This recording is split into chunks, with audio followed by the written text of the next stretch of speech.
A loud thud echoes through a dilapidated space. The sound was caused by a body hitting the door of a rundown house. In that moment of impact, while on the verge of collapse, memories of a previous life suddenly flooded back. The individual is Achabai, a 5-year-old orphan from the slums, lying on the floor and close to death from malnutrition. As she fades, a worried voice calls out her name. Rushing to her side are 2 other orphans, Oniai, a 15-year-old boy, and Nin, a 13-year-old girl. They look down at her with concern, asking if she's all right after the loud noise from hitting her head. Now sitting up with Nin's support, Achabai insists that she's all right. Nin questions if she's forcing herself, but Achabai simply states that she'll feel better after some rest. Oniai observes, seemingly accepting her explanation. He then tells Achabai to make sure she rests, as he and Nin are going out to find food for them all. With a quiet voice, Achabai thanks them. As the 2 older children head for the door, they tell her they're leaving. Nin urges Achabai not to push herself and promises to return as quickly as possible. Achabai tells them to be careful. She offers a small wave as the door closes, Nin's voice calling her name one last time from the other side. Left alone, Achabai stands quietly. She acknowledges to herself that her memory is hazy and that she needs to sort things out for the time being. Then, a profound realization strikes her. With a thoughtful expression, she concludes that she has been reincarnated into another world, finding the prospect fantastic. Her past memories are vague and unclear, and she can hardly remember anything specific about her former self. From those fragments, she recalls a normal life in a world governed by science, where magic didn't exist. Now, she lives in a slum, a full-fledged slum kid. In this new life, without a proper name of her own, she is simply called Achabai. She isn't entirely alone, however. She currently lives with 2 other children, Oniai and Nin, who have gone out to find something to eat. Recalling stories of people in similar situations, she wonders if she might have magic or special skills. Kneeling on the stone floor, she decides to confirm it, calling out for her status to appear. In response, a translucent panel materializes before her. It displays her status, name Achabai, race human, age 5 years old. Her condition is listed as malnourished. She has no magic, but possesses a level 1 skill called imagination creation, which can be used once per day. Her eyes widen in astonishment. It actually appeared. Her excitement quickly sours into disappointment. She'd hoped to learn her real name, but the status confirmed it was simply Achabai. Furthermore, she has no magic, something she had desperately wanted to be able to use. Her attention then shifts back to the status panel, focusing on the one unique attribute listed, the skill, imagination creation. She puzzles over its meaning. Could it be an ability to create whatever she imagines? The limitations are stark. However, it's only level 1 and can be used just once per day. She sat alone, contemplating the new skill. It can only be used once a day, so she had to be careful. Wondering what she wanted most at this very moment, she decided she might as well try making something. Her first thought was immediate and practical. Given that she was so poor she lived in a slum, the most logical thing to create would be money. A brilliant image of a high-denomination banknote filled her mind, but the idea collapsed as quickly as it formed. A crushing realization struck her. Having grown up in the slums, she had no money and had likely never even seen the currency of this world. She couldn't imagine it. Defeated by this simple oversight, she flopped on her back on the stone floor, completely at a loss for what to do. As she lay there, a more urgent need made itself known. The gnawing hunger reminded her of her constant malnourishment, and she decided that food, after all, was the right answer. This new direction sparked an idea, but it hit another snag. She had never eaten anything decent in this world. Lying on the floor, she wondered what kind of good food she could possibly create. Then, a solution emerged from the depths of her memory. She could imagine things from her past life. Her eyes widened with excitement as visions of curry, ramen, a hamburger, and a rice ball danced in her head. Faced with so many delicious possibilities, she resumed her thoughtful pose on the floor. It had to be something not just good, but also filling. Her thoughts then shifted to her friends. She couldn't forget Nin and Oniai. Since the skill could only be used once a day, she resolved to imagine something they could all eat a lot of together, picturing how happy they would be. With her purpose clear, all hesitation vanished. She sat up sharply, determination hardening her expression. Her decision was made. She focuses her will, activating imagination creation. A memory from her past life surfaces, a 5-kilogram bag of no-rinse kashihikari rice. A brilliant light fills the room, and the bag materializes before her. Overcome with joy, she imagines how delicious it will taste. The flash of light catches the attention of Nin and Oniai as they return. Standing in the doorway, Nin calls out, welcoming Achabai back and remarking on how fast she was. Alerted, Achabai turns towards them with a start. Before she can speak, Nin rushes forward, enveloping her in a tight, worried hug. She peppers Achabai with questions, asking if she's truly well, if her head no longer hurts, and if she felt lonely while they were gone. She continues, confessing that she couldn't stop worrying the entire time she was out searching for wild plants. Achabai, her face squished by the embrace, happily reassures Nin that she's perfectly fine. Oniai watches the scene unfold from a distance. Having calmed her friend, Achabai proudly gestures to the large sack on the floor. She announces that it's a food called rice. Oniai and Nin stare, their expressions a mixture of shock and utter confusion. Her friends examine the strange object. Nin questions if it's really food, while Oniai seems more perplexed by the bag itself. Achabai clarifies that the food is the substance contained within the sack. Oniai presses for an answer, asking how she managed to get it. Achabai simply repeats the name of the food, rice. The term is clearly unfamiliar to both of them. She beams, her face alight with pride, and makes a grand announcement. She used her skill to create it. In the background, Oniai and Nin are rendered speechless by the revelation. Her declaration leaves them stunned into silence. Oniai can only manage a confused sound, while Nin struggles to form a sentence. Puffing out her chest, Achabai confirms that she has, indeed, learned a skill. The shock finally gives way to elation for Nin. She pulls Achabai into another tight hug, exclaiming over and over how amazing she is for using a skill to make something appear. Achabai laughs, basking in her friend's praise, while Oniai looks on, still trying to comprehend what has happened. She looked up to see tears welling in Nin's eyes and asked if she was crying.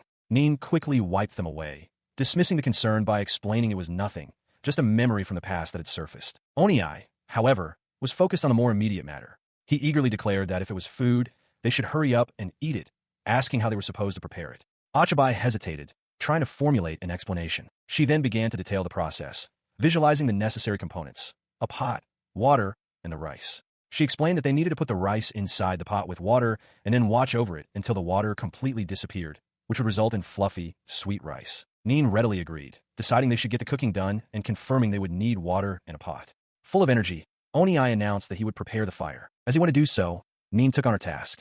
She held her hands forward, and a glowing sphere of pure water materialized between her palms. Oniai, in turn, focused his own energy. He clasped his hands together in concentration before standing over a small pile of kindling, ready to begin. Watching them, Achabai reflected on their abilities. Her memories from a previous life had returned, and she now understood that Nin could use water magic while Oniai could use fire magic.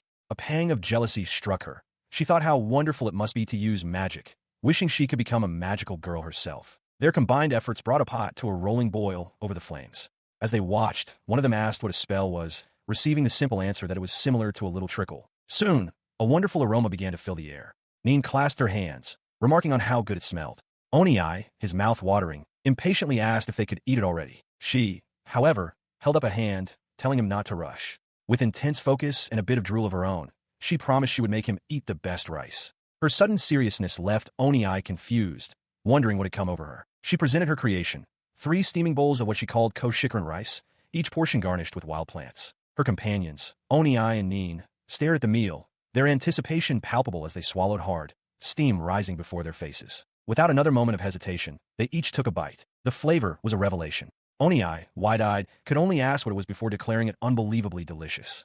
Nin agreed, marveling that for her first time eating it, the sweetness was incredible. Their praise brought tears to Achabai's eyes. Overcome with emotion, she declared that rice was the best and that they absolutely had to spread this discovery to the world. Her friends were eager for more. Oniai immediately asked for another serving, and Nin shyly requested just a bit more. Achabai happily obliged, assuring them she had made plenty for everyone. Soon after, all 3 were completely satisfied. Nin hugged a very full Achabai, while Oniai patted his stomach with a blissful expression. Oniai gratefully thanked Achabai, admitting it was the first time in a long while he'd been able to eat his fill. Nin, equally happy, added her own thanks for the delicious meal. Their gratitude made Achabai giggle. She returned the thanks, reminding them it was only possible because of the wild plants they had gathered. Her words brought warm, gentle smiles to Oniai and Nin's faces. Achabai looks up with a gentle, grateful smile, her eyes shimmering.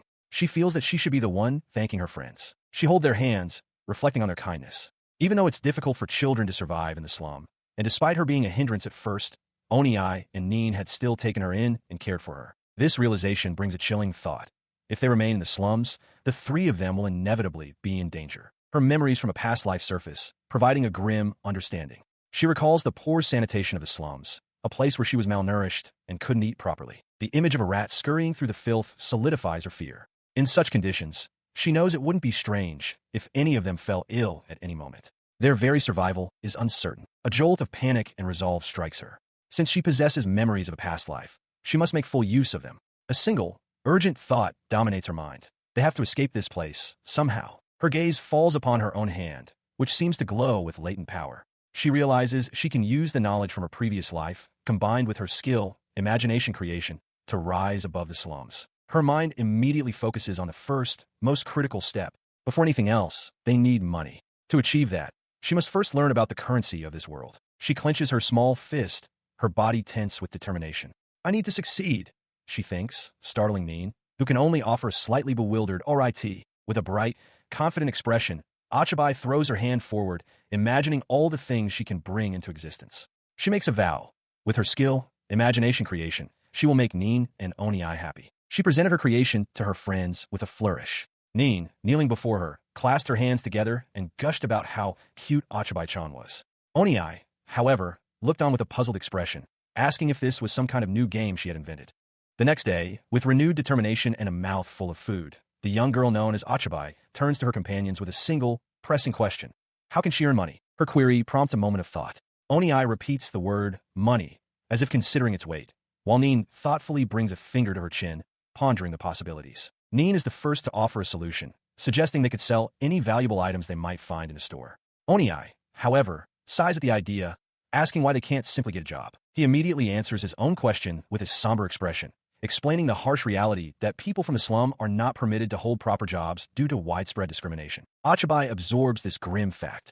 She now understands that since formal work is forbidden, their only recourse is to sell things to shops. Curious, she asks what kinds of things are typically bought and sold. Nin suggests foraged goods like medicinal herbs, nuts, or fruits, while Oniai adds that meat from hunted rabbits and mice can be sold to butchers. Her mind begins to churn with this information.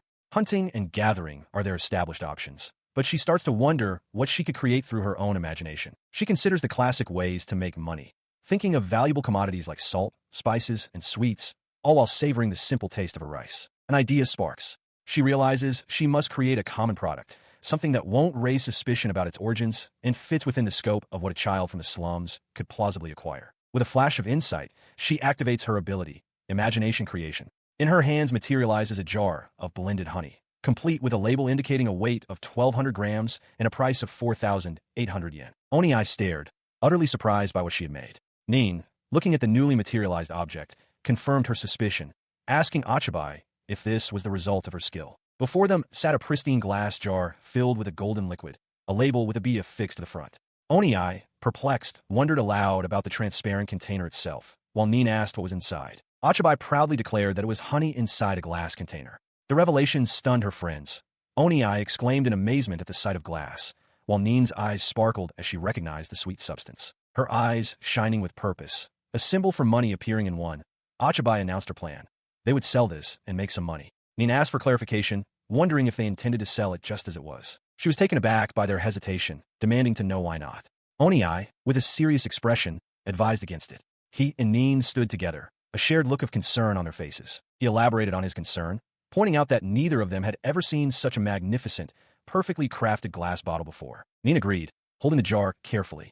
She voiced her fear that the bottle itself might bring them danger. If they, as children from the slum, were to bring such a fine item to a store, she reasoned, the staff would likely become suspicious and assume it was stolen. She turned to Achabai and apologized, knowing the effort the young girl put into creating it. The explanation sank in for Achabai, who hung her head in disappointment. She finally understood. In this world, glass is a precious commodity. Her spirits lifted almost immediately. However, Oniai, tapping his chin thoughtfully, proposed a solution. What if they transferred the honey into a different container, divided it into smaller portions, and then sold it? Nin considered the idea, thinking it might just work. He then added a crucial warning, stressing that they must be careful not to go to the wrong kind of store. The cryptic advice left Achabai looking puzzled. She tilted her head, puzzled by the warning. From just behind, Nin clarified that some stores were kind to them, and others were not. This distinction dictated their approach. Oniai explained that if slum children like them used the front entrance, they would be seen as a nuisance by the townspeople. And so, they arrived at the back door of Joshua's general store. Achabai quietly asked if this was a friendly store. Nin confirmed with a confident nod that it was. The shop even gave them leftovers sometimes. Just then, the door opened to reveal the owner, a young woman named Jane. She looked down at them curiously, asking what was the matter. Faced with the shopkeeper, Nin grew flustered. Oniai noticed her sudden anxiety, but she pushed through it, stammering an unusual request. She wanted to ask Jane to purchase something from them. She presented their small container, nervously explaining that they had brought sweet honey. Jane's eyes widened in surprise, her interest piqued by their amazing offer. The shopkeeper asked to inspect the honey, requesting a small taste to judge its quality. Nin quickly agreed, and Jane dipped a finger into the container, drawing out a single, glistening drop. After tasting it, her expression brightened. She declared it to be excellent honey, with no unpleasant taste or appearance, and asked if it was all right for her to buy it. Overjoyed, Neen quickly agreed, remembering to mention the container. Jane readily assured her that she would, of course, give the container back. She explained that she would first transfer the honey to another container and weigh it. As the shopkeeper went about her work, Achabai looked up at Neen, remarking on how kind the woman was. Neen managed a faint agreement before the accumulated stress of the negotiation overwhelmed her, and she slumped forward, utterly spent. She and Oniai explained their past struggles to the shopkeeper, Jane, who has just returned. Neen recounts how other merchants normally refuse to even listen to them, and Oniai adds that even when they do, their goods are never weighed properly. In stark contrast to their past experiences, Jane kindly details the transaction. She explains that the honey weighed approximately 98 grams, and, after consulting her husband, she can offer them a rate of 2 riras per gram. From her hiding spot, Achabai processes this new information, realizing the local currency is called Ru. She then presents the final offer, a total of 196 riras. The 2 older children stare back, momentarily speechless at the sum. Their silence breaks into a wave of astonishment. Both Oniai and Neen exclaim in disbelief, questioning if such a generous payment is truly acceptable. Overwhelmed with gratitude, they thank the shopkeeper profusely. Though Achabai doesn't yet grasp the value of the currency, she understands from her friends' ecstatic reactions that the sale was a great success. The reality of their achievement sinks in for the little girl. With symbols for currency gleaming in her eyes, she celebrates the simple, powerful fact: they finally have money. Later, enjoying a rare treat, Neen and Oniai express their heartfelt gratitude. They both thank Achabai-chan, acknowledging that it was her effort that allowed them to eat meat. Their meal is simple but precious. Rice from the night before, accompanied by a piece of field mouse's meat, a luxury that cost them 3 riras. As she happily eats, Achabai reflects that she learned about the food from a slum stall earlier that day. She then turns to her friends, thanking them in turn for handling the difficult negotiations. She continues to process the day's events, finally establishing a baseline for the local economy. 1 ru, she determines, is equal to 1 small copper coin, the price of a palm-sized loaf of black bread. Drawing on her past memories, she equates this value to roughly $1, or between 120 and 140 yen. She is still processing the sale, mentally converting the sum into a currency from her past life. The realization strikes her with force. The honey was sold for the equivalent of about 20,000 yen. This staggering value explains the utter shock on her friends' faces. Neen and Oniai exclaim that it was an incredibly high price, which makes their surprise perfectly understandable. To better grasp their newfound wealth, she had asked them to explain the local currency. She now understood the system. A standard copper coin is worth 1 ruru, a large copper coin is 10 ruru, and a small silver coin is worth 100 ruru. This knowledge, she realizes with a determined glint in her eyes, is more than just currency conversion. It represents a tangible first step towards escaping the slums. As they enjoy the fruits of their labor, Neen and Oniai savor the taste of the meat they purchased. They both agree it's delicious, remarking that it has been a very long time since they last ate any. While they eat with relish, Achabai's experience is more complicated. She knows her malnourished body needs the protein, but with memories of her past life returning, she feels a deep hesitation about eating dried field mouse meat. She chews the meat slowly, her expression thoughtful and wide-eyed as she processes the unfamiliar taste. Her strange, silent reaction prompts Oniai to ask with concern if the dried meat has gone bad. But it's not spoiled at all. A realization dawns on her. The saltiness of the dried field mouse meat and the sweetness of the rice combine perfectly, enhancing the overall flavor. As Oniai asks what's wrong, she can only think of how delicious it is. The next morning, while eating the black bread they bought for 1 ruru, she gathers the others. Chewing thoughtfully, she calls out to Neen and Oniai, announcing that she has something important to discuss with them. She begins with a serious declaration, stating that her idea concerns their future and what will happen if things continue as they are.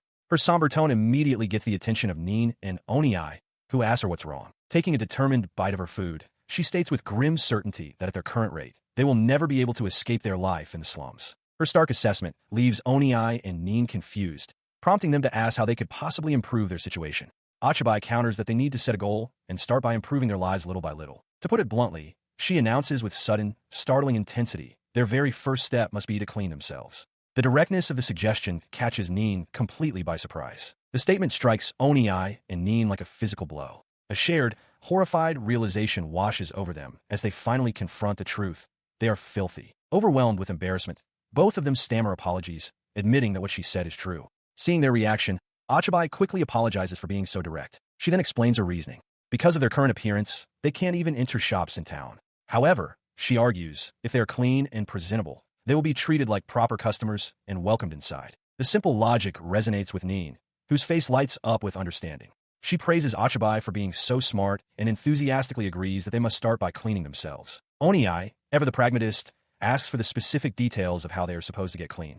Achabai holds up 2 fingers and lays out her plan: wash their bodies every day and wash their clothes often. Her plan immediately hits a practical obstacle. Nin points out that if they wash their only set of clothes, they will have nothing to wear. Achabai confidently replies that this is precisely why they will use the money they earned the day before. She declares the first step of her plan with bright-eyed determination. They will use their money to buy normal clothes and dress properly. Following through, they visit a stall in the slum. Nin is immediately delighted, exclaiming how cute her new dress is. Oniai, however, feels a strange sense of unease in his new outfit. The total cost for all 3 sets of clothing is 150 riru. Achabai internally reflects on the purchase. She considers 150 riru, which she equates to about 4,000 yen from her past life, to be a bit pricey for second-hand clothes, but seeing how nice they look makes her happy. Beaming, she proclaims that with these new clothes, all they need to do is wash their bodies and fix their hair, and they will no longer look like slum dwellers. While Nin hums contentedly, clearly happy with her new look, Achabai notices Oniai fidgeting. She asks him what's wrong, and he admits to feeling uneasy because his new clothes feel so tight. His discomfort, however, is far deeper. The shock of spending so much money at once makes his heart pound and his vision spin. He internally panics, questioning if they made the right choice. Achabai calmly notes that his reaction is just the common anxiety that follows a large purchase. She reassures him that it's all right, framing the expense as a necessary investment in their future. Oniai listens, silently processing that 150 riru was indeed a massive sum for children like them. Looking at him with renewed conviction, Achabai reaffirms their shared purpose, declaring that they will escape the slums together. Her words finally break through his anxiety. He gently places a hand on her head, agreeing with her. He understands now that in order to escape, he must be willing to take these necessary steps forward. A warm, genuine smile spreads across his face as he thanks Achabai for her foresight. He promises that he, too, will now do his best. With their new clothes secured, Achabai focused on the next crucial step. She knew she had to create something even more important today. Since her creation skill could only be used once per day, she decided to postpone making soap until the following day. Concentrating, she activated her ability, and with a flash of light, a large object materialized before them, a bathtub. The creation was a sizable model, one that would have cost a significant amount of money to purchase. Oniai and Nin stared in bewilderment at the object that had suddenly appeared. He remarked on its impressive size, while she simply asked what it was. She proudly declared it to be a bathtub. Achabai then explained her plan. Nin would fill it with water using her magic, and Oniai would then heat it with his, creating the perfect hot bath for them all. With renewed excitement, she urged them to get ready to wash all the dirt from their bodies. Oniai readily agreed, and Nin confirmed she would do her part. After Nin and Oniai combined their magic, the tub was filled with perfectly warm water. Achabai tested it, confirming the temperature was just right, and cheerfully invited the others to get in. Oniai and Nin, however, hesitated. He suddenly announced that he would go out for a while, and a blushing Nin quickly agreed. A confused Achabai simply asked them why they were leaving. Her innocent suggestion that they all bathe together sent a jolt through both Oniai and Nin, whose faces flushed bright red in shock and embarrassment. Overcome with embarrassment, he turned and fled, stammering that he would take his bath later and that they should take their time. With the bathing arrangements now settled, Nin, looking slightly dazed with swirling eyes, announces that it's time for them to take a bath. A somewhat flustered Achabai looks up at her and meekly agrees. Nin then gently explains that perhaps Achabai is too young to understand, but only the girls can bathe together. As Achabai listens, recognizing the obviousness of the statement, Nin grows flustered, her hands clasped nervously as she internally questions why she even said that. The young girl, in turn, begins to ponder her own recent behavior. She questions if her thoughts are being influenced by her new, childlike body. With a silent apology to the boys, she makes a mental note to be more careful from now on. A knock sounds at the door of a town shop. The shopkeeper, Jane, calls out that she's coming as a voice from outside announces they've arrived to sell something. Upon opening the door, Jane is taken aback. The 3 children, Oniai, Nin, and Achabai, stand before her, looking completely different in clean, respectable clothes. Nin smiles brightly, explaining with a cheerful laugh that they made an effort to clean themselves up. Achabai proudly elaborates, revealing that she used her imagination creation skill that morning to make a bar of plant soap. She explains it worked perfectly, allowing them to wash both their bodies and their clothes. Impressed, Jane tells them the new look suits them all and encourages them, saying that good things will come if they continue to present themselves this way. The children thank her profusely. Achabai then presents their item for sale, a jar of Rira's honey, which she notes is a 102-gram purchase. With a hopeful expression, she asks the crucial question. Now that they're all cleaned up, can they finally come inside the store? Jane agrees without hesitation, merely asking that they not inconvenience other customers. The three children are overjoyed, thanking her enthusiastically. Achabai celebrates their success. This is another major step forward in their plan to escape the slums. She resolves that once they get more honey, they will come back to sell again. Their shopping for the day is a success. From a slum stall, they purchase 3 pairs of used shoes for 120 rairas. They also buy 3 portions of dried meat and 3 loaves of black bread for 126 rairas, leaving them with a balance of 118 rairas. Now dressed in new, clean clothes, the 3 children assess their situation. Oniai remarks that the shoes were quite expensive, but Neen counters that it was a necessary expense for their plan. Achabai listens quietly, a small, content smile on her face. She turns to her friends, seeking confirmation. With their new appearance, she states that they have now met the bare minimum requirements for grooming and begins to consider their next move. They both agree. Achabai summarizes their progress, noting that not only are they cleaner, but they have also managed her a little bit of money. Her eyes sparkle with a hopeful idea. She wonders aloud if they could use their newfound funds to finally stay at an inn in the town. The suggestion is immediately dismissed. Oniai states plainly that it's not possible, his serious expression stopping her excitement cold. Achabai is visibly shocked by the firm rejection. Neen gently explains the harsh reality. They're not allowed to stay in an inn because they lack any form of identification. She clarifies that without a citizenship card or a guild membership card, they will be ignored. When Achabai asks about a guild card, Neen adds that one needs citizenship to even acquire a citizen card, trapping them in a difficult cycle. Achabai's shoulders slump in disappointment. Oniai adds another barrier to their progress, mentioning that joining the merchant guild requires a recommendation from a high-ranking person, an impossible requirement for them. Just then, Neen remembers something. She tells the others she has heard that the Hunters Guild can be joined without any restrictions. Achabai's face lights up instantly, her hope renewed as she asks if it's really true. The excitement quickly gives way to a grim realization for Achabai. She laments that it always comes down to money, understanding that nothing can be started without it. Oniai confirms her suspicion, recalling that there is indeed a registration fee. Oniai, however, sees a path forward. He proposes a plan. They will go to the Hunters Guild the next day to sell their honey and inquire about joining. Neen agrees that they should at least try asking, and the group find a new resolve. As the older children discuss their plans, Oniai brought up the final details concerning the honey they would sell the next day. The following morning, the 3 of them arrived, standing before the entrance to Joshua's general store. Standing before the main entrance, a wave of apprehension washed over them. Neen confessed that she was nervous about going in through the front, as they always use the back door. Oniai admitted she was right, his own anxiety palpable. Taking the lead despite her fear, she cautiously pushed the door open just enough to peek inside. She called out a tentative hello, announcing their wish to sell something. From within the shop, a familiar, friendly voice responded. Jane, the shopkeeper's wife, greeted them with a warm welcome. Her welcoming tone eased their tension slightly. The children stepped fully inside, bowing politely as Oniai greeted Jane and explained that they had brought more honey. Jane smiled, asking if this was the honey they had collected since their last visit.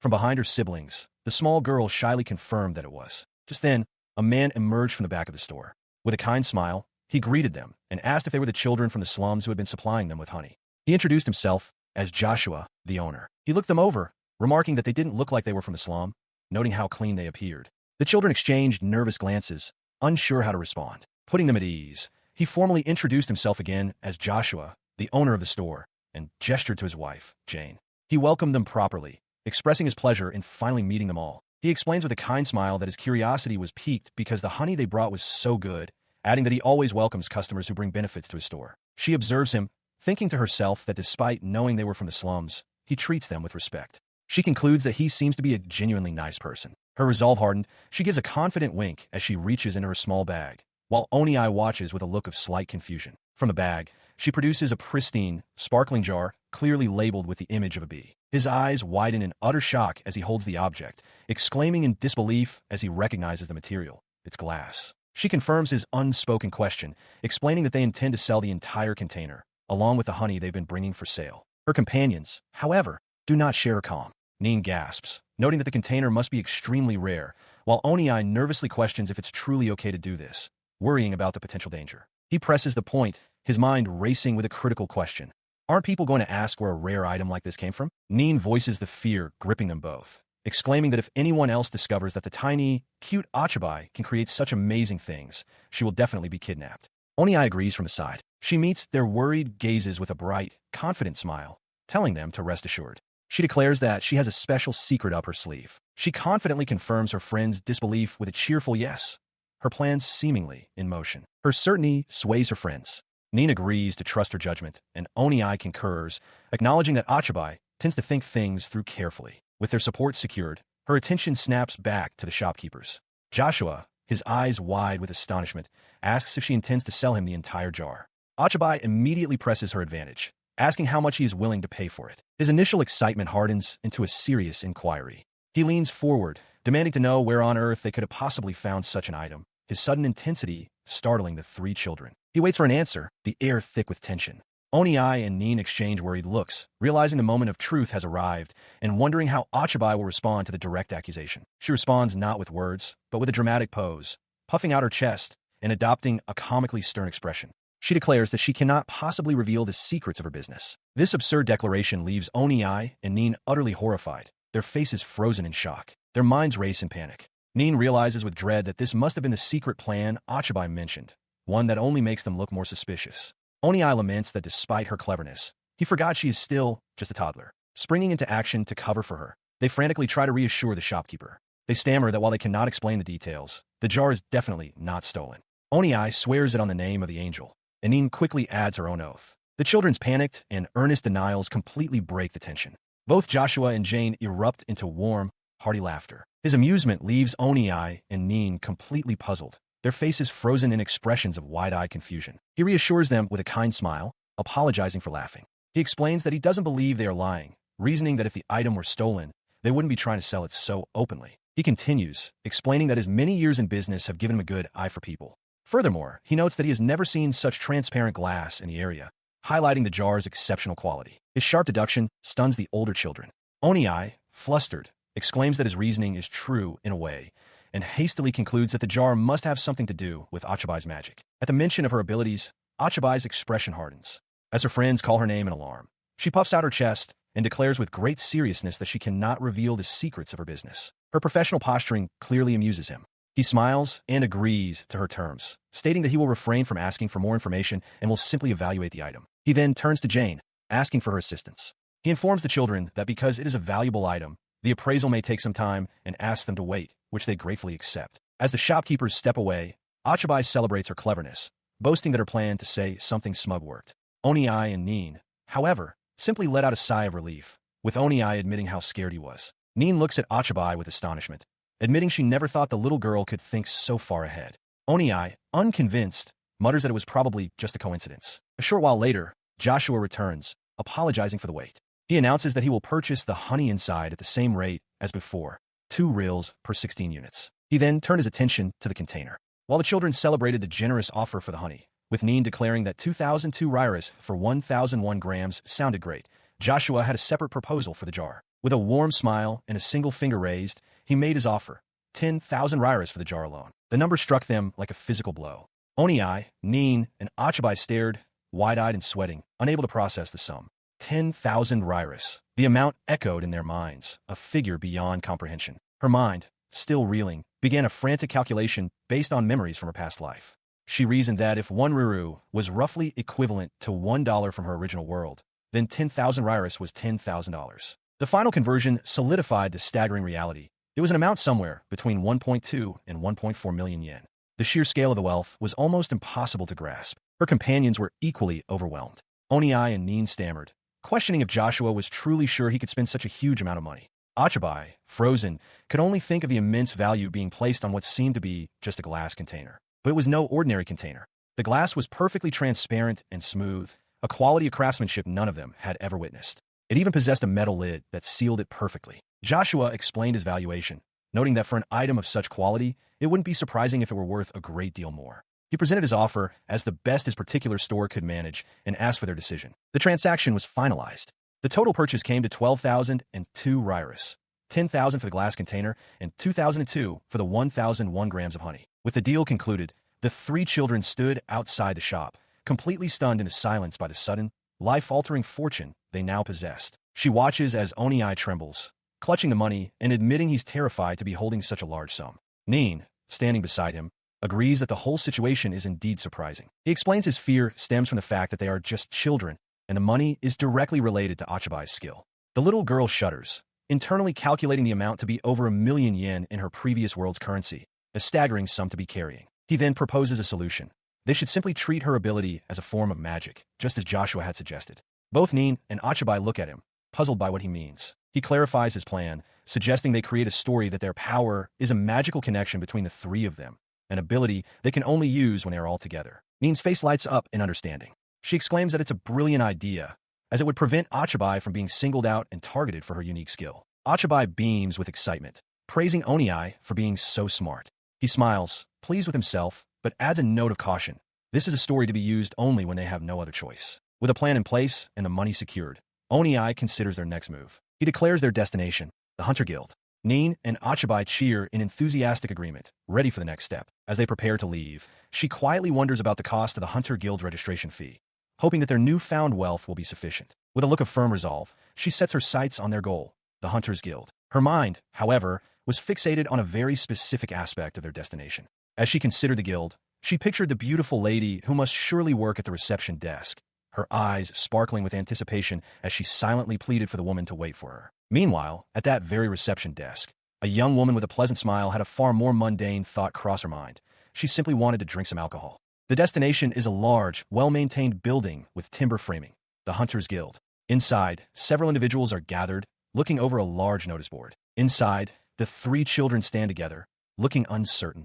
Oniai admits that they entered, but seems hesitant to continue. Nin quietly wonders where they should go now. The thought spurs Achabai into a state of high alert. She recalls hearing that guilds are places where one can easily get involved in trouble, picturing a menacing, scarred figure. A fierce determination fills her. She must protect Nin and Oniai. Her sudden intensity catches Oniai's attention. He misinterprets her focused expression, asking if this is some new game she's devised. Achabai, however, remains silent and resolute. Her gaze then falls upon a young woman at the counter. A realization dawns on Achabai, drawn from the memories of her past life.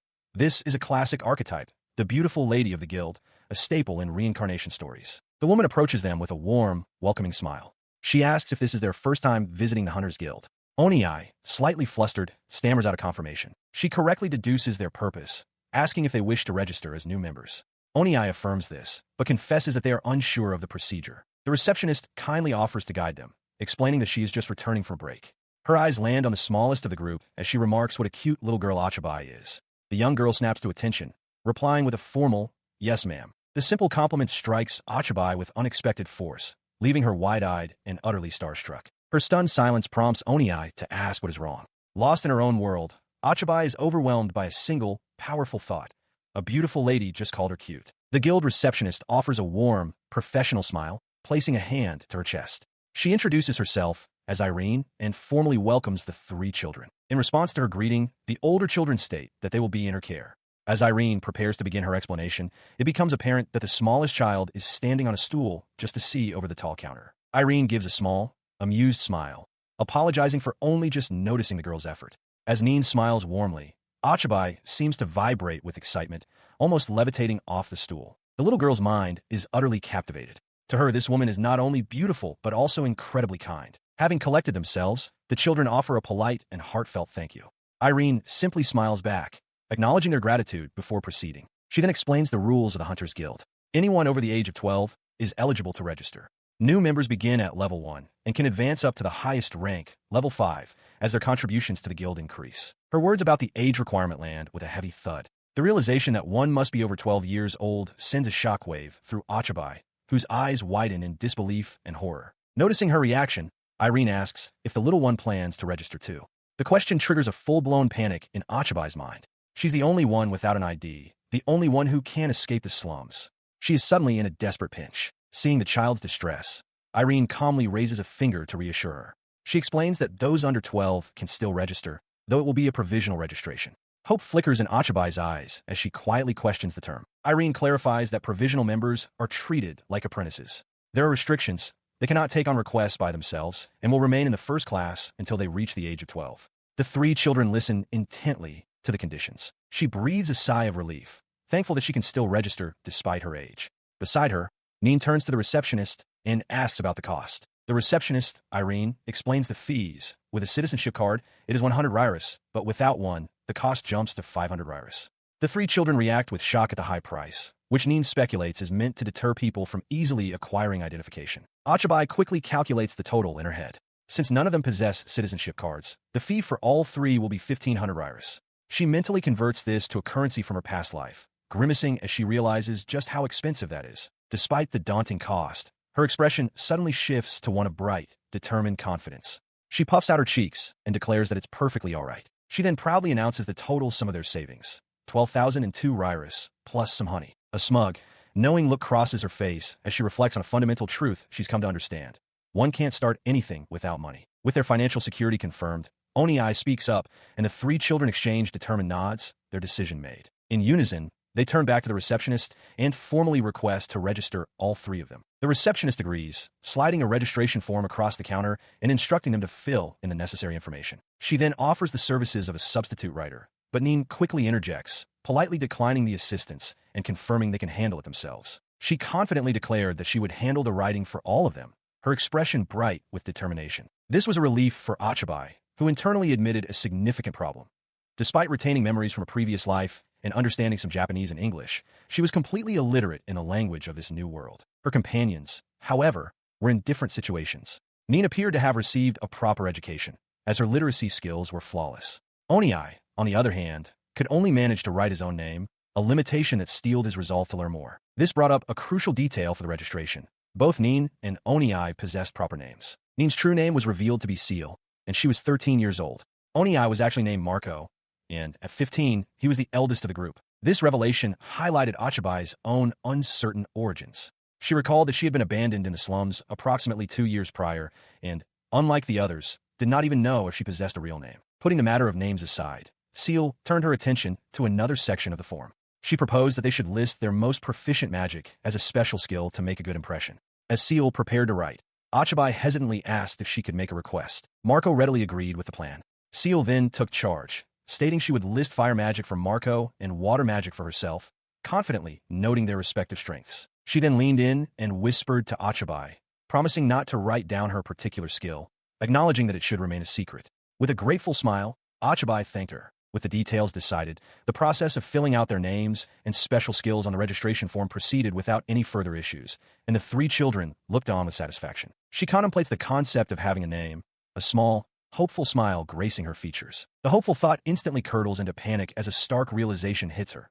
She doesn't have a name. What is she supposed to do? She turns to Seal, trembling with anxiety. She explains that everyone calls her Achabai precisely because she lacks a proper name, and frets that the guild won't accept such a nickname for official registration. The older girl, however, offers a bright, confident smile, reassuring the younger one that she would never do such a thing and to rest assured. Her words wash away the little girl's fear, replaced by a wave of relief. She begins to happily wonder what kind of cute name she might receive. As she daydreams, Seal cheerfully announces her decision, declaring that she has written down Amy as the little one's name. The declaration shatters her happy thoughts. Her face contorts in utter shock as she stares at Seal, momentarily speechless. Her silent gasp of disbelief seems to echo through the room, as both the guild receptionist and Marco stare with equally stunned expressions. Regaining her composure, the newly named Amy questions Seal, pointing out that she should have been asked for her opinion first. Seal simply smiles and explains that the name she chose also means friends. At this explanation, the little girl's protest melts away. Seeing Seal's happy expression, she decides that if it makes her happy, then the name is fine. Seal beams, pleased with the outcome. The guild receptionist smiles warmly, confirming their registration is complete. She thanks them for the fee and presents them with their official registration certificates. The three children accept their certificates, their eyes wide with awe and excitement as they hold the proof of their new status as hunters. Clutching the certificate tightly, determined to keep it safe, Amy turns back to the receptionist, announcing that she has a question. She explains that they would like to book a room and asks if the guild has any recommendations. The receptionist considers this, then suggests a dormitory and plaza for first-class hunters located just behind the guild building. Her suggestion of a dormitory and an open yard immediately captures the children's attention. Amy quickly asks about the cost. The receptionist explains that the large dormitory is rented out at a low price, intended as a relief measure for new hunters who don't earn much money. She clarifies the pricing. A large room costs 2 riru per person a day, but using the open yard is only 1 riru, provided they bring their own tent. Delighted, Amy thanks her and tells her they will go check it out. Following her directions, they arrive at the property. It is indeed a large building with a very spacious open yard. Marco peers over a line of bushes, surveying the expansive grounds before them. He joins the others, and they all stand together in the yard, finding it completely deserted. Seal points out that no one is there, prompting Marco to wonder if perhaps everyone is just staying inside the dorm. He observes the ground, noting that the open yard is bumpy and would be uncomfortable to sleep on, even if they pitched a tent. Despite his concern, Amy brightly declares that she thinks the open yard would be great. Marco, still weighing their options, asks which they should choose, while Seal expresses her surprise at Amy's preference. He elaborates on his reasoning, explaining that the dormitory is just one large room.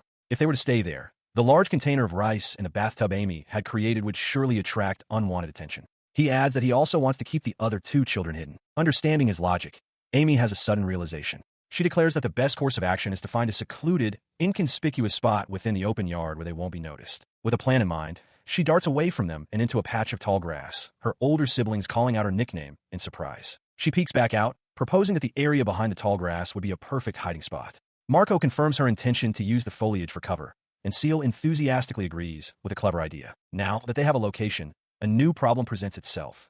Amy considers that in addition to their daily necessities, they also need to transport the heavy container of rice and the large bathtub. A solution for transportation suddenly dawns on her. In a flash of light, her imagination creation skill manifests a new object, an aluminum folding rear car, complete with puncture-free tires. Her siblings stare in awe at the new creation. Seal asks what the silver-colored object is, while Marco marvels that it has wheels. As Amy begins to assemble it, she explains its function. With a final click, the pieces lock together, revealing a fully formed, sturdy cart. She watched as Marco stared at the newly created cart, his face flushing with awe. He stammered that it was both amazing and incredibly cool. Seeing his intense reaction, Amy asked what was wrong. A knowing look crossed her face as she realized the source of his fascination. She mused to herself that boys must have a particular fondness for things with plating, tires, and the ability to transform. Seal, however, was focused on practicality, cheerfully noting that they could fit all of their luggage in the cart. Amy was momentarily stunned by her sister's lack of a more dramatic reaction. In that moment, a new awareness dawned on her. A status update confirmed that her skill, imagination creation, had reached level 2, now allowing for 2 uses per day. The realization sent a jolt of pure joy through her, and she let out a triumphant cheer. Her sudden outburst startled Marco and Seal, who both turned to her in concern, asking what had happened. Beaming with excitement, she announced that her skill had reached level 2. She explained to her stunned siblings that this meant she could now use it twice a day. Her mind was already racing with the possibilities. She declared that since she could create one more thing today, she would make something livable for them. Her bold declaration was met with immediate praise. Seal exclaimed that Achabai-chan was amazing, and Marco enthusiastically agreed. Flustered by the compliments, Amy turned away with a shy but happy expression. Seal asked if there were any other changes, but Marco, energized by the news, announced a change of plans. He declared they should move in immediately and volunteered to pull the cool cart himself. Seal readily agreed to the new plan. And so, the young girl who just changed their fortunes had a name, Amy. She stood still for a moment, a profound realization washing over her as Marco asked what was wrong. Internally, she affirmed it. Her name had changed. It was now Amy. That had been decided. With their new identities taking root, they proceeded to the guild. Irene, the receptionist, cheerfully informed them that the open yard fee would be 3 rairas for the 3 of them.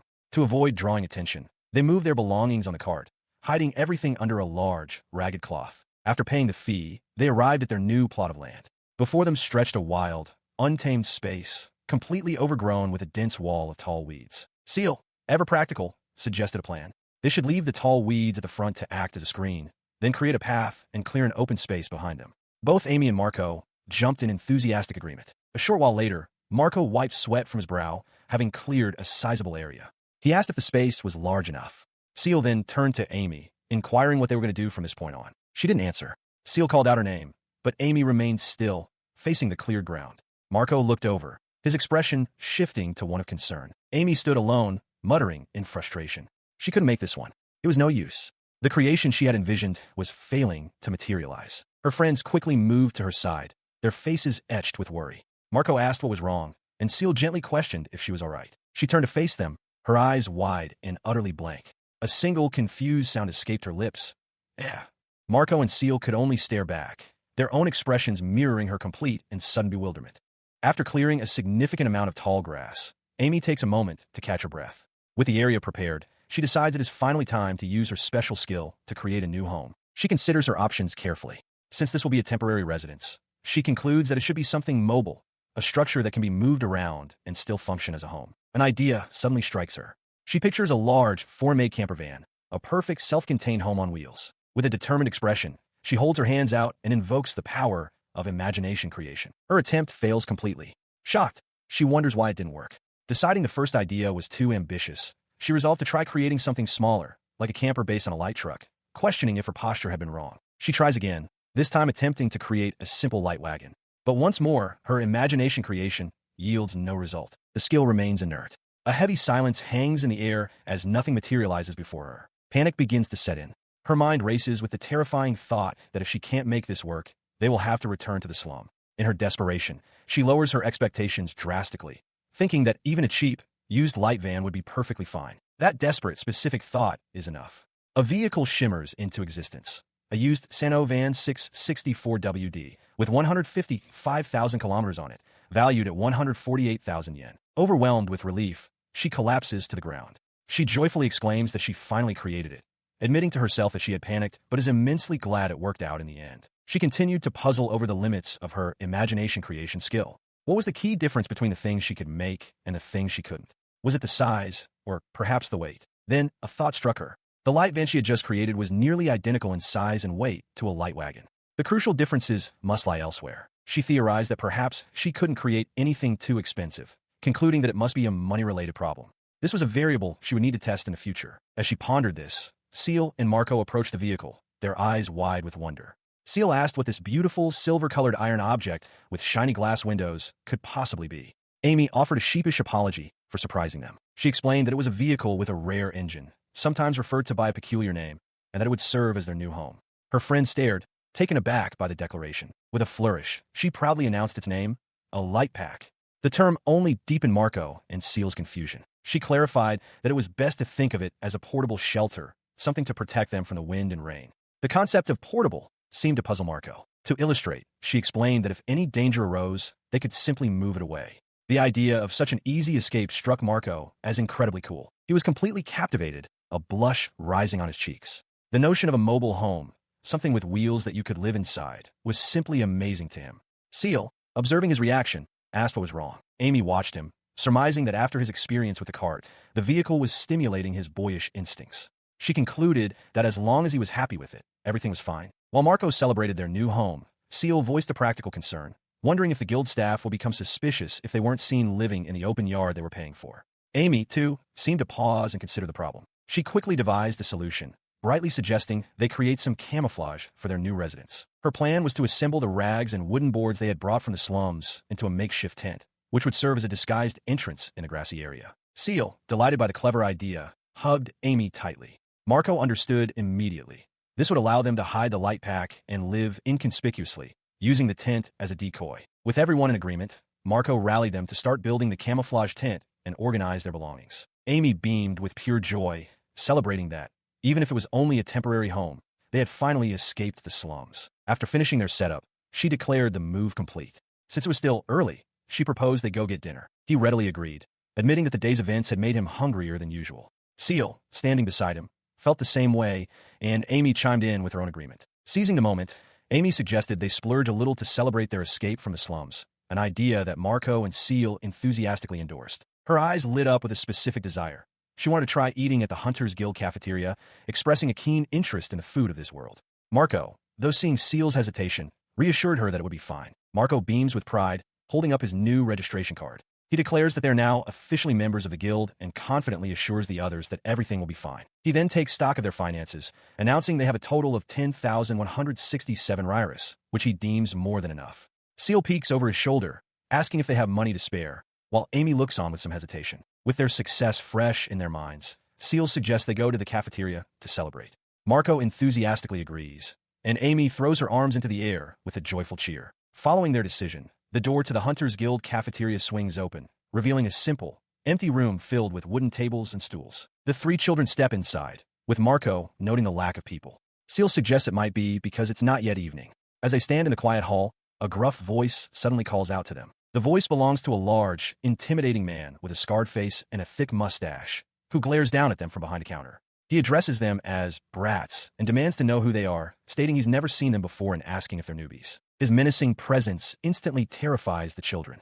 They freeze, their faces contorted with fear and sweat beading on their brows. Despite his nervousness, Marco steps forward. He stammers that they are indeed new, having just registered that day, and presents his registration card as proof to the stern-faced man. The cook's expression softens slightly as he processes this information. He acknowledges their newbie status, remarking that they welcome newcomers here and wishing them good luck. His demeanor shifts entirely to that of a professional host.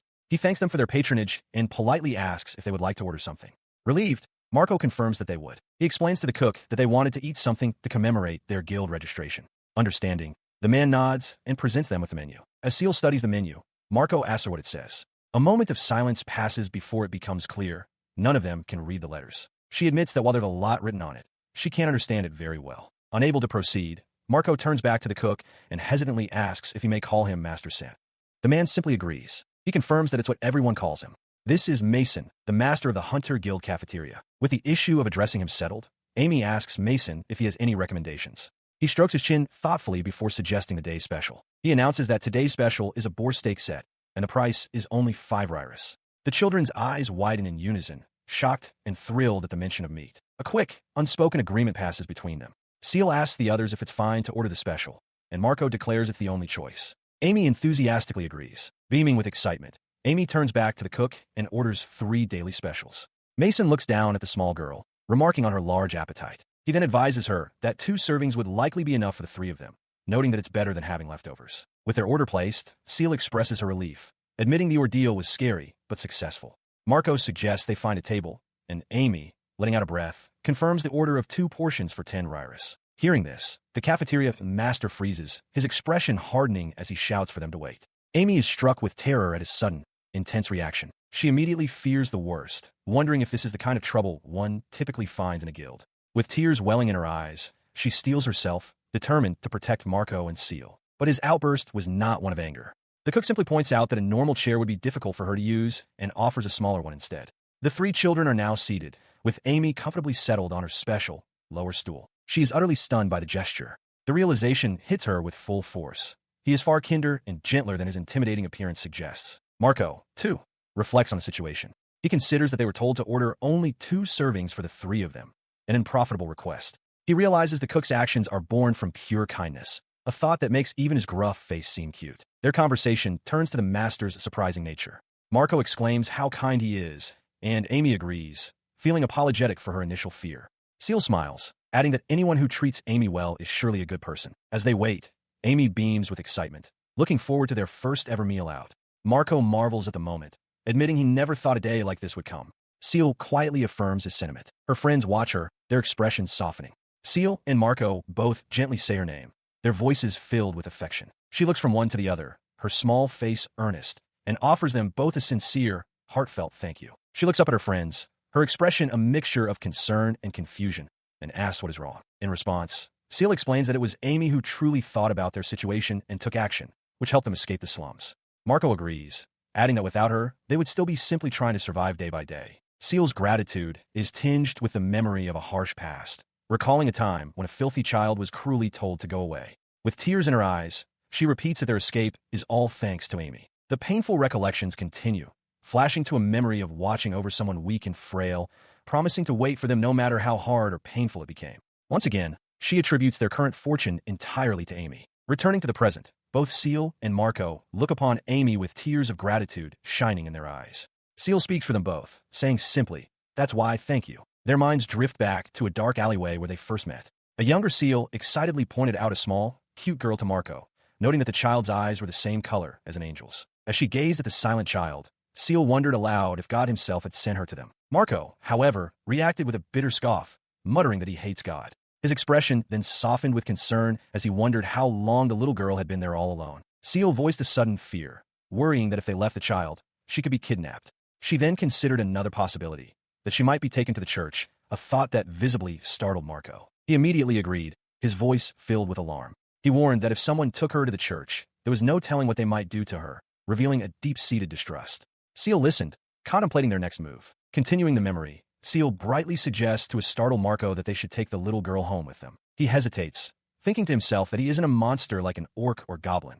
He couldn't just leave her there. Reluctantly, he agrees, reasoning that if Seal insists, taking the girl with them is a much better fate than leaving her to the church. She beams with a bright smile, thanking him enthusiastically as he looks on, still flustered by the sudden decision. Seal then turns to the small girl, asking if she wants to come along. She playfully adds that the scary ogre-like kid, referring to Marco, would be with them too. The 2 older children look at each other, Seal referring to him as Oni-ai, and him to her as Neen. Seal giggles, teasingly asking if he's thinking about how scary he is. Marco immediately shouts back, insisting that he is not an ogre. The memory brings tears to Amy's eyes in the present, as she recalls the nickname they gave her, Achabai-chan. Back in the cafeteria, as the cook serves their meal, Amy explains to the others that she doesn't remember who she is or where she came from, only that she was sitting alone in a corner of the slums. She finishes her story with gratitude, recalling how Neen called out to her and Oniai said she could join them. As she speaks, Marco marvels at the food, noting that it looks delicious and is an amazing portion even for two people. She recalled how, after that moment of acceptance, she began to believe that she could truly live in this new world. Her new friends had smiled warmly, with Marco cheerfully suggesting that they all eat together. Overwhelmed with happiness, she had agreed through a fresh wave of tears. The three of them then shared their first meal, their faces alight with joyous smiles, even as tears of relief continued to stream down their cheeks. It was a full, warm meal set before them, a symbol of the new life and family she had just found. As the memory faded, the scene returned to the present, where the cafeteria cook stood with his arms crossed, his expression unreadable. Nearby, the guild receptionist, Irene, watched on with a pensive look, her hand resting thoughtfully on her chin. She stood in contemplation, her mind racing. The children had invoked the name of the angel, a name that was feared, a name that was almost always avoided. A deep sense of unease settled over her as she wondered, just what on earth were those kids? The next morning, Marco addresses Seal and Amy. He explains that while they have managed to escape the slum for the time being, they must find a way to stabilize their lives to leave that life behind for good. His words galvanize the group. Seal declares they will do their best, and Marco agrees, stating that their first step is to build a record of accomplishments at the Hunters Guild. All three clench their fists in a shared moment of determination. With their resolve set, they shout their destination in unison, the Hunters Guild. Their arrival, however, is met with an overwhelming sight. The guild hall is packed shoulder to shoulder with other hunters. The sheer size of the crowd renders the three children speechless, their earlier excitement instantly replaced with shock and dismay. Marco breaks the silence, telling Seal it would be impossible for her to navigate the crowd of adults. He suggests waiting, but Seal grows anxious. She reminds him that she's the only one who can read the requests, so she has to be the one to try and get through, expressing fear that waiting is also dangerous. Despite the difficulty, she manages to get a glimpse of the request board. She reports that most of the available jobs are for collection, catching monsters and animals, or gathering valuable plants. Seeing her troubled expression, Marco asks her what is wrong. She explains her reservations. Monsters are too scary and would be impossible for her, and she would rather avoid dangerous animals as well. Amy silently considers that with Marco's fire magic or Seal's water magic, she might stand a chance, but she lacks any training, making it far too dangerous for a child. Their thoughts turn to the other option. Seal voices their shared concern that collecting rare plants would likely require them to venture into dangerous places. Amy grimaces, acknowledging that this too is too great a challenge for children. She then proposes what she believes they can do, gather medicinal herbs. She likens it to their usual task of foraging for edible wild plants. The idea catches the others off guard. Marco admits he doesn't know which herbs are medicinal, and Amy confesses she doesn't know either. As she pondered their predicament, Marco turned to Amy with a hopeful question.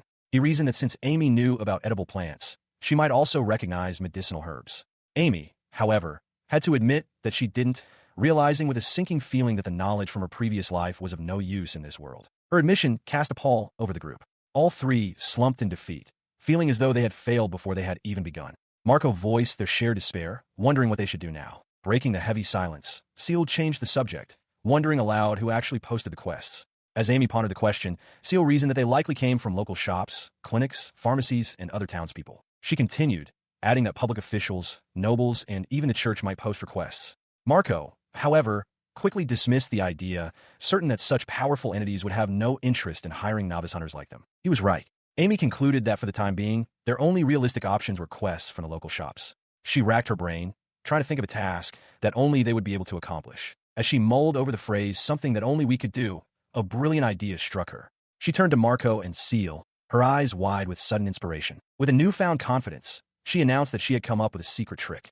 "Let's go to Joshua's general store," she declared. Her declaration of a secret trick left Marco and Seal utterly stunned and speechless.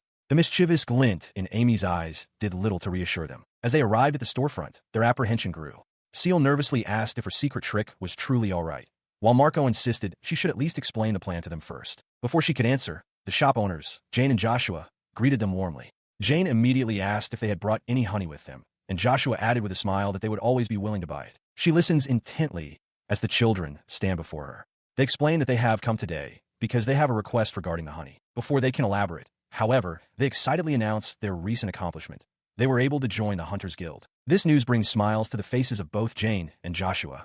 Jane expresses her delight, and Joshua thoughtfully notes that they are now officially registered members of the guild. Amy beams, adding that the people at the guild were very kind. Joshua remarks that he is glad they seem to be managing, as so many people are unable to escape the slums. Seal, however, earnestly states that it was only thanks to Jane's help that they were able to join the Hunters Guild at all. She modestly dismisses the praise, insisting it was all due to their own effort. In response, the three children bow deeply in unison, thanking her once more for accepting them and treating them without discrimination, despite their origins. After the heartfelt exchange, Joshua steers the conversation back to their original purpose, asking if their request is related to the Hunters Guild. With a determined glint in her eye, Amy confirms that it is. She then makes her bold proposal, asking if he could please submit a quest to the Hunters Guild specifically for honey. His eyes widen slightly before he closes them in thought, a smile forming. He immediately grasps the plan. The children themselves would be the ones to accept that quest. He listens as Amy explains the logic. Honey is a luxury item, she reasons. If they, as slum children, were to continue selling it directly, they couldn't publicly reveal the source of such a valuable product. He listened as Amy continued her explanation, pointing out the core problem. As former slum residents, their credibility was low.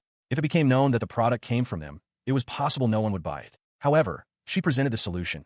If they traded through the Hunters Guild, their credibility would be high. He could then advertise that he had acquired the items from the guild, neatly sidestepping their origins. She added that, as a bonus, they would also get credit for completing a Hunters Guild quest. With her case made, she looked up at him with a hint of nervousness and asked for his thoughts. He stroked his chin, processing her words. He correctly summarized her intent, to involve the Hunters Guild as a way to make the source of the goods less clear. After a moment, a warm smile spread across his face as he concluded that it was not a bad deal. Hearing this, Marco praised Achabai for her amazing, solid plan, while Seal added that she knew Achabai-chan was smart, not just cute. His agreement, however, came with a practical concern.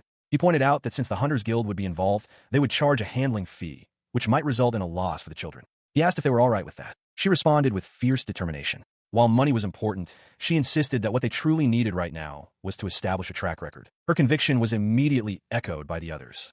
Seal declared that they wanted visible proof that they were living independently, and Marco added that they wanted to live an honest life and be proud of the mark they made in the Hunters Guild. Their earnest passion moved him. He turned and exchanged a warm, knowing smile with Jane, who returned a look of approval. Turning back to them, he gave his final answer. He understood what they were saying, he confirmed, and he had no problem with it. That was right.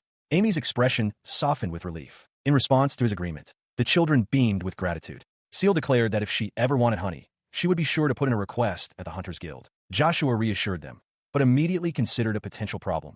How should the request be worded? He worried that if they simply wrote honey, they might end up receiving a different product entirely. Amy, however, had a solution. She proposed giving their honey a unique name, like Japanese honey blended.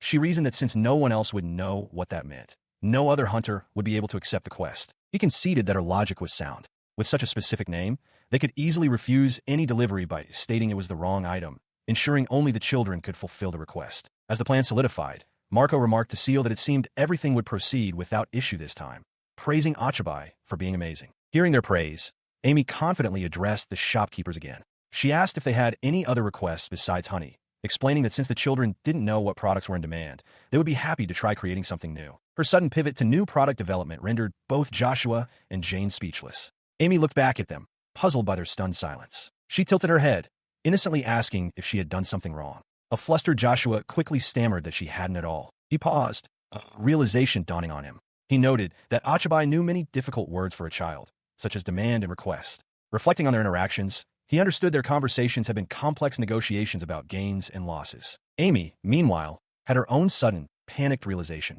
It finally struck her that it was strange for a 5-year-old to suddenly start asking such difficult questions, and that her advanced knowledge was becoming noticeable. She quickly deflects, claiming she was only repeating what Marco and Seal told her to say, praising them as amazing. Her explanation sends Marco and Seal into a state of shock, both crying out her name in panicked disbelief. The commotion draws Joshua's attention, who misinterprets their flustered state as a sign of diligent study and expresses his impressed approval. Just then, Jane's voice calls out from the shop, asking what is happening. As she approaches, Jane remarks that ever since the children started cleaning themselves, they've carried a pleasant, refreshing, and sweet floral scent. Seal proudly explains that the scent comes from their soaps, which are made from plants. Jane expresses surprise, noting that she always thought soaps smelled of animal grease. Intrigued by this, Jane eagerly asks if they could show her the soap.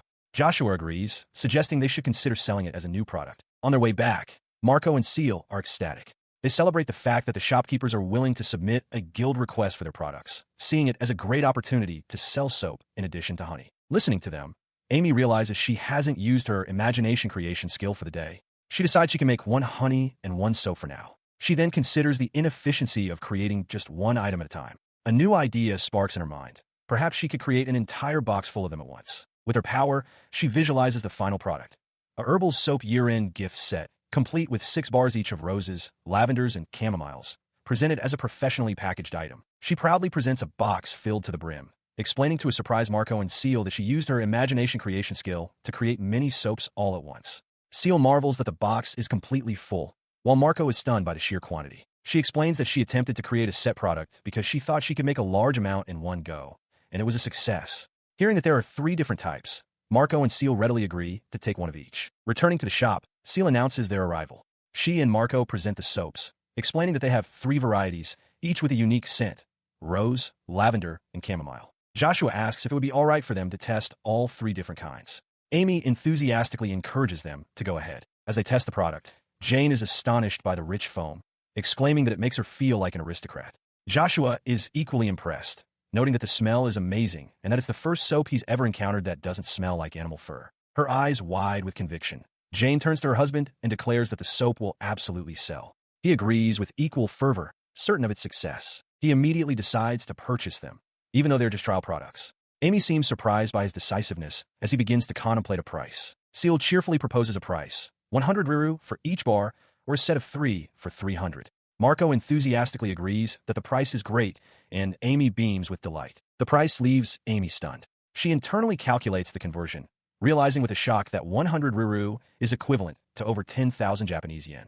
The soap sold for a truly high price. She understands now that her creation is considered a luxurious product, a stark contrast to the common, animal-scented soaps available on the market. She immediately asks Joshua if she can also make a formal request for her soaps through the Hunters Guild, specifically listing the rose, lavender, and chamomile varieties. Joshua readily agrees, and Jane confirms her understanding. The little girl beams with excitement, realizing that this method would allow them to earn both money and achievements for completing official quests. The transaction is completed, with coins and bars of soap exchanged. The day's purchase amounts to 300 rairas for the 3 bars of soap, bringing their total funds to 10,907 rairas. With their business concluded and pockets heavier, the children depart. By evening, the day's excitement has taken its toll. Amy, completely out of energy, falls asleep as the children make their way to the Hunters Guild. Inside, they approach the reception desk where Irene greets them warmly. Seal announces that they have come to pay the usage fee for the open field. The receptionist confirms the fee is 3 rairas for the 3 of them, just as she had stated the day before. She then suggests that if they plan to continue renting the field, it would be less inconvenient to pay in a lump sum. Seal is delighted by the thoughtful suggestion, praising Irene's kindness. The receptionist then asks if the 3 of them intend to continue living together, to which Marco confirms they do. Hearing this, Irene's expression brightens with a new idea. She points out that in that case, it would be more convenient and profitable for them to officially form a team. She explained the primary benefit of forming a team. Accepting a quest together yields more achievement points per person than completing it individually. Since the points are distributed equally, everyone on the team can be promoted together, making it a very good deal. The process, she continued, was simple and free of charge. All they had to do was fill out an application form. Marco, processing the information, asked what they should do. Irene then remembered a detail, apologizing that the little one, Amy, couldn't be promoted until she turned 12, but she quickly added with a smile that it was fine. Understanding their agreement, Irene cheerfully requested that they form a team. Marco and Seal looked at each other, both thinking it was a good idea and agreeing to proceed. With the decision made, the children moved to handle the paperwork. Now sitting together, Seal read from the application, stating that they first needed to fill in the team name and the names of all members.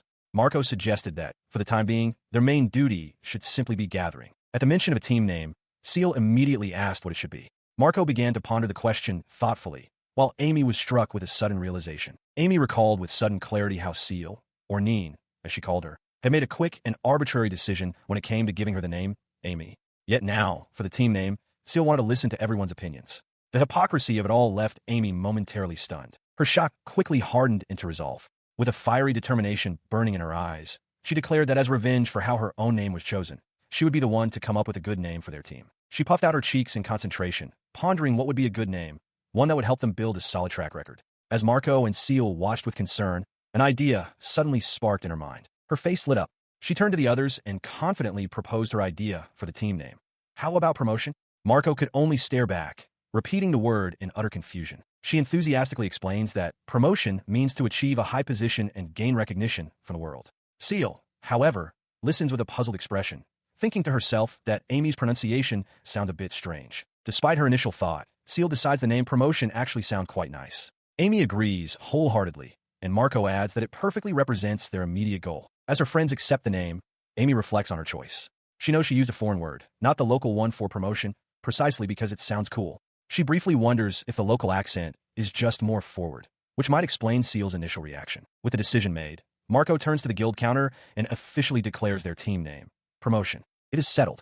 Amy throws a triumphant fist into the air, flanked by her smiling friends, and proclaims that from this day forward, Team Promotion will give it their all. The next morning, at the Hunters Guild, Amy scans the quest board.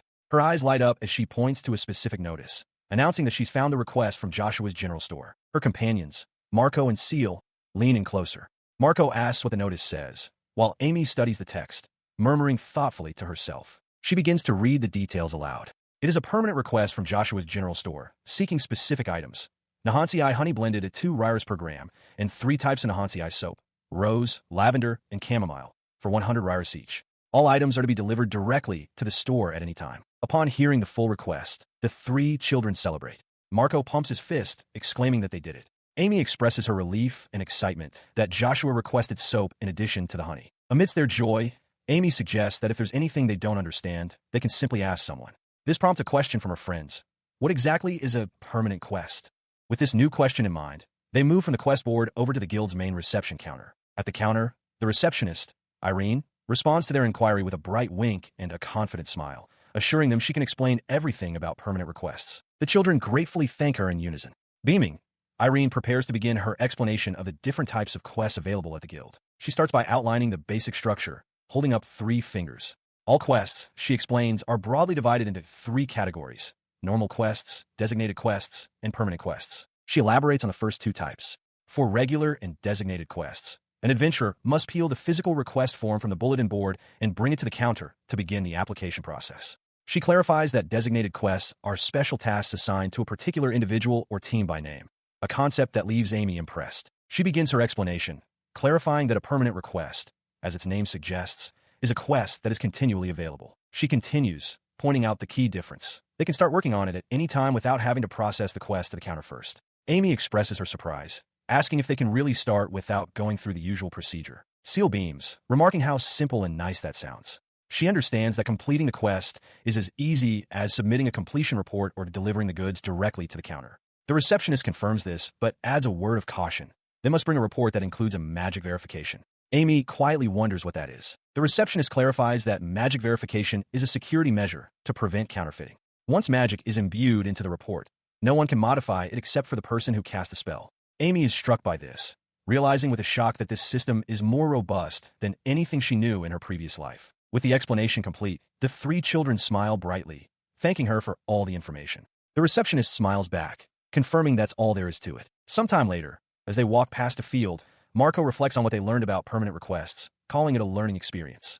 Seal and Amy both agree. Seal begins to ponder the implications. She notes that with normal requests, everyone knows who accepted it because the form is physically removed from a board. For a permanent request, however, one only has to report the completion at the counter. She concludes that this system might be a blessing for people like them who wish to work unobtrusively. Marco agrees, seeing her point. She speculates that perhaps Joshua was being considerate by choosing to make it a permanent request. Amy's face lights up with realization as she exclaims that must be the case. Having arrived at Joshua's general store, Amy eagerly suggests they deliver the goods and thank him right away. Marco and Seal voice their cheerful agreement, ready to go inside. As she and the others looked on with dawning realization, Joshua tilted his head in confusion. "HM," he uttered, asking what they meant. He explained that he had simply made it a permanent request because it was a hassle to make repeated requests. The 3 children listened, their initial assumption now seeming incorrect. Hearing his simple reason, Seal's face flushed with embarrassment. She apologized profusely for jumping to conclusions. Amy admitted they had thought he was being considerate to help them avoid the public quest acceptance process, and both she and Marco affirmed that Seal had done nothing wrong, as they had all thought the same. He waved a hand dismissively, offering his own apology. He admitted his ignorance of the Hunters Guild's detailed procedures, stating it wasn't his intention. Nevertheless, he added with a smile, he was glad it benefited them and offered his thanks. With the misunderstanding cleared up, Joshua's expression turned back to business. He asked if they could show him the items. Eagerly, Marco and Seal agreed. They presented the fruits of their labor, a jar of honey from the second imagination creation session and the remaining soap from the first. The soap's original packaging had writing on it, so they had removed it and divided the bars into smaller portions. Joshua announced he would assess them immediately. A short while later, Jane emerged, confirming that the assessment was complete. Joshua, looking pleased, reported the results. 5 bars each of Nahansi Eye Rose Soap, Nahansi Eye Lavender Soap, and Nahansi Eye Chamomile Soap, along with 1,200 grams of Nahansi Eye Honey blended. He then turned his attention to the payment, explaining that he hadn't written the price on the request form because the glass container for the honey was expensive. He asked Amy if he could purchase it all for the same 10,000 pyrus as before, and she eagerly agreed, expressing her gratitude. The transaction was completed, and the payment was laid out on the counter, a collection of coins and bills next to the delivered soaps. The final tally confirmed the total transaction: 1,200 grams of honey, including the glass container, plus 3 types of soap, amounted to a grand total of 13,900 pyrus. She stares in stunned silence, her mind racing to comprehend the sum. The amount is incredible, equivalent to more than 1.6 million in the currency of her past life.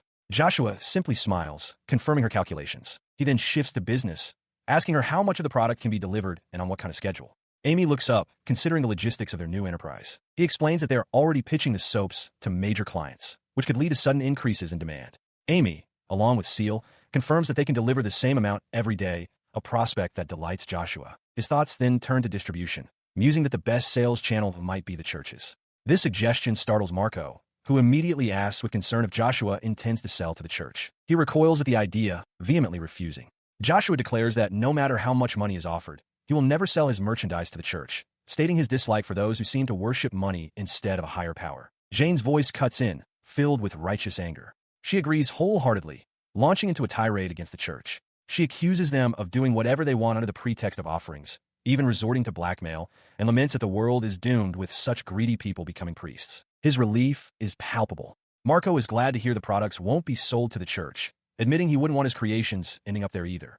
Hearing this exchange, Amy realizes with a sweat drop that the church must have a truly terrible reputation. He smiles, setting the topic of the church aside. Joshua tells Amy he would be grateful if they could deliver as much as they can. She understands and agrees. He then presents them with a delivery report. Joshua explains that they can submit this document to the Hunter Guild receptionist to receive their payment, assuring them it comes with magic verification. The 3 children thank him profusely. Her happiness is infectious. Seal hums a cheerful tune. Marco observes how happy she is that they can visit the store every day, knowing how much she loves Jane and the others. Amy beams, promising they will be back the next day. She tried to process the numbers. Over 1.6 million yen earned in a single day, with the potential to repeat that success daily. The thought was overwhelming, and she decided to push it aside for the moment. Her train of thought was broken as they arrived at the Hunters Guild. With Marco and Seal beside her, she bounded towards the counter, cheerfully calling out for the receptionist, Irene. With a brilliant smile and a raised hand, she proudly announced that their quest was complete. The receptionist, Irene, stared back in disbelief, questioning if it was already finished. She thought it was far too fast. She recovered slightly as Marco stepped forward, presenting the delivery report. Taking the document, Irene noted with surprise that it even included a magic verification. Her eyes darted between the 3 of them, a single thought echoing in her mind. Who on earth were these children? Her intense scrutiny made the children nervous. Marco hesitantly asked if they had done something wrong, but Irene quickly shook her head, assuring them there was no problem at all. Shaking off her suspicion, Irene adopted a bright, professional smile. She congratulated them on completing their first quest and announced it was time to move on to the payment process. The children thanked her enthusiastically. She then guided their attention to the matter of payment, beginning with an explanation of deductions. The concept of a tax fee left the children looking utterly bewildered. She held up 2 fingers to clarify the breakdown. First, a 10% tax will be taken. On top of that, the Hunter Guild would take a 10% commission, resulting in a total deduction of 20% from their reward. She then asks if they want to receive the rest of their reward in cash. As Amy processes this, she recalls Joshua mentioning this fee, understanding that while 20% is a lot, it's a necessary expense to build their reputation. Her alternative is an offer to deposit the funds for them, a suggestion that leaves Marco, Amy, and Seal looking utterly perplexed. She clarifies that the Hunters Guild can hold their money, functioning much like a bank, which is a safe option for those worried about carrying large sums of cash. The idea sparks a thought in Amy's mind. Looking ahead to the future, she asks if it's possible to split the deposit into 4 parts, 1 for each of them, plus a 4th for the team. Irene confirms that this is entirely possible. She formally requests the 4-part deposit for the team, Marco, Seal, and herself. Seal immediately questions the reason, while Marco seeks confirmation, asking if she truly wants to deposit the money. Amy gives a firm yeah. She turns to face them, a thoughtful look on her face as she gathers her thoughts to explain her plan. It is Seal who speaks first, proposing that the team's funds could be used for their group activities. Marco continues the thought, adding that from now on, they'll all have personal things they want, making individual savings a smart move. Amy looks between them, awaiting their final verdict. She worries they might be hesitant, perhaps reluctant to entrust their money to a stranger after growing up in the slums. Marco quickly dismisses her concern, assuring her that isn't the issue, much to her relief. He then explains his true feelings, reminding them that just a short while ago, their only focus was surviving day-to-day in the slums. Because of that, he continues, the very ability to think about the future makes him feel, once again, that they have truly escaped that life. Seal, her expression soft with gratitude, tells Amy that she feels the same way and thanks her for thinking about their future. Amy looks up at her older friends, addressing them by the affectionate names she uses, Nin, Onia. Turning her attention back to the receptionist, she formally requests that Irene-san deposit the rewards into 4 portions. Marco and Seal quickly voice their agreement, echoing Amy's sentiment about planning for the future. The receptionist is visibly moved by their maturity. Tears well up in Irene's eyes as she agrees, touched by how good the children are. With the transaction complete, the quest reward of 11,120 Ryris is officially deposited. The total is divided, with a portion going to the team's promotion fund and the remaining amount split evenly, resulting in 2,780 Ryris for each of the 3 children. Having finished their business at the guild, the children find themselves outside, standing by a field of tall crops under the morning sky. They stand together, contemplating their next move. While the others wonder what to do with the rest of their day, Amy realizes that their schedule will now be like this every day. A new thought takes root. She needs to come up with a plan for their time. Her mind immediately jumps to a specific desire, something she has longed for ever since her past life's memories returned. It's the one thing she would practice if only she could use it. The thought is quickly followed by a wave of disappointment as the stark reality hits her. She possesses no magic whatsoever. Seal, noticing her friend's sudden change in mood, correctly guesses the source of her frustration. Despite her own inability, a new idea sparks in her mind. She turns to her friends with a determined look, asking Seal and Marco if they can show her their magic. Both readily agree, Marco with a cheerful all right, and Seal with a simple sure. She resolved to learn everything she could about their fire and water magic by observing them closely. This knowledge, she believed, was key to increasing what they could accomplish in the future. At her request, a perfect, shimmering sphere of water materialized in the air, popping into existence with a soft sound. Her eyes widened, sparkling with fascination at the sight. Seal held the orb of water gently in her hands. Amy, completely captivated, exclaimed that magic was truly mysterious and amazing.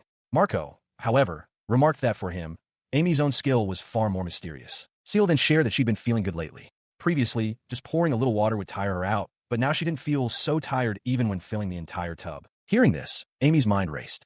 She wondered if Seal's increased stamina was simply because she had been eating properly lately, then recalled the amazing way Seal had disposed of the bathwater. As Seal called out for her, Amy, who had darted away, was struck by a sudden idea. She pondered if there was something specific they could do with this water magic. She quickly produced a large metal pot. She set it firmly on the ground before them. Turning to Seal, she made a request. Nin, can you put some water in this pot? Both Seal and Marco looked on, puzzled, but Seal hesitantly agreed. Seal obliged, asking if this was what she wanted as a stream of water magically filled the pot to the brim. Amy watched, her face alight with amazement, whispering how incredible it was. She begins her instruction, asking Seal if there's a way to use her magic to lift the burnt grime from the pot. To clarify, Amy explains the goal is to separate the dirt from the inside surface of the pot. Though she seems a bit unsure, Seal agrees to give it a try. As Seal concentrates, a bead of sweat forming on her brow, Amy visualizes the process, using a thin layer of water to get between the dirt and the pot, effectively peeling the grime away. The magic works perfectly. A swirl of water scours the pot clean. Amy claps her hands in delight, praising Seal for her amazing success. Seal, relieved, is simply glad she could do it. Seal looks on, puzzled by the excitement, wondering about the purpose of this exercise. With a triumphant grin, Amy announces her grand idea. With Seal's water magic, they can do the laundry. The suggestion sparks a realization in Seal's eyes. Amy encourages her further, explaining that if she thinks about it and practices, she might be able to do a lot of different things with her magic. Her expression now bright with possibility. Seal thanks Amy profusely, declaring that she will try experimenting with her abilities.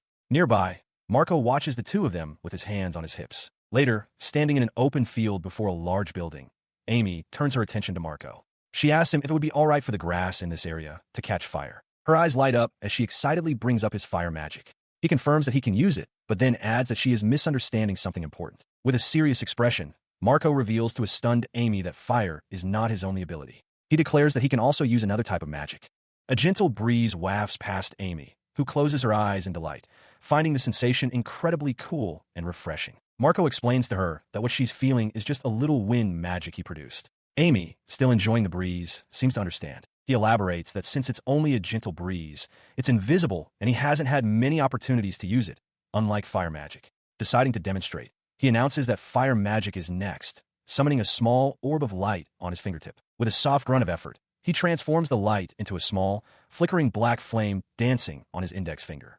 Amy watches with wide-eyed wonder. He remarks that he might be feeling better lately, not feeling exhausted at all. Amy, thinking of all the food she's been able to eat, agrees that she's also doing great. Her curiosity piqued. She asks if the user of fire magic feels the heat from their own flame.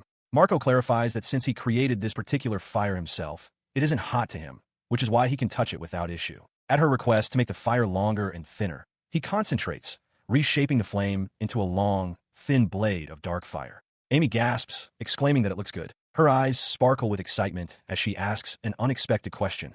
Could she hold the fire magic? Marco looks at her, surprised by the request. She insists, her face alight with eagerness, urging him to let her try. Taken aback by her intensity, Marco stammers that he understands. He then reshapes the base of the fiery blade into a hilt and holds it with both hands, presenting it. He asks if his form is good enough, while Amy stares, completely captivated and whispering how cool it is. He listened as Amy, with a spark in her eyes, suggested that if he could improve his fire magic, it could become a sword made of fire. The idea of a flame sword hung in the air between them. The concept struck him with incredible force. A sword of flame? He exclaimed, his eyes wide with astonishment and excitement. Moments later, he stood proudly, wielding a crackling, dark blade of pure fire. Amy cheered, declaring it amazing and cool, adding that magic swords are a staple in stories about other worlds. He asked if the blade was to her liking. Thrilled, Amy immediately had another request. Could he make the fire float and grow bigger, like the flame he had made before? Her mind raced with possibilities. She then posed a new challenge, asking if he could make that fire fly away using his wind magic. With a knowing look, she finished her thought, explaining that such a feat would look just like a special move. The suggestion left Marco momentarily stunned. He agreed, marveling at her idea. That's amazing. So cool, he thought, holding the floating ball of fire in his hand, ready to attempt the combination. Taking a firm stance, he thrust his hand forward and roared, "Go forward. Fireball." The resulting fireball drifted forward with a gentle puff, moving at a snail's pace. Behind him, Amy mimicked his stance, pushing with all her might as if to help it along. He immediately dropped to his knees, apologizing profusely to Achabai. He explained his failure was due to only being able to use a little wind magic. Amy, however, was not disappointed. She reassured him, saying that imagination is important for magic and that with practice, he would surely be able to do it one day. She mused that Marco's wind magic was currently just a gentle breeze. Hearing this, he clenched his fist, embarrassed but resolute, declaring that he would try various things to improve. Her mind immediately went to practical applications. Seal typically handled the laundry with water magic, but if Marco could combine his fire and wind magic, he could create a warm wind to dry clothes, like a hot air dryer. Sometime later, at the Hunters Guild cafeteria, the three children finished a satisfying meal. Marco and Seal both exclaimed how delicious it was, feeling full and content. After their meal, while the other two went to practice magic, Amy took a nap.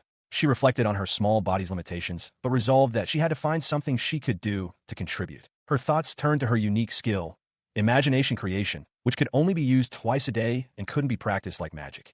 She realized that to use it effectively, she needed to learn more about this world. Seal and Marco noticed her deep in thought. Having formulated a plan, she addressed the others. She pointed out that from now on, after their morning deliveries, they would have free time. She proposed that they should decide on something productive to do during that time, just as they had practiced magic that day. Marco enthusiastically agreed, calling a great idea.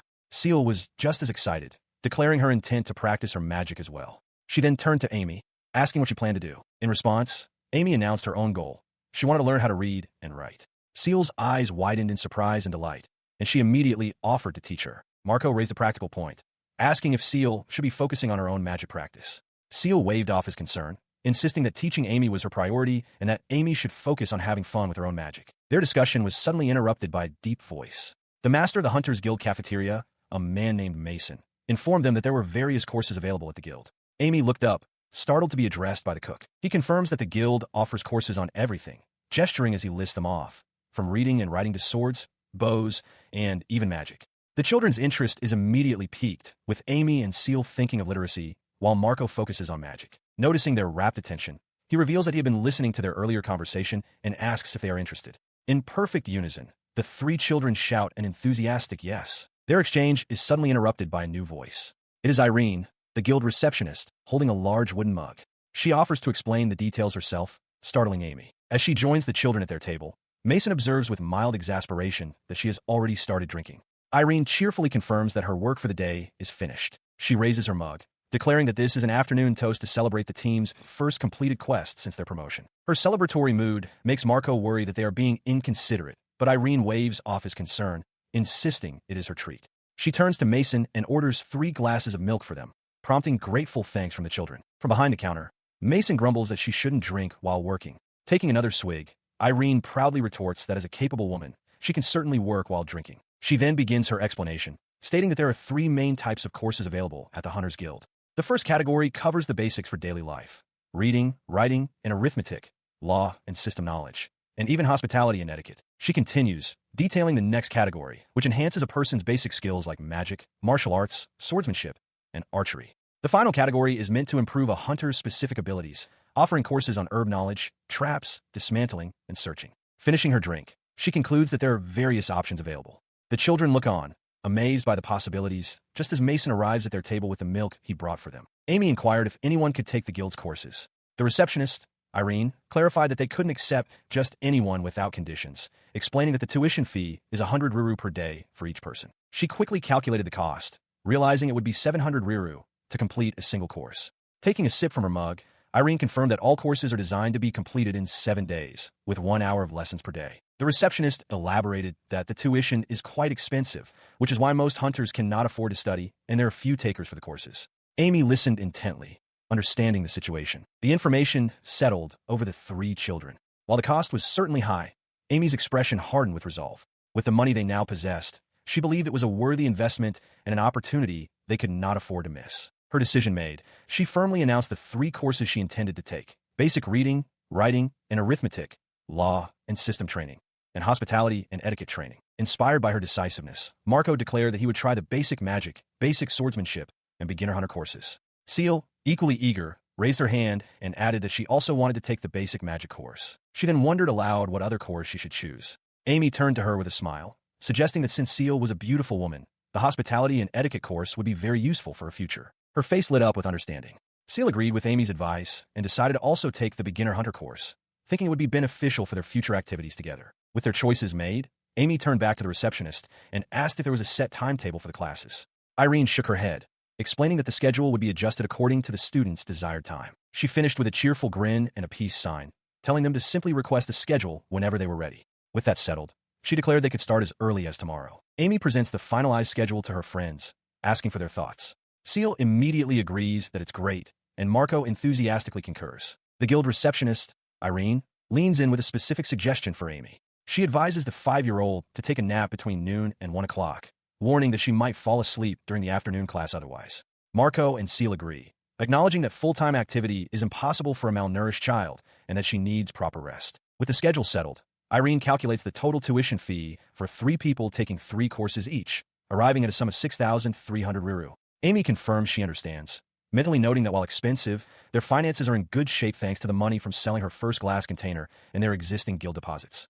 She silently thanks the containers for their contribution. When Irene asks if they plan to pay in installments or all at once, Amy beams and gives a thumbs up, declaring they will pay the full amount in cash, upfront, and with a smile. Her confident, if slightly unusual, declaration catches Irene by surprise. Amused and blushing slightly, she confirms their intention to pay in full, cheerfully questioning the addition of with a smile. This confidence was well-founded, stemming from their efforts the night before. Using her imagination creation skill, Amy had produced a high-value herbal soap gift set and a large jar of honey-blended honey. The next day, the 3 children delivered the goods, 18 bars of soap across 3 varieties, plus the honey, to Joshua's general store, where they were received with thanks. After completing the delivery, they proceeded to the Hunters Guild to submit their report. Irene greeted them warmly, congratulating Team Permission on a job well done. Their success was rewarded handsomely. The quest completion reward was 11,360 riru, and after taxes and fees were deducted, the remaining amount was deposited and split evenly, giving each member of the team 2,840 riru. With their tuition paid and funds secured, they went straight to their respective classes. Marco began his swordsmanship training, Seal focused on her magic, and Amy sat down at a desk to begin her own studies. She lets out a weary sigh as night falls over the guild. Her training has been exhausting. Despite her fatigue, She joins Marco and Seal in the Hunters Guild cafeteria. Marco comments on how much there is to do, but Seal adds that every day is fulfilling and fun, a sentiment with which Amy wholeheartedly agrees. Her newfound enthusiasm stems from more than just her crafting lessons. She proudly explains that she's gradually learning to read and write, which is helping her understand more about the world. She's learned that the town they live in is called Aurelia, and that it is ruled by Viscount Aurelia. The simple act of learning these facts brings her immense joy. As she beams with happiness, Seal brings up a different topic, recalling something she was told during her basic magic course. She explains with a hint of concern that their instructor found the way they use magic to be abnormal. The revelation catches Amy completely by surprise. Marco chimes in, confirming Seal's account. He elaborates that because they had been using magic their own way without any formal instruction, they weren't using the proper spells to activate it. Amy relays what she heard from them, explaining that according to their instructor, both Marco and Seal cause a stir when they easily change the shape and size of their spells. Seal continues the story, detailing the instructor's assessment. She explains that one cannot normally interfere with magic after it has been activated without a significant amount of magical strength and control. Hearing this, Amy can only think to herself how amazing her two friends truly are. She realizes the source of their incredible power, because they had to continuously use magic while living in the extreme poverty of the slums, lacking proper nutrition and physical strength. Their magical foundations were forged under immense strain. It was an experience akin to high-altitude training for a marathon runner. Now that their circumstances have changed, the results are astonishing. Having moved from that harsh environment to a well-nourished state, their latent power has been fully unleashed. It is as if heavy weights they have been carrying their whole lives have finally been removed, allowing them to perform amazing feats. Seal's face softens with a gentle smile as she recalls a recent event. She explains how happy she was that a proper expert had watched her use her magic and praised her for it. The younger girl looks up at her, understanding completely. She explains that since the townspeople have always treated them coldly because they're from the slums, being praised like this makes them truly happy. Their brother, Marco, interjects with boisterous energy, declaring that he's training in swordsmanship. He demonstrates by swinging a flaming stick he created with magic, much to Seal's shock, who points out that he's in a swordsmanship course, not a magic one. He pays her no mind, his eyes sparkling with determination. He proudly calls his creation a cool flame sword and vows that one day, he'll definitely show them its true power. Watching him, Amy drifts into a daydream. She imagines herself in a fine dress, effortlessly wielding multiple forms of magic, thinking how nice it must be and how she might have been able to perform some incredible feat if only she could use magic. But the fantasy quickly evaporates, leaving her with a heavy feeling. She realizes with a pang of despair that she has no magic, feeling as though she's the only weak one among her friends. In the background, the guild receptionist Irene walks by. The receptionist, however, seems to be in high spirits. Holding a mug, Irene smiles to herself, glad that everyone at promotion seems to be doing well, and raises a quiet toast to their future. She turns and walks away, leaving Amy watching her depart. The little girl realizes that Irene came to drink today and must enjoy alcohol. A new idea forms in her mind. Perhaps someday she should use her imagination creation ability to make some good alcohol and give it to her as a gift. After completing a 7-day guild course, Amy finishes her latest project using imagination creation, a full set of honey-infused soaps and a jar of pure honey. With her products neatly arranged, she stands proudly, declaring that everything is now ready for the next day's delivery. As she does, a familiar assessment of her status flashes through her mind, confirming her age as 5 and her condition as undernutrition, while highlighting her sole skill, imagination creation. She beams with excitement, realizing her skill has reached level 3, which now allows her to use it 3 times a day. Her joy is tempered by a new observation. Her condition has changed from malnourished to undernutrition, and she wonders if this subtle shift signifies a step toward becoming healthier. She considers her remaining power for the day. Having already used her ability twice, she has 1 use left and begins to ponder what else she could create. Her contemplation is interrupted as she runs over to Marco and Seal, calling out to get their attention. She excitedly announces that her skill has leveled up, granting her the ability to create 1 more item. Seal responds with delight, telling Amy how amazing she is. Eager to share her good fortune, she asks if there is anything they would like her to create for them. Marco and Seal pause, thoughtfully considering her generous offer. She peeks out from behind Seal, who hesitates when Marco gently prompts her to speak her mind. Instead of stating her own desire, Seal turns the question to Amy, asking what she wants. Amy insists that Seal should be the one to make a wish, an idea that both she and Marco enthusiastically support. With their encouragement, Seal finally reveals her wish. It is not for herself, but to express her gratitude and return the favor to Jane and her husband, who have helped them in so many ways. Marco immediately understands, connecting her words to a conversation they had before visiting the clothing store. Seal confirms that this is exactly what she meant. She begins to recount the memory, explaining that it happened on their way home after delivering the soap for the first time when they decided to stop by a clothing store. The memory is unpleasant, A clerk at the shop had confronted them with a barrage of suspicious questions. Were they alone? Where were their parents? Were they orphans? And where was their identification? Recalling the incident, all three children grimace. They remember all too well how they were treated with extreme rudeness. The story continues. Even after they showed their Hunters Guild ID, the clerk remained dismissive, condescendingly asking if they even had money or knew the prices of the clothes.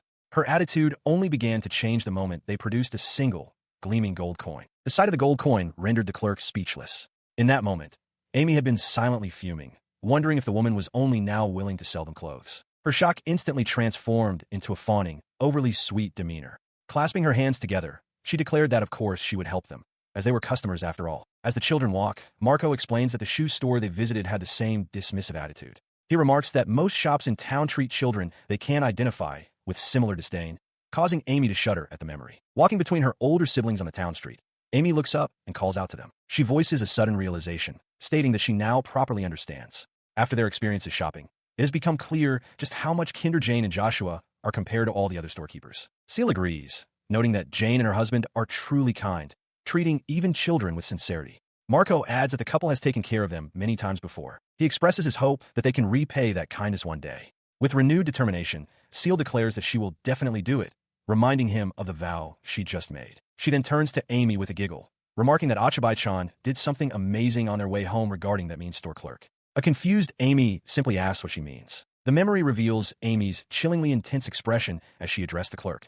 She had thanked the woman for the wonderful clothes, adding that it would be their first and last purchase, and that the clerk should remember this well. Recalling this, Seal and Marco laugh heartily. Marco comments on how satisfying the moment was, certain that the store clerk must have been completely confused by the 5-year-old's parting words. Amy, however, does not share their amusement. Her face contorts in fury as she declares that she can't forgive those store clerks for being rude to Seal and Marco. Seal praises her, saying she did well to hold back. Internally, Amy admits she restrained herself, though she desperately wanted to tell the clerk they would never return because of her attitude. She resolves that she will never forgive anyone who hurts her siblings. She giggles softly before her expression turns serious, thanking her older sister for getting angry on their behalf during the incident at the clothing store. Her siblings voice their agreement.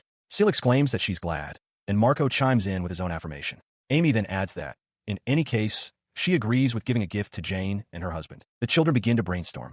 Amy wonders aloud what kind of gift would be suitable. Marco suggests that something edible might be a better choice, but Seal quietly considers that a gift meant just for the two of them might be more meaningful. Continuing her thought, Seal proposes that it would be nice if they could give the couple a matching item, something they could share. A spark of understanding lights up Amy's face. Seal, seeing this, elaborates with excitement that it would be wonderful if Jane and Joshua could wear the same thing together. The following day, at Joshua's general store, the proprietor himself announces that the delivery report for the day is ready. Having arrived at the store, the children bow and thank Joshua for his hard work. He smiles warmly, thanking them in return. Seal, however, seems hesitant and struggles to find her words. Taking a deep breath, she gathers her courage and declares loudly that she has something she wants both him and Jane to receive. Her sudden announcement piques the curiosity of Joshua and Jane. Jane asks what it is, while Joshua guesses it might be a suggestion for a new product. From the side, Seal quickly clarifies that it isn't. Now flustered under their expectant gazes, Seal stammers, trying to explain that they want to thank them for all their help. Behind her, Marco and Amy watch intently, with Marco silently urging his sister to do her best. She clenches her fists, gathering her courage before speaking. With a blush dusting her cheeks, she explains that this is a token of their gratitude. With determination, she thrusts the gift forward, urging them, please take these. Her words hang in the air as Joshua and Jane look down, puzzled by the small pouch she has presented to them. Their confusion instantly vanishes, replaced by wide-eyed astonishment as they see the contents. Inside the pouch are two gleaming, perfectly crafted wristwatches with metallic bands. Jane stares, her voice trembling as she stammers, questioning if they could possibly be watches. He is just as stunned, sweating as he mutters in disbelief that such small timepieces could even exist. From nearby, Amy proudly announces that this was her third imagination creation. A pair of mechanical, self-winding wristwatches, valued at 49,280 yen. She happily notes their amazed reaction was even greater than for the glass bottle, and continues to explain the watch's features. They are automatic, requiring no batteries, made entirely of tough, scratch-resistant stainless steel, and are water-resistant up to 10 atmospheres, making them safe to use around water. As Amy clarifies that this device, a wristwatch, is worn on the wrist to check the time, the concept strikes Jane and Joshua with overwhelming force. They cry out in unison, flabbergasted by the very idea. Joshua, utterly speechless, can only manage a faint sound of comprehension. He laughs with pure delight, wiping a tear from his eye as he exclaims that he's never heard of anything so amazing. Beside him, Jane remains flustered, insisting they cannot possibly accept such an incredible gift. In response to their hesitation, Seal earnestly insists they receive the gift, explaining it's a token of their long-held gratitude. Marco chimes in, pleading for them to take it, while Amy watches with wide-eyed anticipation. Jane's gaze softens as she looks at Seal, the children's earnestness stirring a memory. She hesitates, her mind drifting back to a specific moment from the past. The memory sharpens, focusing on the very day she first met Jane. In that memory, a much younger Seal stood alone in a desolate alley, her small form shrouded in shadow, hands clasped together in desperation. She had approached another child, her voice weak as she explained her dire situation. Her mother was ill and desperately needed food, but her plea was met with scorn. The other children recoiled in disgust, shouting at her to go away, branding her a dirty slum kid. Rejected, she slammed her fist against a nearby wall, the sharp sound a testament to her despair. Defeated, she could only whisper apologies to the empty air, her head bowed low. Finally, she turned to one last door, finding Jane inside. With all the courage she could muster, the young Seal repeated her plea, begging for some food for her sick mother. She had collapsed onto the floor, her small body giving out from hunger and desperation. But in that moment, Jane had simply smiled, holding out a loaf of black bread. The unexpected kindness brought tears to the young girl's eyes, a wave of relief washing over her. Finishing her recollection, Jane recalls Seal's thoughts from that day, that Jane was the only person who had ever treated her properly and given her food. Her husband, Joshua, reflects on the memory, acknowledging that dealing with children from the slums could have damaged the store's reputation. As he speaks, Seal continues, telling Jane that she was incredibly happy back then just to have been given that bread. Her voice trembles with emotion as she explains that the gratitude she felt at that time is something she will never forget. Tears stream down her face as she makes the heartfelt declaration. Her raw emotion hangs in the air. Joshua looks on with a knowing smile, while Jane is visibly taken aback, a bead of sweat on her temple. She turns away, flustered and blushing, clearly moved by the depth of Seal's gratitude. Having moved past the emotional exchange, Amy cheerfully begins to explain the gift, pointing out how to adjust the time on the clock. She instructs Jane and Joshua to synchronize it with the chime. Joshua understands immediately and thanks her, while Jane, smiling, remarks that it feels good to show appreciation properly. Her task complete, Amy peeks out from behind the counter with a broad, satisfied grin, watching as Marco and Seal share in the happy moment. The scene triggers a memory for Seal, transporting her back to her childhood. She recalls excitedly telling her mother that a kind person had given her some black bread, and that it was very delicious. In the memory, she leans over her bedridden mother, gently urging her to listen to what she has to say. She explained with innocent conviction that because they received this food, it was proof that God was always watching over them. Her mother had taught her to always be grateful to God and to the person who had given them the bread. Tears begin to form in the young Seal's eyes as she recalls her mother saying that a ring, once said to belong to an angel, was all she had left for her. Her mother's final instruction was to keep that ring hidden where no one would ever know of it. Through her sobs, Seal promised she would. The lesson concluded with a solemn warning that echoed in her mind. God is always watching, so she must never do anything embarrassing in his sight. She sniffled, tears streaming down her face as her mother's final words echoed in her memory. A plea to be kind, to always be cheerful, and to live life to its fullest. Through her sobs, the young girl managed a single, whispered word of agreement. Okay. Her mother's voice, though weak, was filled with conviction, promising that even through pain and hardship, God would definitely reach out to her someday. She just had to wait until that time came. Returning to the present, that memory solidified her resolve. She understood now that she just had to be patient until the foretold angel appeared. Her gaze settled on the small child before her. The legendary angel, she mused, with silver hair and silver eyes. Until that day arrived, she would endure. She turned to the little girl, explaining that while she had borrowed Achabai-chan's power for the time being, it was only a temporary measure. Her true goal was to become more independent, hoping that one day she could be recognized by the people of the town on her own merits. And through her own effort, she was already making progress, building a warm and friendly rapport with the kind shopkeepers, Jane and Joshua. At the general store, Jane joyfully expresses her gratitude for the new wristwatch she wears, while Joshua, also wearing one, smiles and promises they will both treasure them. Observing the happy shopkeepers are Amy, Seal, and Marco, their own faces lit with warm, contented smiles. Seal turns to Amy, noting how good it is that she finally showed her gratitude. Emboldened, Amy calls out to Joshua from the doorway, asking if she might request a favor. He kindly inquires what she needs. She hesitantly asks if it would be possible for them to take a break from their delivery duties the following day. Joshua's expression remains warm as he assures her it's perfectly fine, explaining that they still have plenty of stock. His thoughts then turn to their arrangement, and he asks if she's truly okay with making deliveries every other day, adding that he wouldn't mind if it's too much of a burden for them. His consideration sparks a new worry in Amy. She wonders if the product isn't selling well and voices her fear that he might cancel the deliveries entirely. Joshua quickly waves his hands to dismiss the idea, insisting that is not the case at all. He decides to give them a small business lesson, explaining that they are positioning the item as a luxury product. This involves carefully selecting who they sell to, which makes the product feel more special and, in turn, increases its value through strategic marketing. The three children stare, wide-eyed, as they process this information.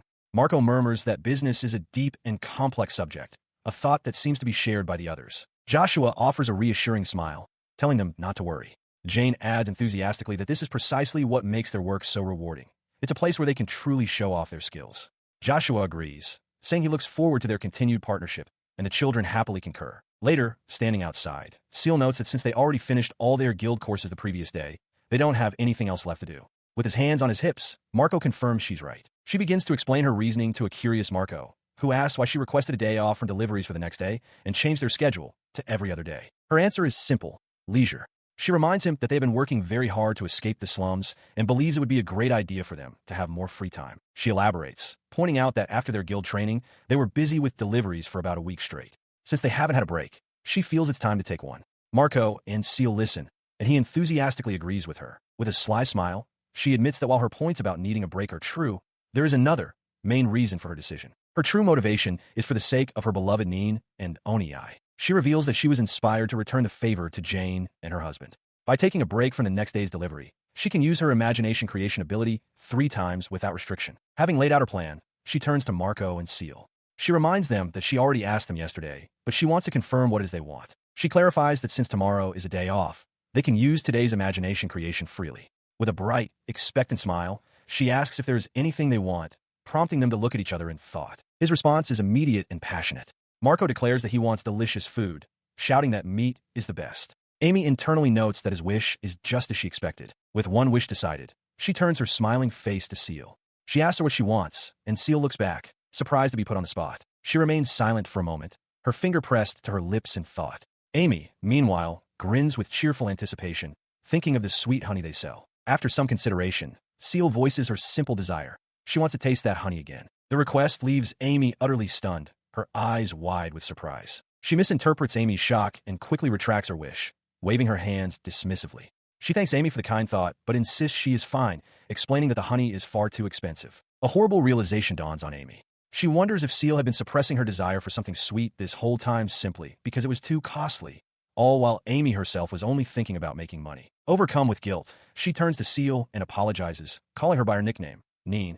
The apology catches Seal completely off guard. With tears forming in her eyes, Amy confesses that she was so focused on money that she didn't think enough about Seal's feelings.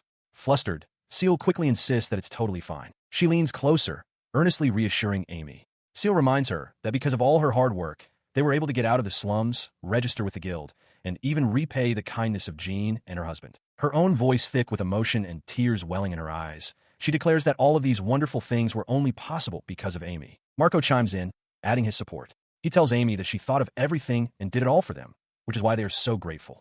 He concludes firmly that she has nothing to apologize for. Moved by their reassurance, Amy looks up at her friends, her voice thick with emotion as she calls out their names. He and Seal understand, simply thanking her. With a bright smile, Amy announces that to make up for all their patience, she will now serve them lots of delicious food and encourages them to enjoy it. She closes her eyes, concentrating. She decides to create food that both of them would like, and in a huge serving. In a flash of light, her imagination creation ability manifests a large box. It contains a 120-piece set of 30-gram authentic aged beef jerky, valued at 99,800 yen. Immediately after, a second, even larger box appears. This one is a commercial set of jam sachets for school lunches, containing 1,200 individual 15-gram packets, valued at 32,400 yen. The sudden materialization of 2 large brown boxes startles Marco and Seal, who cry out in surprise. Amy stands before them, beaming with pride. He peers into the first box, his shock turning to amazement.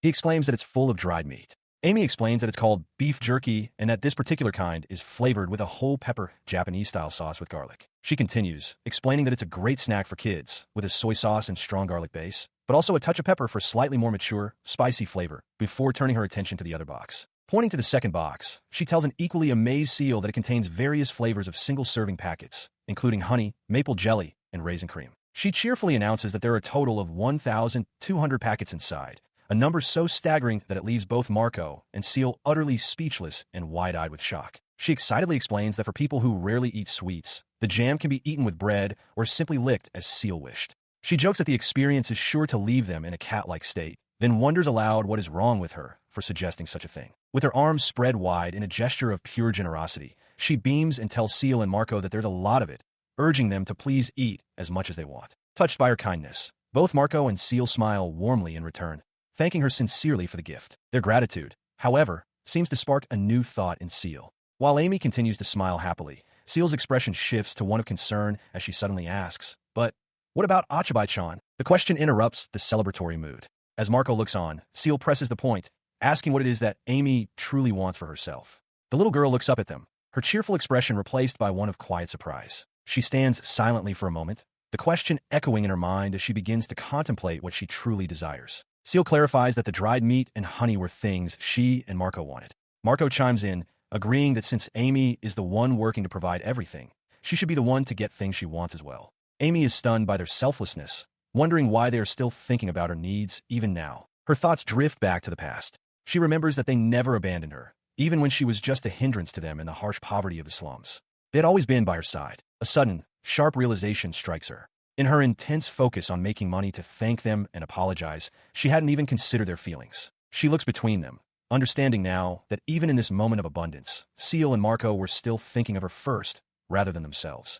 A quiet, heartfelt thank you escapes her lips. She struggles to articulate the overwhelming feeling, her thoughts catching her throat as she tries to form the words, "I am." The unspoken sentiment gives way to a physical release as large, crystalline tears well up in her eyes and begin to stream down her flushed cheeks. Her sudden outburst catches Marco and Seal completely by surprise, their own eyes widening in shared concern. They rush to her side, their voices a flurry of worried questions. Seal asks what's wrong, while Marco, confused, asks why she's crying and apologizing.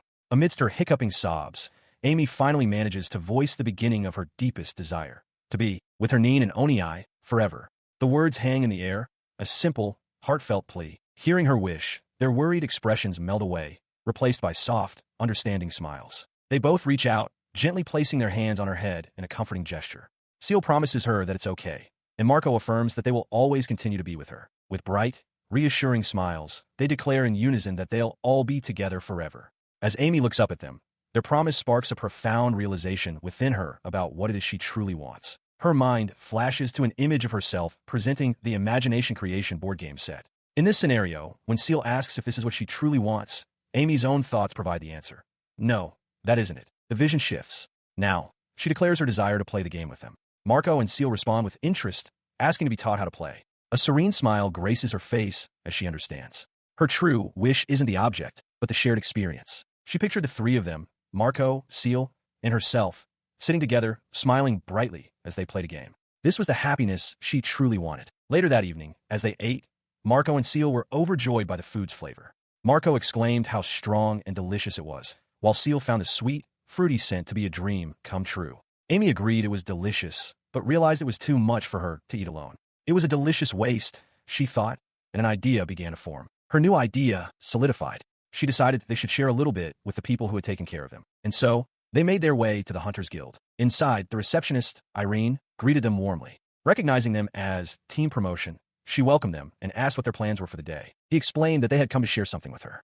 Irene looked back, puzzled by his statement. Seal added that they had acquired some delicious things and hoped she would like them. Amy chimed in enthusiastically, thanking Irene for all her help. They presented their gifts, 10 portions of meat and 20 packets of honey.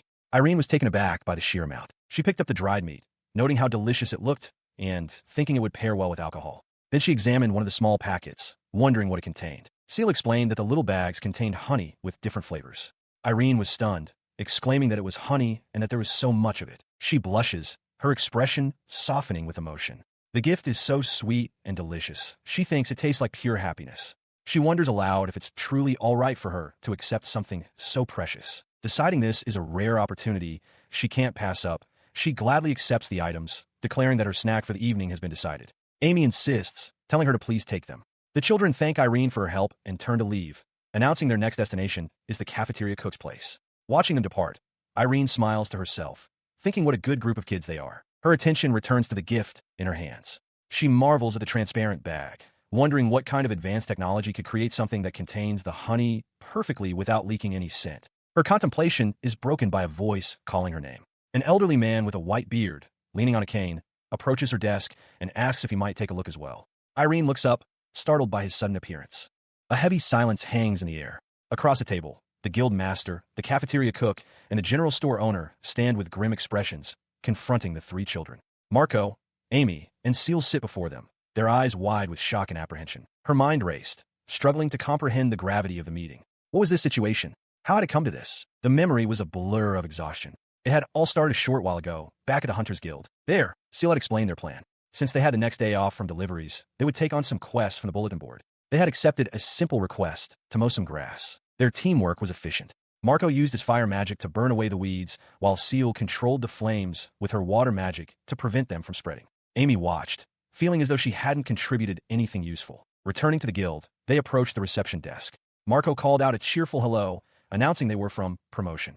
The receptionist, Irene, greeted them back with a bright smile. Her smile widened as she thanked them profusely for the treat they had given her the day before, exclaiming that it was the most delicious thing she had ever tasted. Amy, pleased, assumed she was talking about the sweet honey.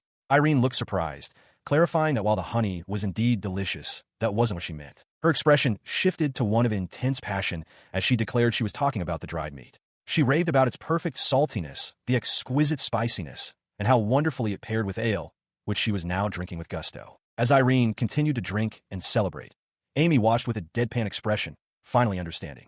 Irene-san loved drinking. Seal, equally bewildered, could only ask what exactly that meat was. She looks on in utter confusion, demanding to know what everyone is talking about. Her question is directed at Mason, the cafeteria cook, who passionately explains that adding their honey-dried meat to ordinary brown bread transforms it into a heavenly dessert. He marvels at how the honey is separated into smaller portions, each with its own delightful sweetness. Beside him, Irene enjoys a piece herself, remarking that one shouldn't judge a person by their appearance. She seems amused to discover that the tough-looking cook has such a prominent sweet tooth. Putting that aside, she turns to the children with a serious expression, asking if they have time to discuss a promotion.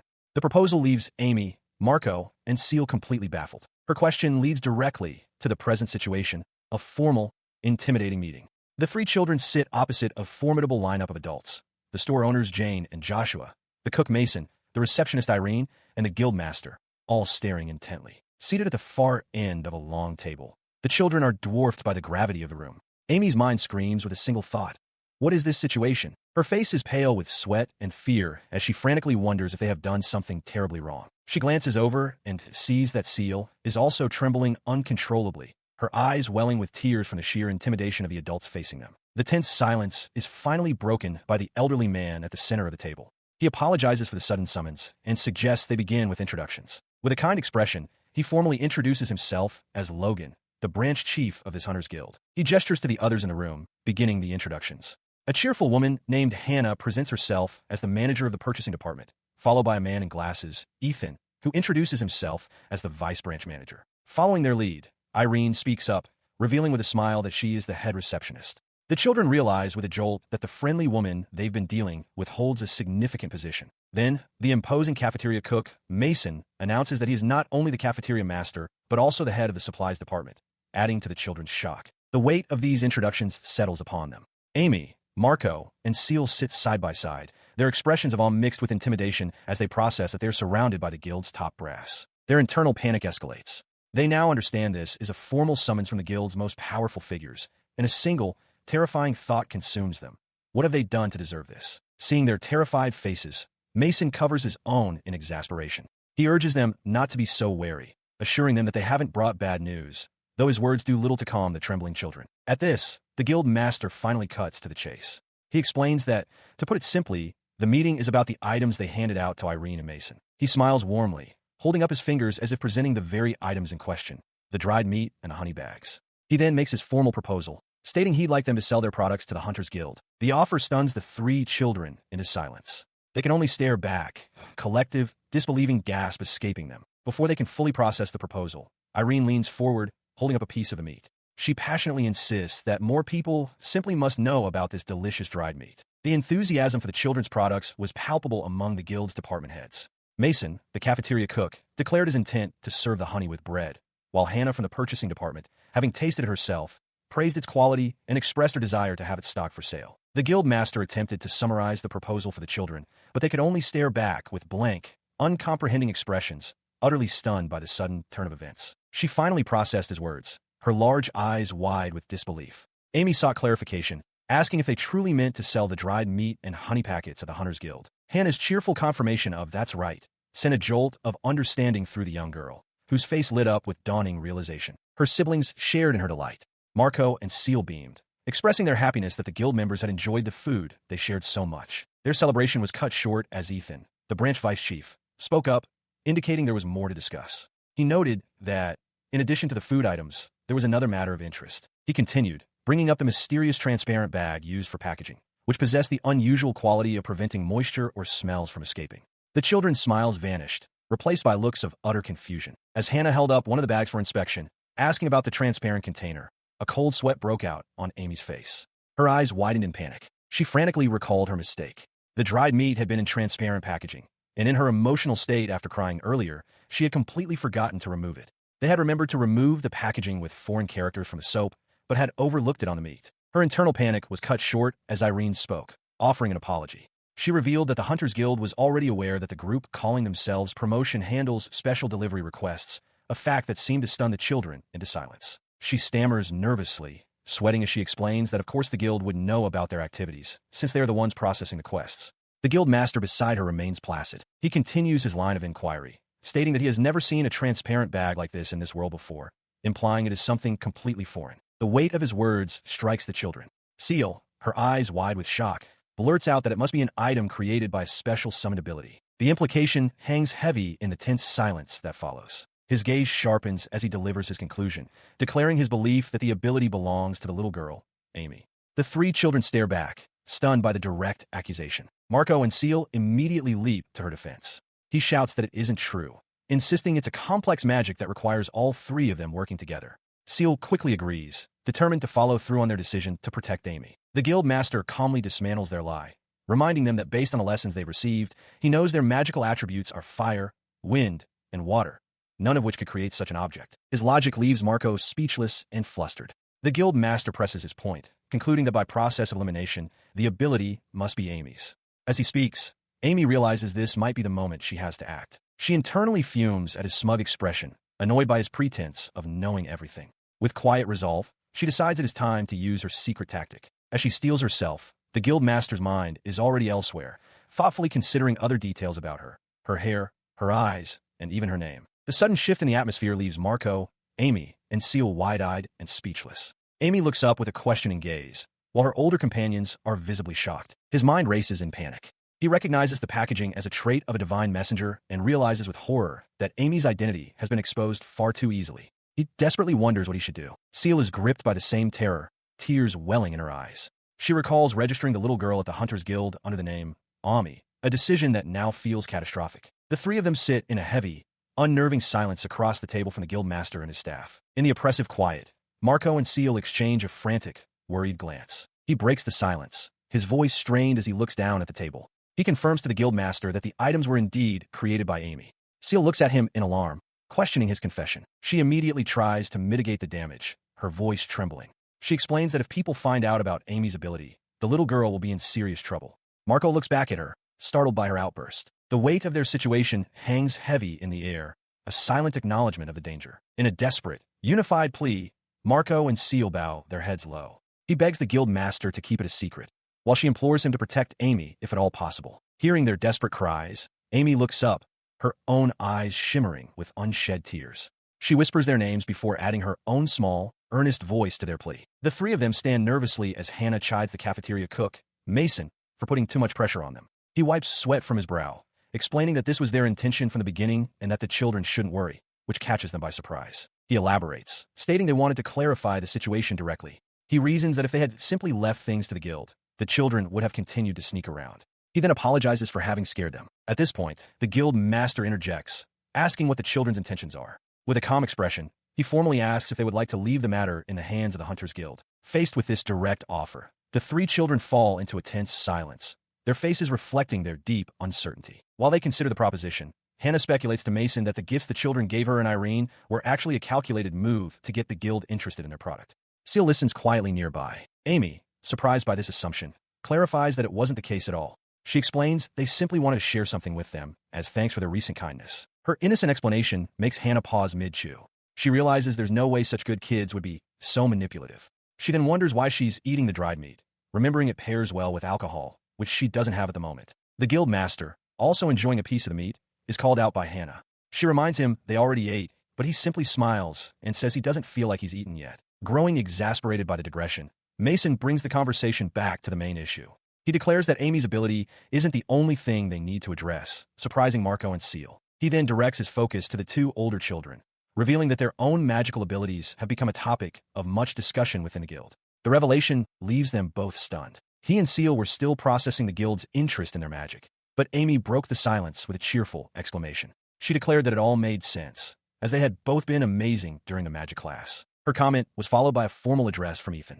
Adjusting his glasses, he stated that the Hunters Guild wished to negotiate with them regarding a team promotion. As Amy listened intently, the guild master clarified the proposal. He confirmed that if they delivered the dried meat and honey to the Hunters Guild, the guild would, in return, provide official protection for all three of them. For children who had just escaped the slums, this was incredible news. They thanked him profusely. The guild master smiled warmly, explaining that it was only natural for a guild to want to surround itself with talented hunters. With the general agreement settled, Ethan moved on to the specific conditions of their arrangement. He asked Amy to first state the quantity of goods she could deliver and on what basis. She paused to think. Considering her deliveries to Joshua's store and that her imagination creation could be used 3 times a day, she concluded that she could likely provide about 100 of each type of dried meat and honey packet. She then specified the delivery frequency, once every 1 to 3 days. The sheer volume shocked Ethan, whose glasses seemed to crack under the strain as he sputtered. 100 pieces? His astonishment was palpable.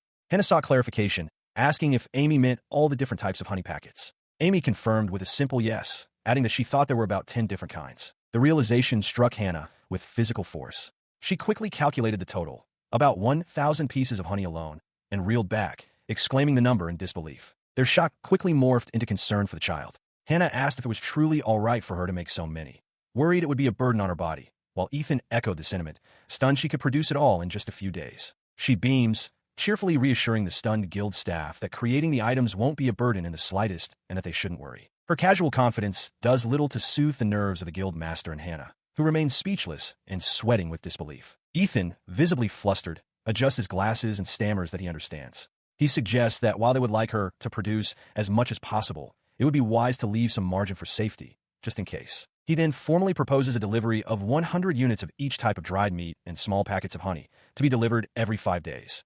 Without a moment's hesitation, Amy brightly agrees, declaring it's no problem at all. With the supply details settled, Ethan thanks her profusely and announces that it's time to discuss the specifics of their rewards. The guild master then takes over the conversation. He begins by stating that, first and foremost, the Hunters Guild will offer them its full protection. He then asks Amy what, exactly, they want from the guild in return. Turning to her companions, she asks Seal and Marco what they should do.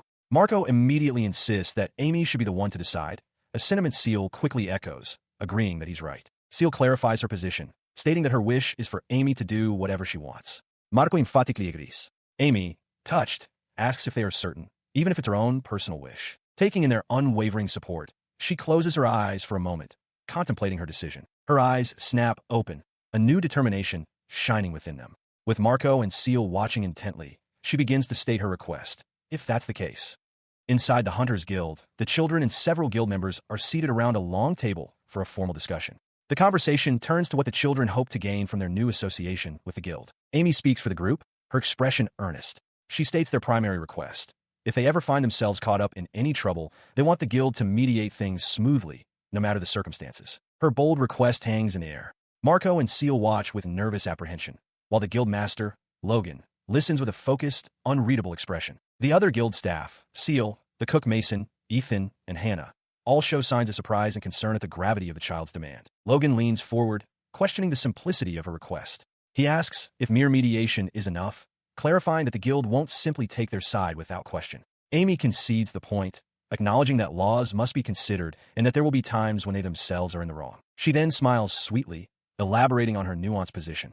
She explains that they understand the guild's hands might be tied when dealing with nobles or other influential people. In such cases, they just hope the guild will manage to smooth things over for them. Her surprisingly mature and pragmatic reasoning renders the guild master momentarily speechless, his expression frozen as he processes her words. After a beat of silence, he erupts into a hearty laugh. He remarks with amusement that despite being just a child, she thinks about all sorts of complex matters. With a smile, he confirms that he understands her position. He then makes a solemn promise.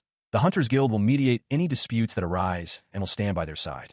In a small inset, the children express their profound thanks for his declaration of support. With the agreement settled, Ethan redirects the meeting. He announces that they will now move on to the topic of rewards for their deliveries. Amy looks up, startled, questioning if the guild's protection wasn't the reward itself. As she listened, Ethan clarified the terms.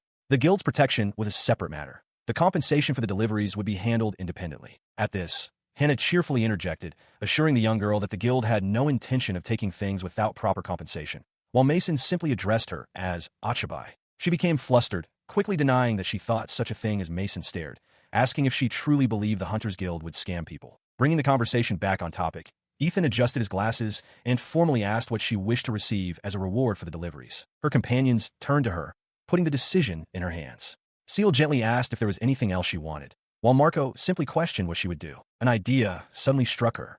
She knew they could earn money by making regular deliveries to Joshua's general store, but she considered that perhaps, instead of money, they should ask for something they currently had a hard time acquiring. She turned to her friends, asking if it was all right for her to decide again. Both Marco and Seal gave their immediate and enthusiastic consent. With their blessing, she faced Ethan once more. She asked if the compensation could be something other than money. He confirmed it was fine, as long as it was something the Hunters Guild could provide. Her eyes brightened as she made her request, asking if it would be possible for them to have the tall grass area in the open yard of the guild, the very place they were currently living. Upon hearing her idea, both Seal and Marco reacted with wide-eyed surprise, quickly realizing that her suggestion might actually be a brilliant one. Inside the Hunters Guild, the guild master, Logan, considers the unusual request. He asks his staff if anyone knows about the grassy area on the north side of the open yard. Hannah confirms its location, recalling the specific spot. Ethan, another staff member, steps forward with an assessment. He explains that the place has been left as is, without any maintenance, and holds virtually no value as an asset. Hearing this, the guild master turns back to the children with a gentle smile. He asks if they are truly certain they want such a seemingly useless piece of land. In perfect unison, Amy, Seal, and Marco give a resounding, enthusiastic yes. With a decisive rap of his hand on the desk, the matter is settled.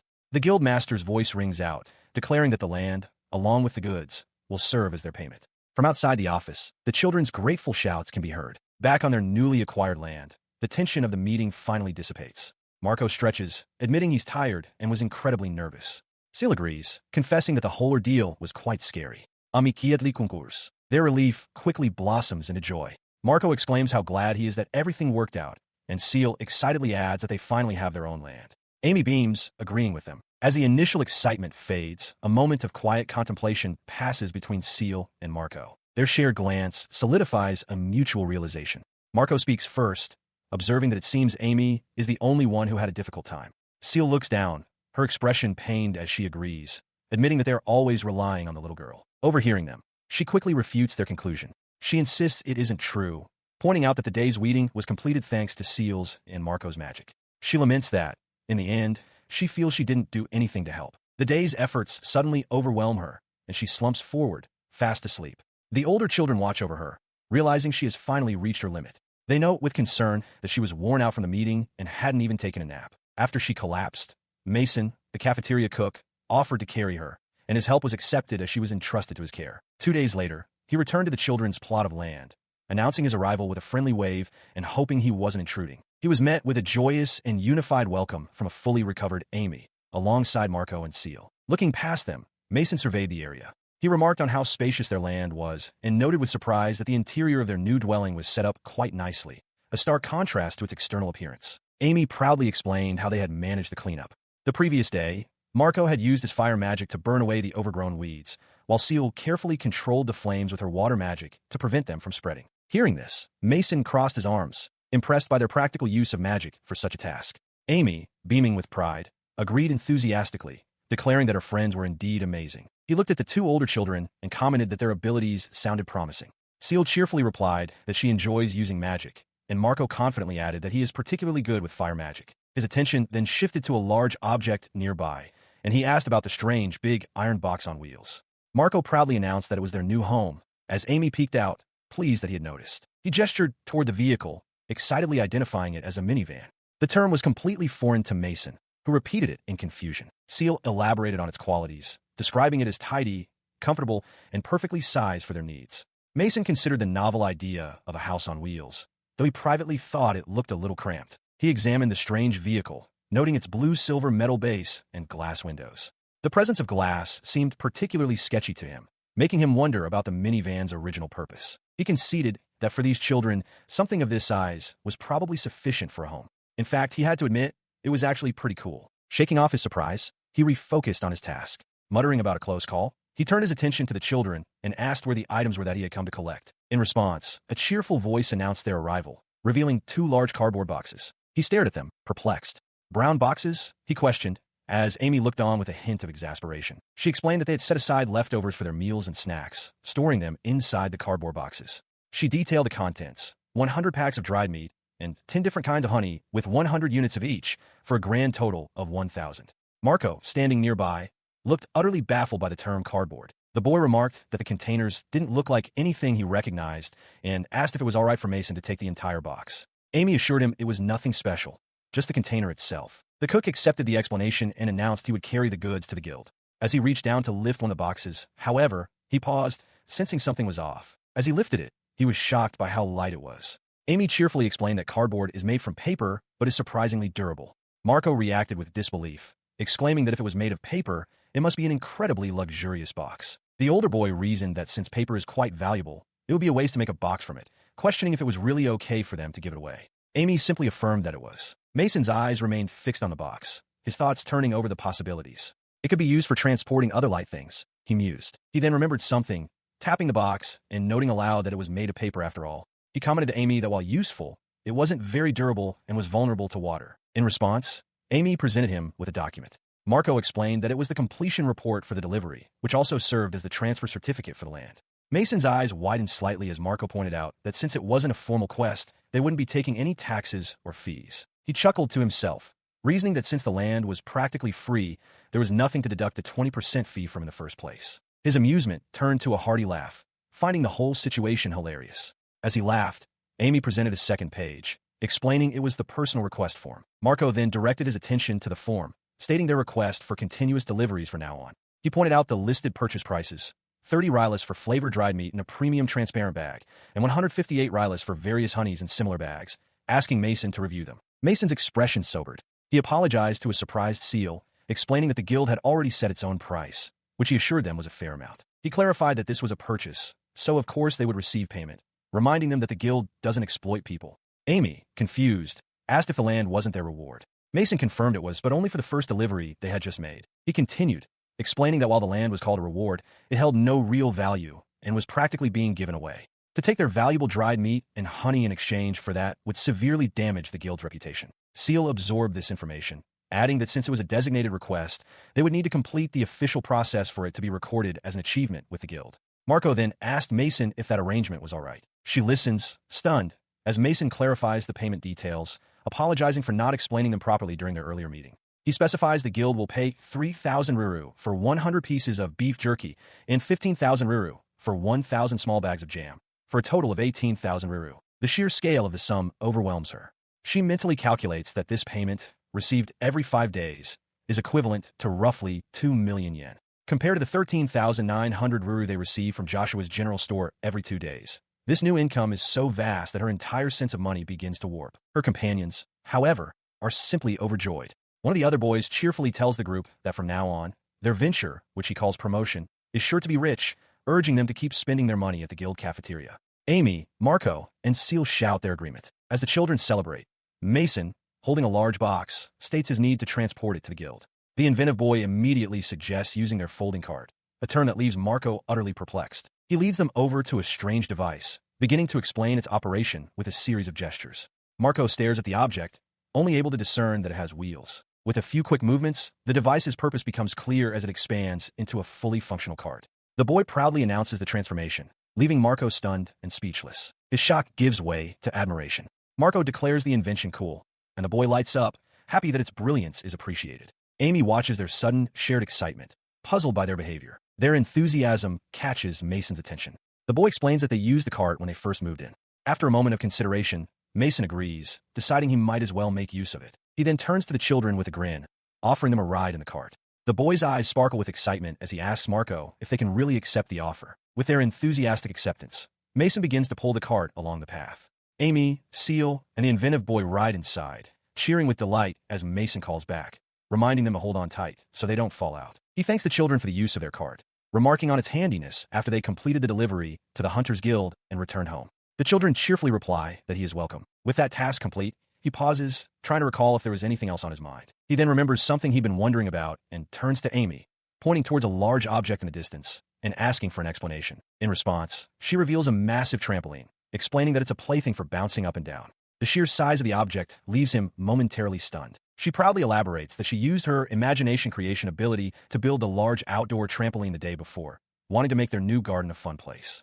The item itself is valued at 225,000 yen. Seal and Marco eagerly add to her explanation, both exclaiming how much fun it is and how high one can bounce inside it. Their enthusiasm is met with a skepticism. He questions if an activity that consists of just bouncing can truly be enjoyable. Sensing his doubt, Amy encourages him to try it. He hesitates, reasoning that as an adult he shouldn't get carried away, but ultimately decides he ought to inspect the thing the child created. The moment he steps on, however, his reservations vanish. He is thrown into the air, arms and legs splayed in pure, unadulterated joy, letting out a gleeful shout. His face is a mask of pure exhilaration as he continues to bounce, his gruff exterior completely replaced by childlike delight. He continued to bounce with abandon, and Amy watched, glad that even Master San was having fun.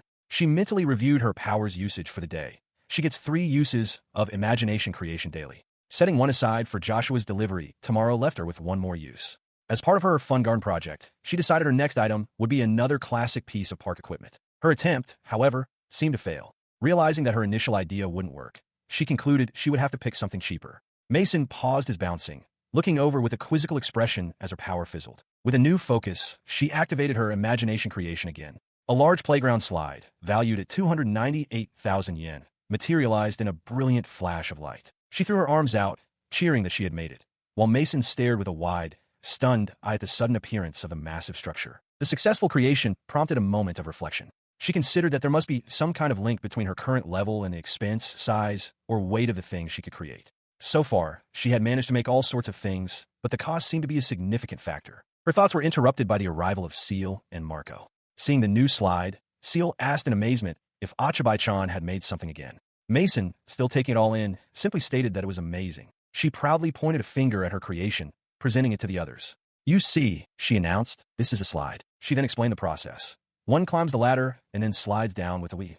Turning to the large man, she invited him to give it a try. Mason looked at the slide, then down at his own body, remarking that it didn't seem to fit his size. His initial reluctance had clearly vanished. Some time later, a flushed and exhilarated Mason exclaimed that it was a blast. He declared he was glad he came and that he had learned a lot. The children happily invited him to come back and play again anytime. He waved goodbye as he departed, his visit having been a resounding success. Back at the orphanage, the children discussed their recent visitor. Marco notes that Mason had been with them since the morning, questioning if it was truly all right for a guild big shot to be away from his work for so long. Amy, however, confidently wagers that he was probably just killing time. Their conversation continues lightheartedly. Marco decides it's no big deal if Mason wasn't busy, and Seal agrees, remarking how nice it must be to have so much free time. Amy adds that she doubts anyone would reprimand him, regardless of his status at the guild. Meanwhile, Mason, now back at the guild headquarters, reflects on his day with the children. A bead of sweat forms on his temple as he thinks to himself that the experience was far more than he had anticipated. He stands before the guild master, Logan, as well as Ethan and Hannah, to deliver his formal report. He begins by addressing the first matter, the living situation of the group, known as permission. The guild leaders listen with focused attention. Ethan elaborates on their findings, explaining that while the area initially appeared to be just an overgrown patch of weeds, the inside had been cleared and arranged into a proper garden. He details how the boy used fire magic to burn the weeds while the girl simultaneously used water magic to control the flames and prevent them from spreading. The report elicits impressed reactions. Hannah remarks on what an interesting application of magic it is. Irene, the receptionist, notes that while rumors about them had been circulating, seeing such skill from a new hunter is still remarkable. Mason nods in agreement, affirming that the children are indeed incredible. His expression turns serious as he shifts to the next part of his report. He focuses on the little girl's ability, explaining that it wasn't limited to small items.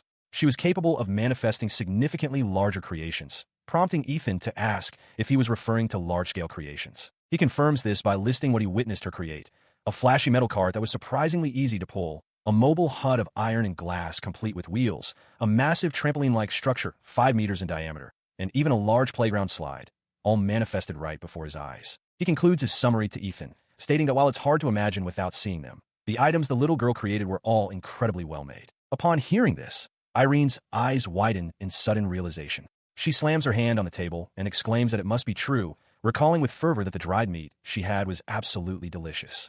Her outburst leaves Mason momentarily speechless. Inside the guild, Mason continues his report with a grave expression. He recounts pulling the cart Amy had made, explaining that even with 3 children riding in it and him running at full speed, the cart showed no signs of breaking. He concludes that this is no simple matter. They're dealing with something on a completely different level. Irene reacts with astonishment, exclaiming that a normal cart should have been destroyed by his strength.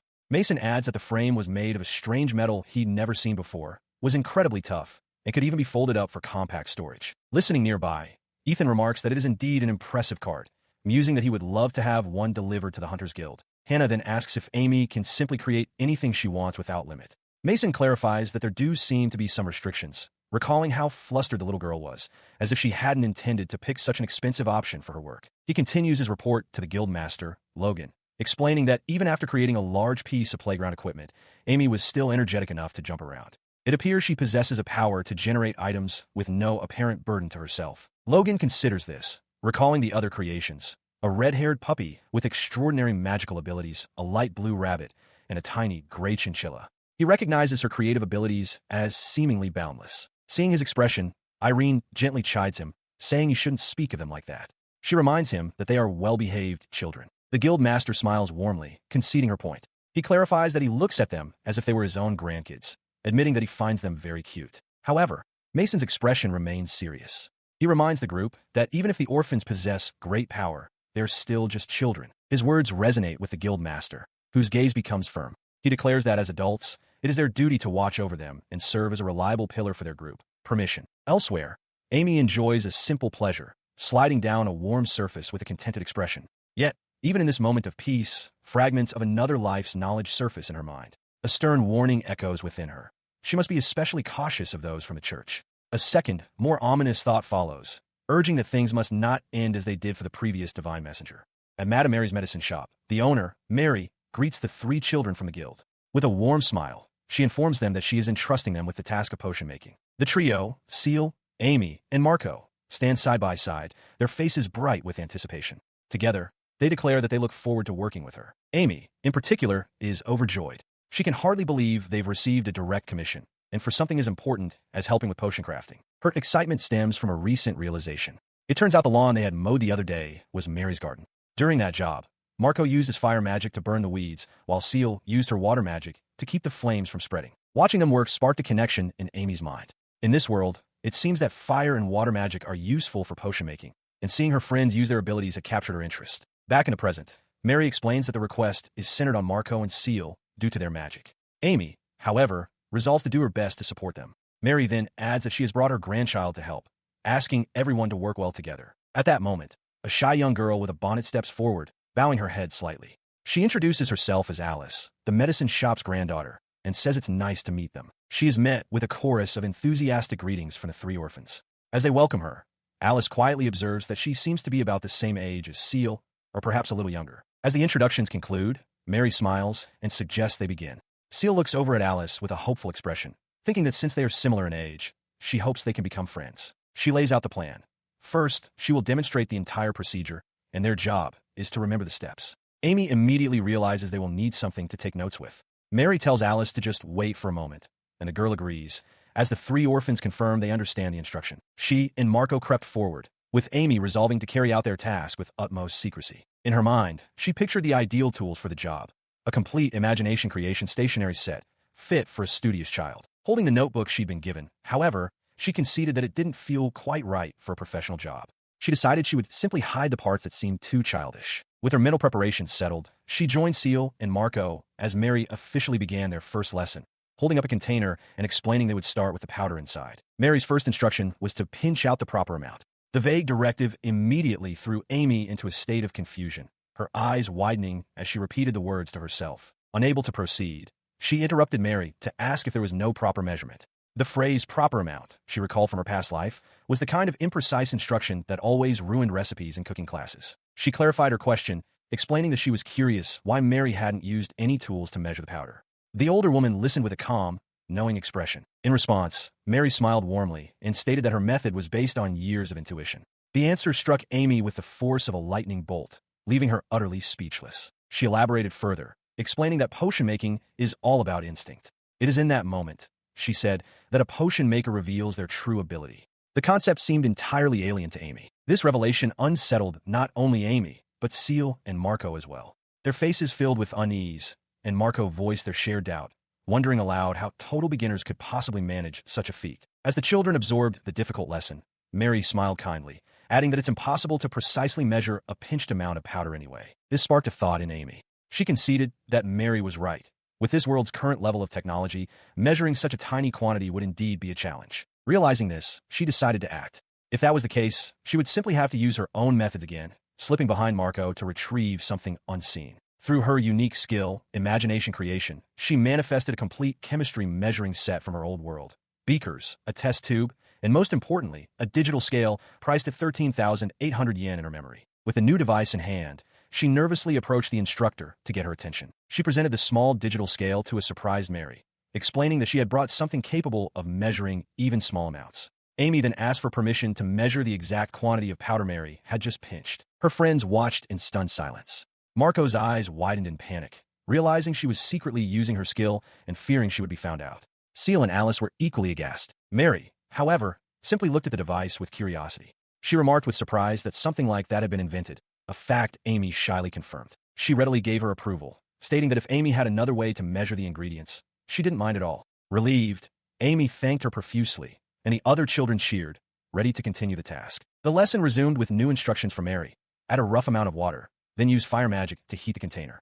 Amy, fully in her element, used her device as a timer and asked if she could also measure the precise amount of water, eager to apply her knowledge. Elsewhere in the shop, Alice listens with a worried expression on her face. Mary finishes her instructions with a warm smile, explaining that this covers the basic procedure. She then asks the children if they have any questions. In response, Seal murmurs nervously that it will probably be all right, while Marco, though denying he has questions, steels himself and declares that he will do his best. Amy observes her older friends, noting their worried expressions. She clutches the digital scale she created, confident that as long as they have it, they will be fine. Mary acknowledges the others' responses and prepares to move on, stating it is time to proceed to the next part with Alice. Just then, a small voice politely interrupts. The voice, however, belongs to Amy, who looks up at the shopkeeper with determination. Mary's gentle smile remains as she gives the small girl her full attention. She asks what Amy needs, wondering if she plans to measure something again. Amy shakes her head, clarifying that measuring just once at the beginning is enough. With Seal and Marco looking on in shock, she then makes a bold request, asking Mary if they can try making the potion entirely by themselves. Her friends react with utter disbelief. Seal, Marco, and Alice all stare, calling out Amy's name in astonishment at her sudden proposal. Mary, however, seems merely intrigued. She agrees to the request, but questions if the explanation she gave earlier was sufficient. Amy confidently assures her that it should be okay. She stands confidently between her two friends, who are visibly nervous. Seal wonders aloud if they can truly make a potion by themselves, while Marco admits he isn't confident about it. She, however, radiates certainty. With a cheerful wink and a thumbs up, she holds up her notes, assuring them that she has every step and measurement written down. Since they're both skilled with magic, she is sure it will all go well. Her friends exchange a silent, uncertain glance, not yet fully convinced by her enthusiasm. Nearby, Alice watches them with a worried expression. Seal and Marco then turn their gaze back towards Amy, awaiting her next move. Seeing her unwavering resolve, they finally relent. Marco agrees with a determined, all right, while Seal concedes, placing her trust in Amy's plan. Their agreement brings a pleased smile to Amy's face. Their sudden change of heart leaves Alice momentarily stunned and confused. Mary, however, watches with an encouraging smile. She praises their initiative, stating that trying things for oneself is a good idea. She then informs the children that she will be taking a break, giving them the space to work. Amy eagerly acknowledges her instructions. With their task set, she consults her notes and quickly forms a plan. Realizing that her friends can't read the numerals for the measurements, she understands it's up to her to direct them precisely. She decides to handle the measuring of the powdered ingredients herself first. Turning to her first assistant, she instructs Seal to use her water magic, carefully directing her to pour water into a beaker up to a designated line. Seal confirms the order, and a sphere of water forms above the container. She then turns to Marco, giving him a similar command, to heat the water with his fire magic, but with the crucial instruction to stop the moment she gives the word. He eagerly accepts his role, and a flame ignites beneath the beaker. The potion-making process, guided by Amy, concluded with remarkable speed and efficiency. Alice, who had been observing, watched with a worried expression, a bead of sweat trickling down her face. Their combined efforts resulted in a single, finished bowl of potion. Amy, Seal, and Marco cheered together, celebrating their success. Their initial joy, however, was tempered with doubt. Seal observed that the color looked different from the potions Mary usually made, questioning if they had done it correctly. Marco, meanwhile, simply seemed relieved they had managed to finish it at all, while Amy maintained a look of quiet confidence. Seal's uncertainty reached Alice, who immediately began to panic. Realizing the color was indeed different, she worried aloud, asking if they had messed up the recipe. Anxious for an expert opinion, she presented the finished potion to Mary. Alice explained that while they had managed to make it, the color seemed a bit strange. Mary accepted the bowl with a kind smile. The color? She repeated thoughtfully, bringing it closer for inspection. Let me see. As she examined the contents, her smile vanished, replaced by a look of intense concentration. The sudden shift caused Alice to tense up, her eyes wide with fear. Her gaze narrowed, scrutinizing the potion with a seriousness that made Alice's heart pound. The air grew thick with tension as Mary continued her silent assessment. Then, Mary's expression shifted again, this time to one of pure shock. Alice, who had been bracing for bad news, could only stare back, completely bewildered by the unexpected reaction. Her eyes widened as she held the bowl. Amazing, she declared, her voice filled with disbelief. She proclaimed it a good potion, noting its deep color and that it was brimming with mana. She continued her analysis, musing that the magic water used must have been packed with mana. Furthermore, she noted the fire magic processing was handled so expertly that almost no mana was lost. Her technical explanation left Seal and Marco momentarily stunned, unable to fully grasp the details as she glanced their way. A wide, encouraging smile spread across her face as she declared that both of them had a bright future ahead. The praise struck Seal with dazzling force, the very idea of a bright future lighting up her eyes. She elaborated, stating with certainty that anyone capable of creating such an effective potion was sure to succeed as a mage. The word succeed echoed in Seal's mind, filling her with overwhelming hope. Overcome with emotion, Seal could only manage a flustered laugh while Marco stammered his thanks. In the background, Amy celebrated enthusiastically, overjoyed for her older siblings. The celebratory mood was cut short as both Seal and Marco turned, their expressions shifting to surprise as they looked at Alice, who now stood between them with a look of intense resolve. Her face flushed with earnestness. Alice made a heartfelt plea, asking if she could please join them in making potions from now on. Mary immediately agreed, calling a great idea. She decided then and there to entrust the potion-making to all the youngsters, freeing herself up to handle other tasks in the shop. With the decision made, Seal warmly took Alice's hands, welcoming her to the team. Marco added his own enthusiastic encouragement, looking forward to working together, while Alice shyly accepted, placing herself in their care. A wave of weariness washed over Amy for a moment, but it was quickly replaced by a cheerful resolve. It was time for her to help again, and she was ready. She felt a wave of drowsiness wash over her. While she had been concentrating on taking notes, giving instructions, and overseeing the measurements, she had completely drained her 5-year-old body's energy reserves. A critical thought surfaced through the haze of fatigue. Only she could understand the Arabic numerals on the modern measuring tools. The exhaustion was overwhelming, causing her small frame to sway unsteadily. Pushing through her weariness, she presented a notebook to Marco and Seal. She explained that the book contained a chart she had made, converting the 4 numbers on the tools into a system they could understand. She continued, her voice heavy with sleep, telling them that by using the chart and the instructions, they should be able to measure the quantities themselves. Seal, holding the notebook, beamed with gratitude and thanked her enthusiastically. Pleased that she could be of help, a small, happy sound escaped her lips before she finally succumbed to exhaustion and collapsed, much to Marco's shock. Marco cried out her name in alarm and quickly scooped her up. As Alice worriedly asked if she was all right, Seal calmly reassured her that it was simply time for Amy's midday nap. Marco declared he was taking her somewhere to rest immediately. Carried away, she let out a soft, sleeping sound, completely unconscious. Sometime later, she awoke to find Mary sitting nearby, looking over a document. Mary noticed her stirring and apologized if she had woken her, adding kindly that for a little one, sleeping was an important job. Seeing the woman's troubled expression, Amy asked if something was the matter. Mary's gaze drifted towards the other 3 children, and she wondered aloud if they were still managing to make potions. Mary explained that she had been reviewing the month's herbal supply report, but the small print was becoming hard for her to read at her age. As she listened, a realization dawned on Amy. Mary might be farsighted. She recalls how Mary praised Onii and Neen earlier and comes up with an idea. Perhaps she could give her a pair of reading glasses as a gift. Her thought process hits a snag, however, as she realizes that eyesight differs from person to person. A generic pair of glasses might not match Mary's focus properly. A new idea forms. Using her imagination creation ability, she pictures a desktop magnifying glass specifically for reading. The creation process sends a jolt through her, but she successfully materializes the object, confident that it will make text easier to read. As a result of using her power, her personal status becomes clear: Ami, a 5-year-old human female. She celebrates internally, realizing her imagination creation skill has reached level 4, allowing her to use it 4 times a day. Having already used it 3 times, she notes she can create one more thing. Her attention then shifts to another improvement. Her physical condition has changed from malnourished to underdeveloped and underweight. She sees this as a positive step toward becoming healthy again. Putting her status aside, she approaches Mary, urging her to try the new device. Mary looks at the object, puzzled, admitting she's never seen anything like it and questioning its origin. She explains that the device is called a magnifying glass. She instructs Mary to position it over the report, promising that when she looks through it, the letters will appear larger. Following the instructions, Mary peers through the lens at her report. Her eyes widen in astonishment as she exclaims how amazing it is and how much bigger the text has become. She expressed her concern, asking if such a tool wasn't quite expensive. But Amy, with a radiant smile, simply urged her to accept the gift. She explained her reasoning.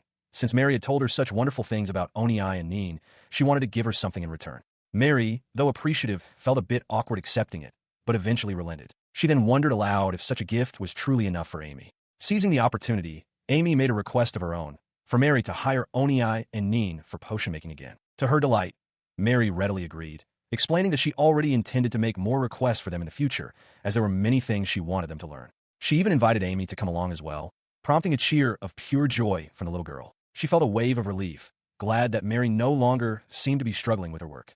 Her eyes fell upon the delivery report, and she observed that, as expected, it was filled with numbers. She surmised that the bottom section must be the total. With a determined hum, she decided to begin checking the calculations, starting from the very top. Mary glanced over, a little perplexed by the child's sudden focus. Her cheerful demeanor vanished in an instant, replaced by a look of utter shock. A dreadful realization struck her. The calculation was wrong.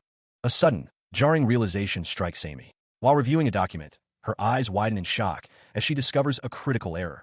The calculations on the delivery report are incorrect. She stands before Mary, clipboard in hand, but hesitates to speak. A wave of anxiety washes over her as she considers her options. She worries that if she, a mere 5-year-old, points out the mistake, she might not be taken seriously. Her mind races, searching for a solution. Even creating a modern calculator wouldn't suffice, as Mary wouldn't be able to follow the calculation process itself. Then, a new idea sparks, a way to visually demonstrate the procedure. Using her unique ability, imagination creation, an ancient calculating tool materializes in a flash of light, an abacus, costing 3080 yen of her magical energy. Holding the newly formed device, she feels a surge of hope.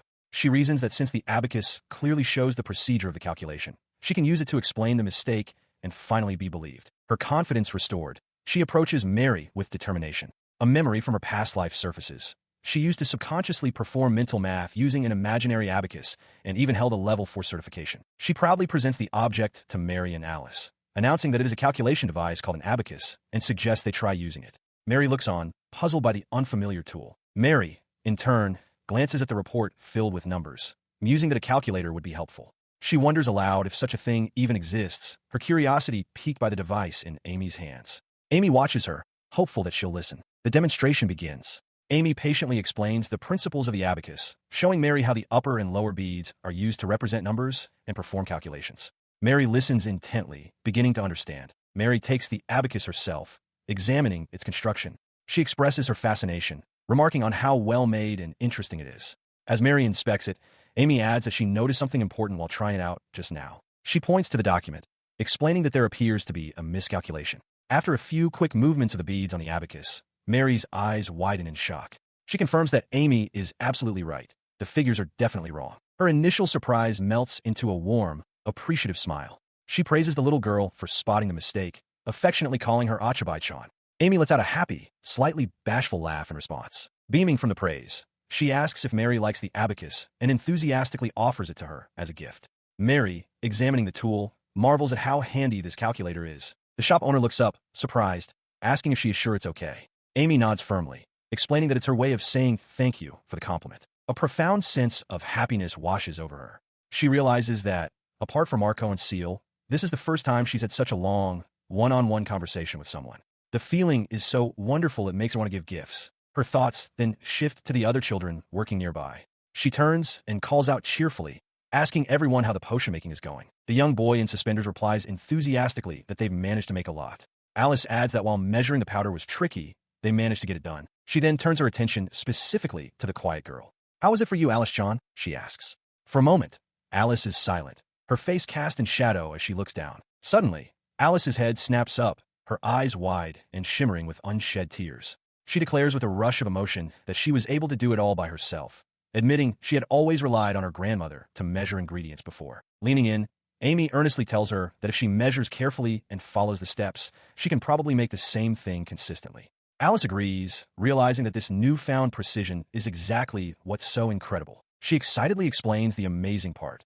Even someone who isn't a seasoned apothecary, like Alice's grandmother, can now measure ingredients perfectly. With this, they can produce the exact same thing every single time. The implication of her words stuns Alice, who grabs the smaller girl and begins shaking her, shouting in disbelief. Amy, dizzy from the motion, can only wonder where this side of Alice's personality came from. As the shaking stops, a profound realization dawns on Alice.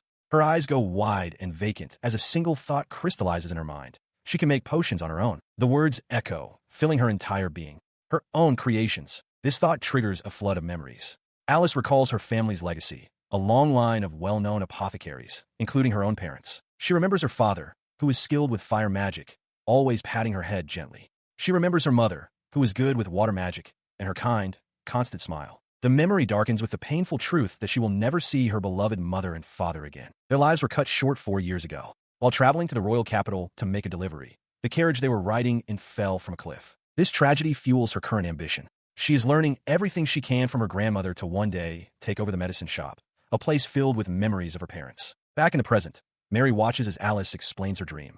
She is working hard to become a fine apothecary, so that even in heaven, her mother and father will know the name Apothecary Alice. But she trails off. There had always been an obstacle. She recalled her persistent frustration, admitting to herself that even when she followed her grandmother's instructions precisely, she still couldn't make potions properly. Her grandmother would always sigh and say that a certain part of the process simply came down to talent, implying there was nothing more to be done. This cycle of failure repeated itself every single day, a constant and demoralizing routine. Looking back, those 4 years felt lonely and dim, filled with a sense of hopelessness. Then, everything changed with the arrival of a trio of young hunters, whom her grandmother had specifically requested. They announced cheerfully that they were looking forward to working with her. She observed them closely, a soft-mannered girl about her age who was skilled in water magic, and a cheerful-looking boy, older than her, who was good at fire magic. And with them was a tiny child who, unlike the others, seemed unable to use magic at all. They had arrived while her grandmother was demonstrating how to make potions. During the lesson, the little girl began doing something unexpected. She kept interrupting her grandmother's explanation to meticulously weigh each type of powdered herb and record the measurements. Alice was baffled. She couldn't tell when or where the girl had pulled out those strange tools, the likes of which she had never seen before. She realized the little girl was doing something completely different from her and her grandmother's usual methods. The child carefully noted everything, from mana water quantities to the duration of the fire magic. Alice recalled the girl's confident words after the demonstration. Just one attempt would be enough. She remembers the moment clearly. Amy, looking up with wide, determined eyes, made a simple request that left both Alice and the orphan boy stunned. Could they try making the potion by themselves? Recalling her own doubts, she admits she didn't think they would be able to succeed. Mary, listening to the story, expressed her own surprise at the time, calling out Amy's nickname, Achabai-chan. She explained to Mary that despite her own 4 years of failure under her guidance, she felt she had to agree. For some reason, both she and the boy had put their faith in the little girl's confidence.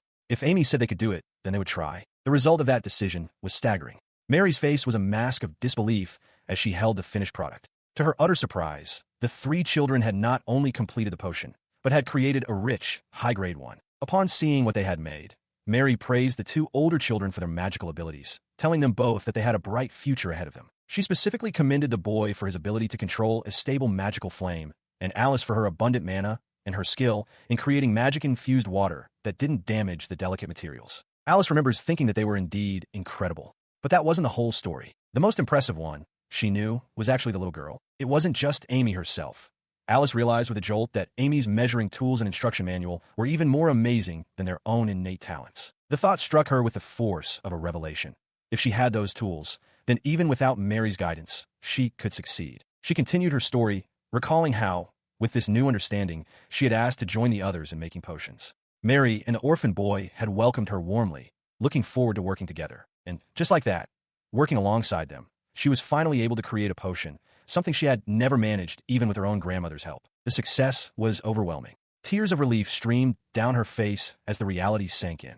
After 4 long years of constant failure, she had finally made one. It wasn't just a single success, either. No matter how many she attempted, she never failed again. Each bowl of potion looked identical to the last, a testament to the method's consistency. This stood in stark contrast to the traditional ways she knew. Her grandmother, for instance, decided the proportions of ingredients purely by intuition, starting with a single pinch and basing all subsequent measurements on that initial, imprecise amount. She explained that this was the traditional way apothecaries had been taught by their masters for generations.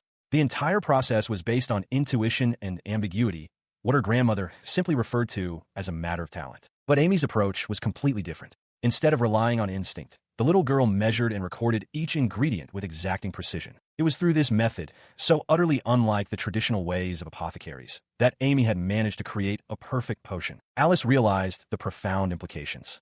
With Amy's method, it was possible to make the same potion over and over at any time. It could even eliminate the frustrating fluctuations in quality, where some batches turn out better or worse, depending on the day. The potential was staggering. However, as she considered this, a sudden, jarring thought struck her, her eyes widening in shock. She stared at the image of the measuring tool in her mind, a piece of equipment unlike any she had ever seen. It could measure even the tiniest amounts, down to a single pinch, with a precision she had never thought possible. She finally understood why the tools Achabai-chan had brought felt so amazing. The scale, the beaker, the timer. They functioned with such accuracy they seemed almost enchanted. A powerful desire seized her, her eyes wide with a sudden, desperate thought. She wanted them. She absolutely wanted them. But her hope was immediately crushed by a sobering reality. Those tools belonged to Achabai-chan and the others. Once they leave, she would return to the days where she couldn't make potions on her own. The praise she had received for her success now fell hollow. She clenched her hands in distress, lamenting that she didn't own any of those instruments.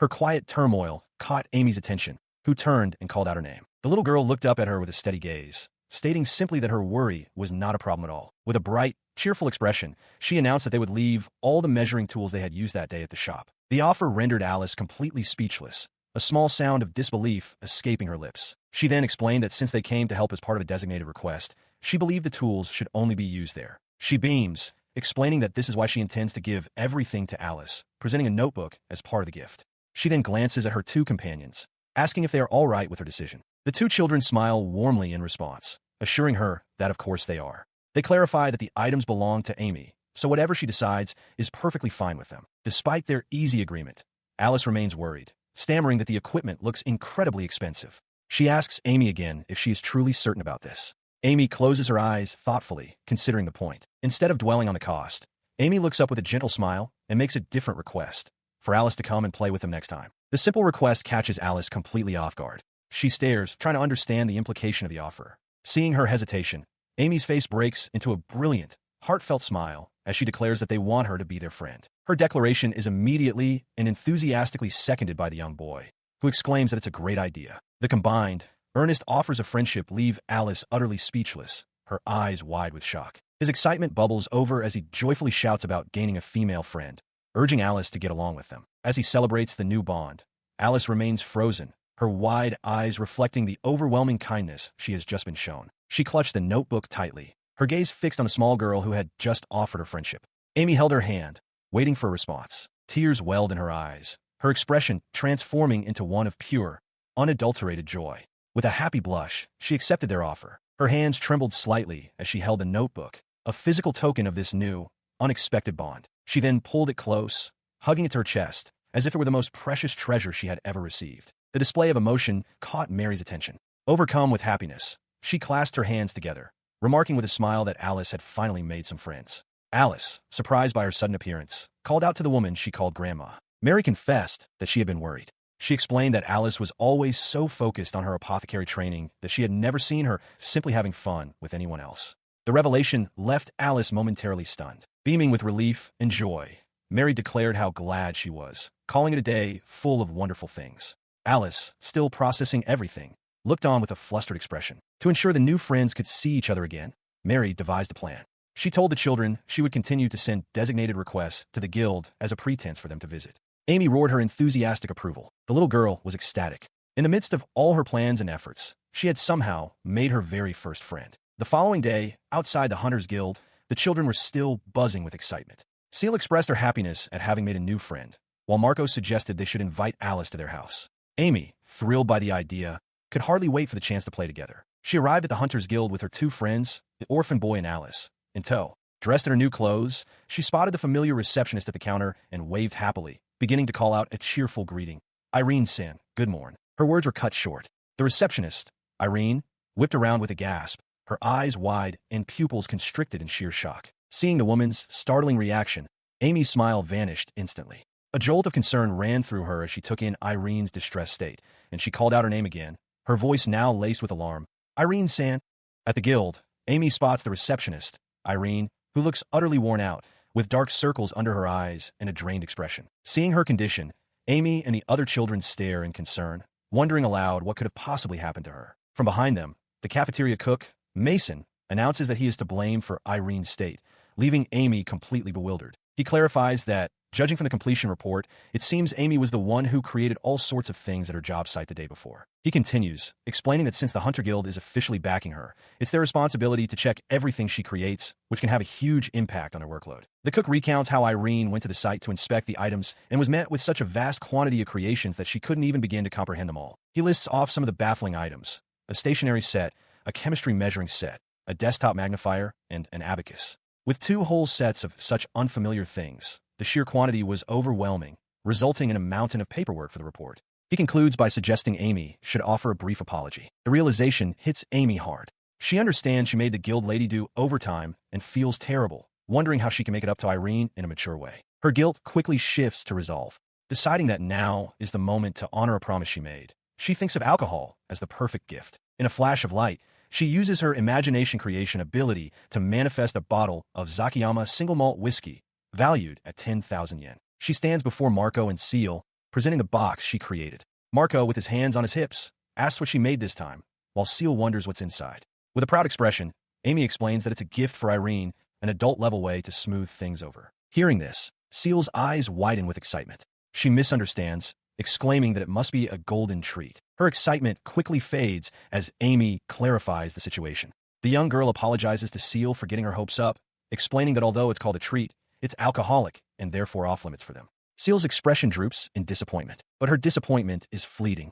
Seal's bright demeanor returns in an instant, and she readily agrees to the plan. She suggests that after they give the gift to Irene, they should ask if there's a candy shop nearby. Following her suggestion, they make their way to the Hunters Guild. Inside, Irene looks up from her work, appearing startled and a little weary as she sees the children approaching her desk. In response to the receptionist's attention, Amy offers a deep, formal bow.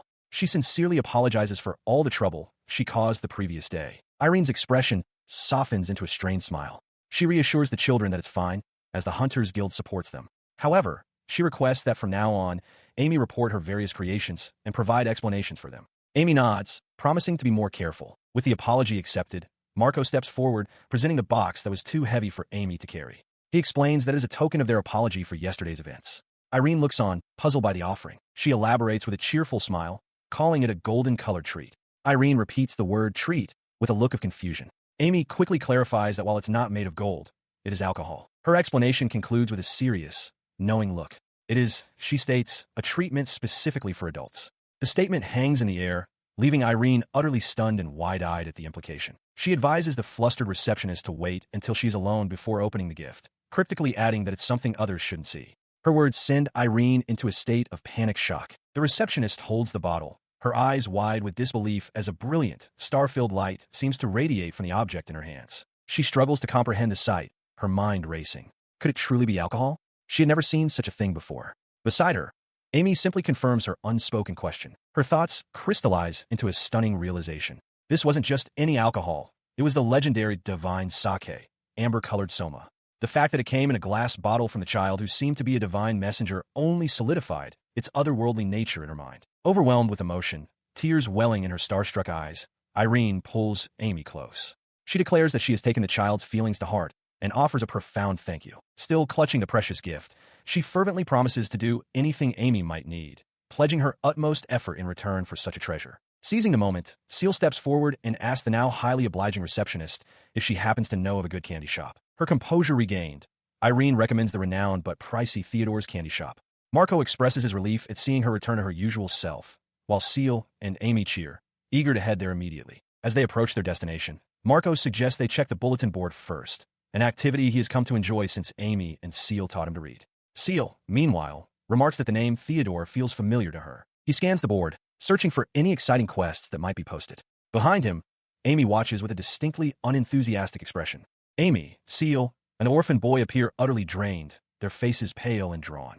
Amy speaks for all of them, lamenting what a horrible store they just visited. The memory of the encounter is sharp and unpleasant. The shop's owner, a stern-faced man in a chef's uniform, had yelled at them, declaring that his establishment was no place for poor brats and that they were lowering its class. He had angrily shooed them out. Having fled the scene, the sting of his words remains. The orphan boy remarks that it was the harshest treatment they had received since escaping the slums. Seal agrees, adding that the shop brought back difficult memories, a sentiment Amy quietly affirms. Their thoughts then turn to the Hunters Guild quest board. They recall the details of the quest posted by that very same Theodore confectionery shop. An urgent request for Japanese-made honey. The payment offered is a mere 1 ruru per gram, with the container included, and the delivery is immediate. The sheer stinginess of the offer leaves them all aghast. Amy mentally breaks down the economics of the quest.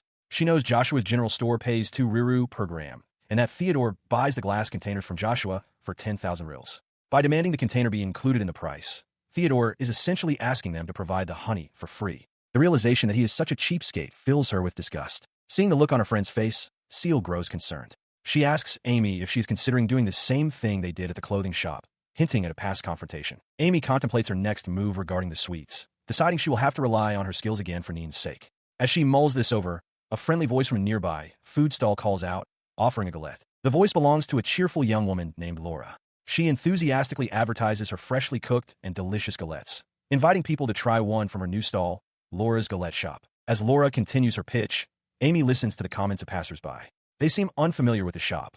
One person remarks that they've never heard of it, while another recalls that the space was vacant just before. This information triggers a crucial memory for Amy. She realizes this new shop also has a quest for honey posted at the Hunters Guild.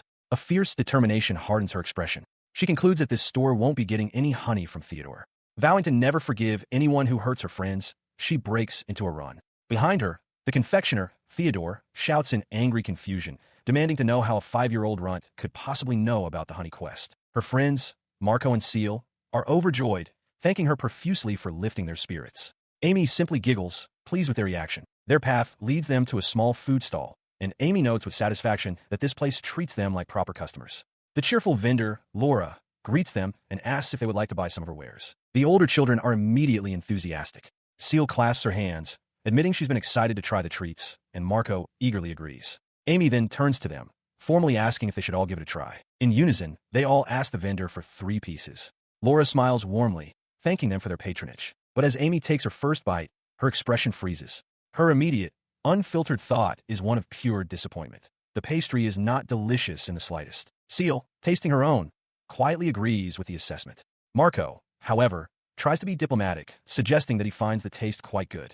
The vendor, Laura, is visibly struck by the unspoken criticism, her face contorting in distress. Suddenly, Seal's expression shifts. With a quick tear, she opens a small packet she had hidden and sprinkles its contents on her pastry, her focus entirely on adding sweetness. Her face lights up with delight after another bite, and she exclaims how sweet it is now. Laura, completely bewildered, asks what she just added, wondering aloud if Seal was secretly carrying jam packets. Observing this, Amy turns to the vendor with a thoughtful look.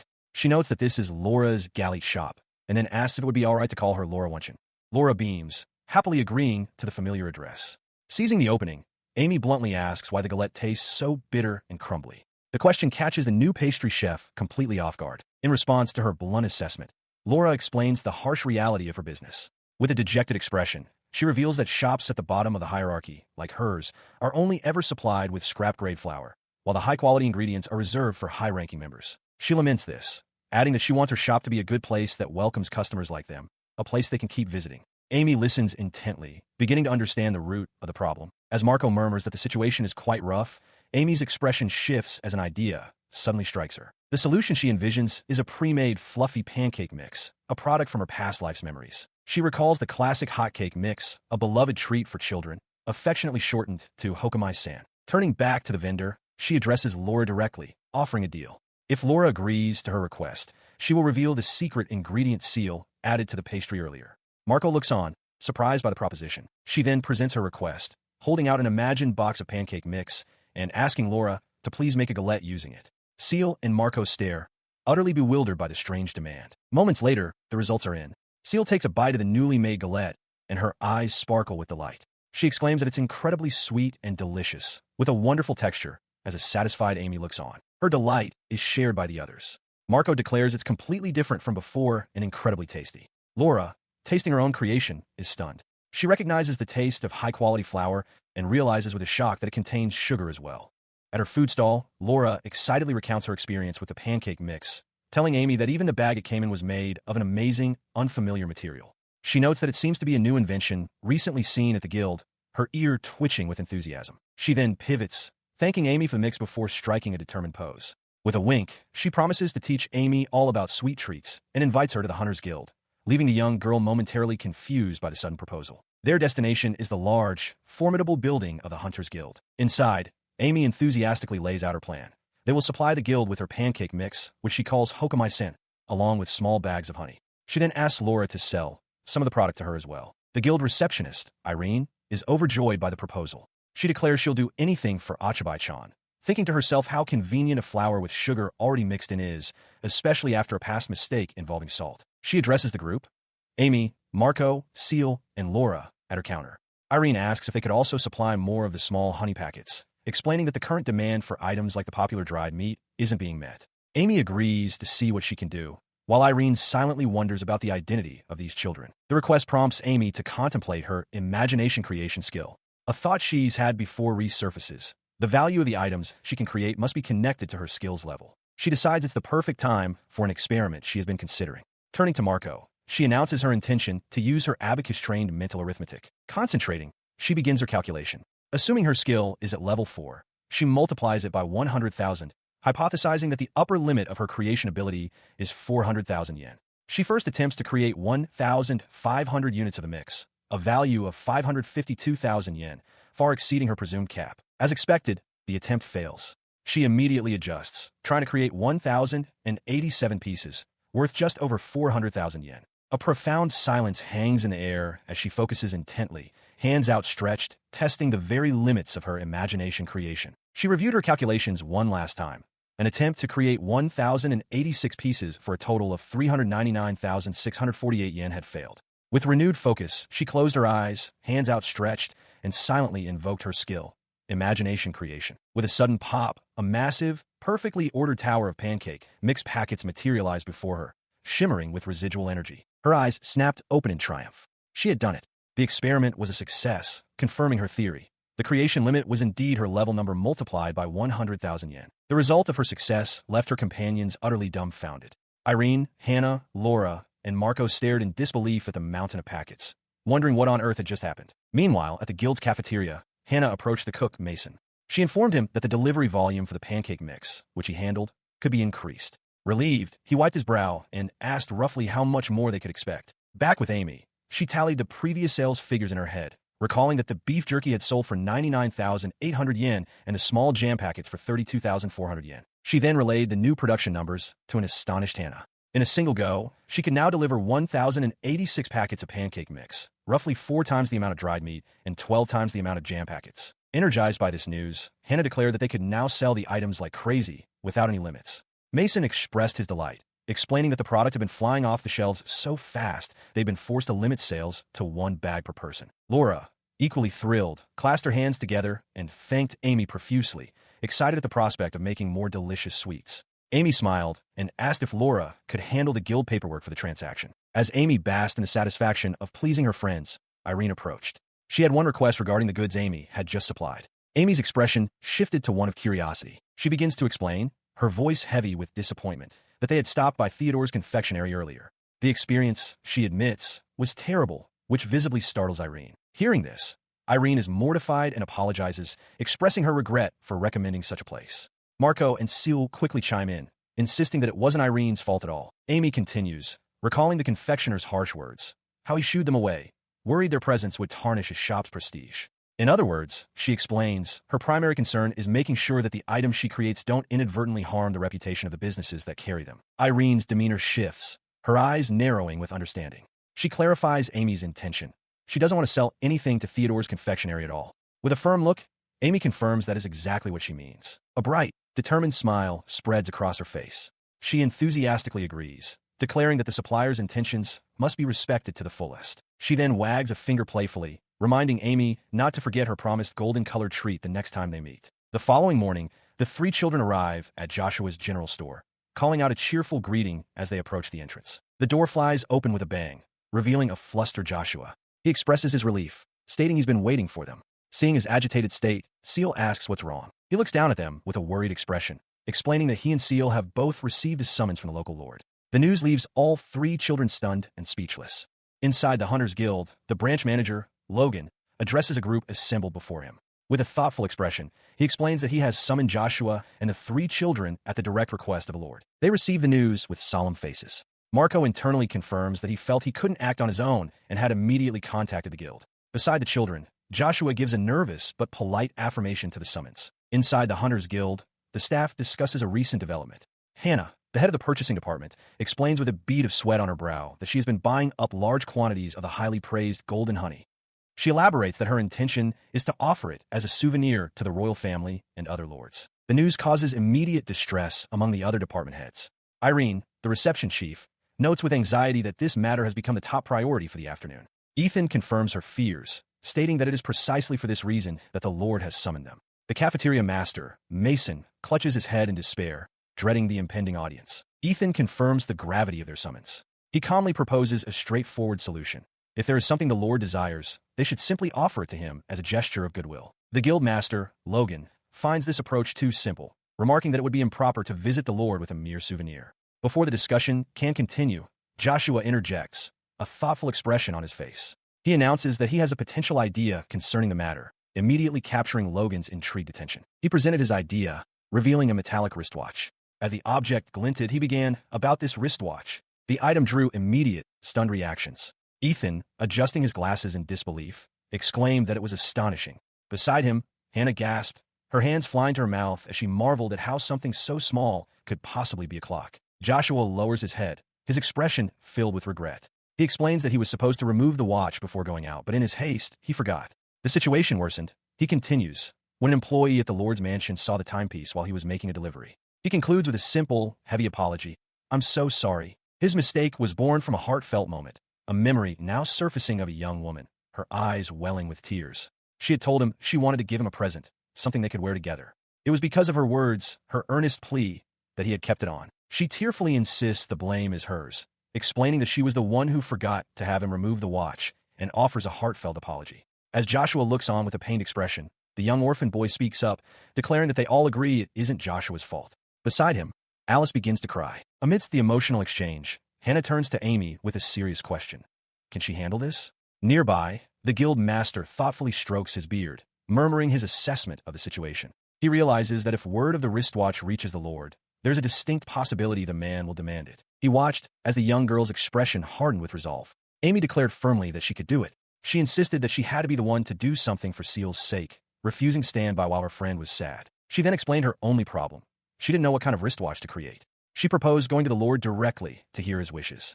The guild master, listening to her plan, seemed to understand her line of thinking. The guild master concedes that while it may be impolite, it is far better to present something different from what the Lord desires than to offer nothing at all. With the decision made, Ethan turns to Amy, a bead of sweat on his temple, and asks a practical question.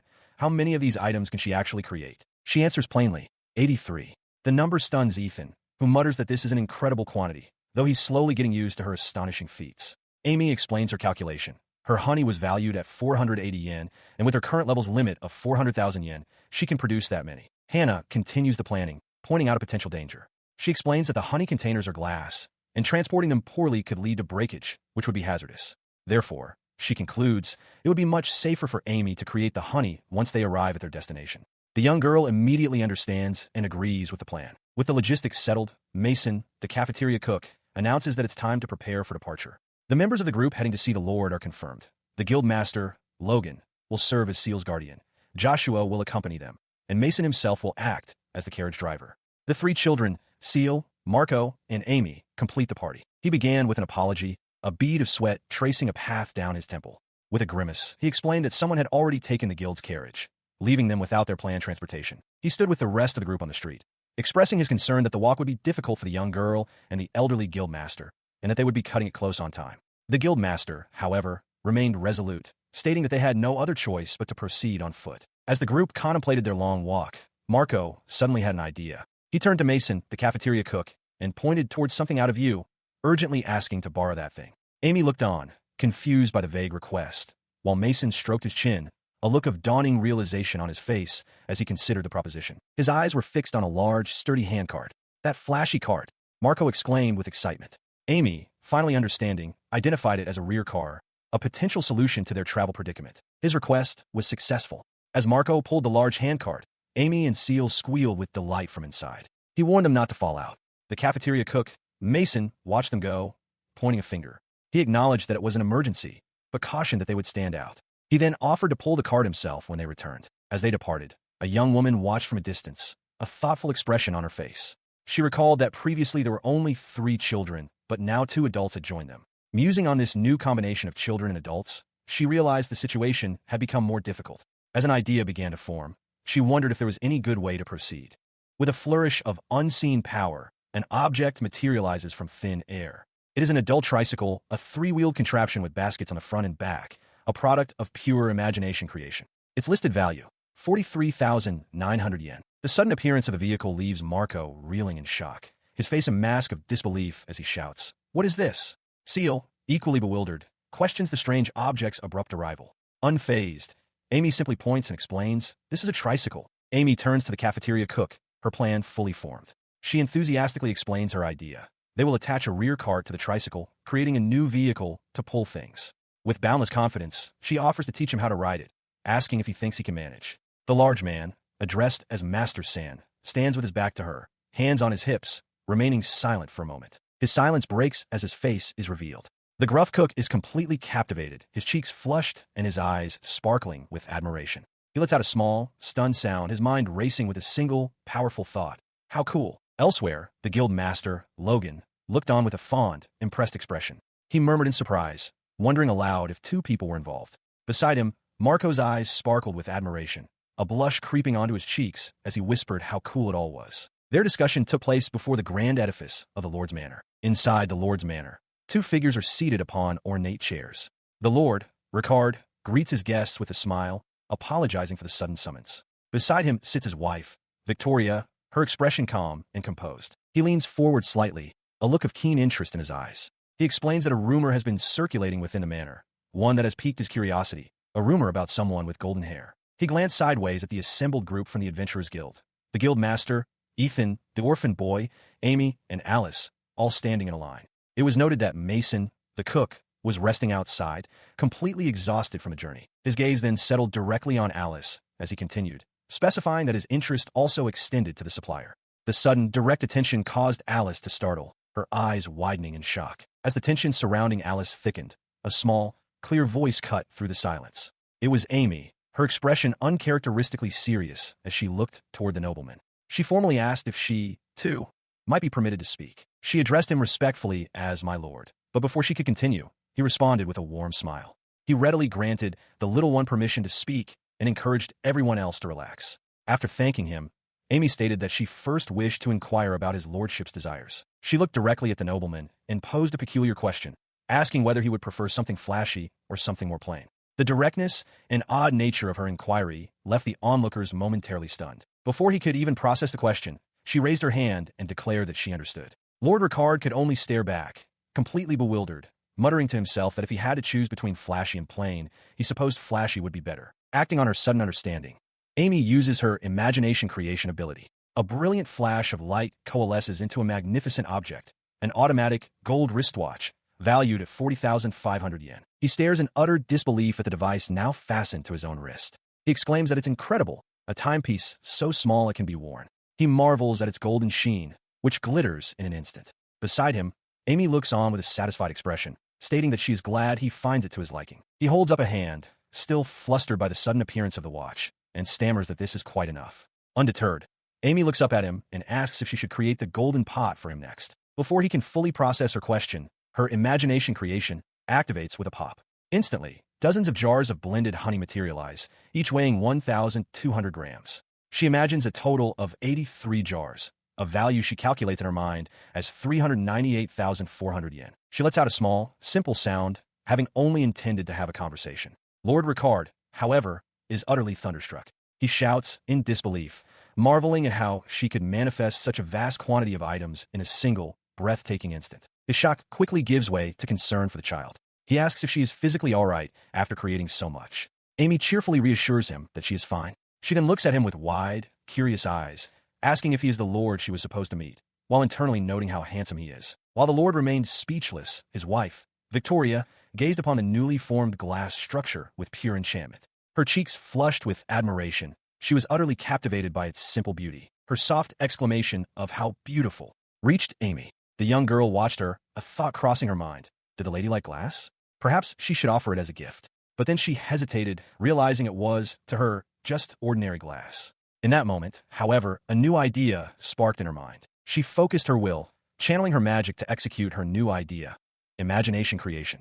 A freestanding, full-length mirror materialized, an object she recalled from her past life as being worth nearly 50,000 yen. Presenting her creation, she watched as Victoria's eyes widened in astonishment. "Oh my," the lady exclaimed, "to think you could make a mirror this large out of glass."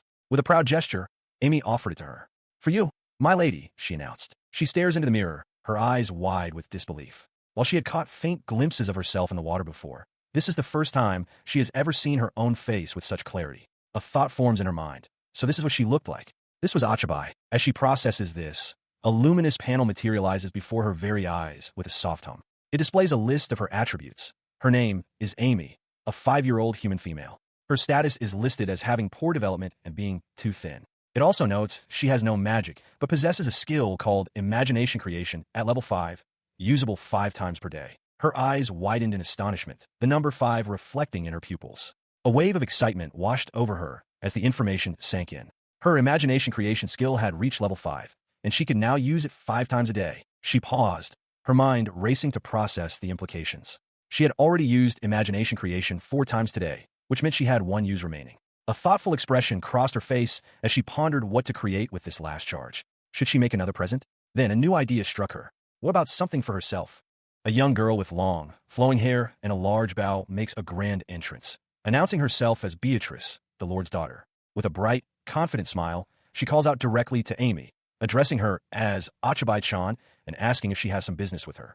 Below, Amy looks up, her expression one of pure, silent confusion. Her sudden appearance throws the room into disarray. Victoria, the Lord's wife, sternly tells Beatrice to come back later, as they are in the middle of an audience. Lord Ricard, completely taken aback, can only exclaim his daughter's name in shock. In the background, Beatrice herself simply smiles, seemingly pleased with the disruption she has caused. As Seal and Marco watch in stunned silence, Amy has a quiet realization. This girl is the Lord's daughter.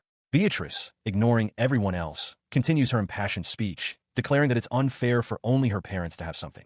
With a determined look, she insists that she wants something for herself as well. She then puffs out her cheeks in frustration. The sight jogs Seal and Marco's memories. Seal begins to ask about the girl, and Marco recalls exactly where they've seen her before. She was the one involved in the incident with the stew. As Seal recalled the event, she explained that Beatrice had been serving stew.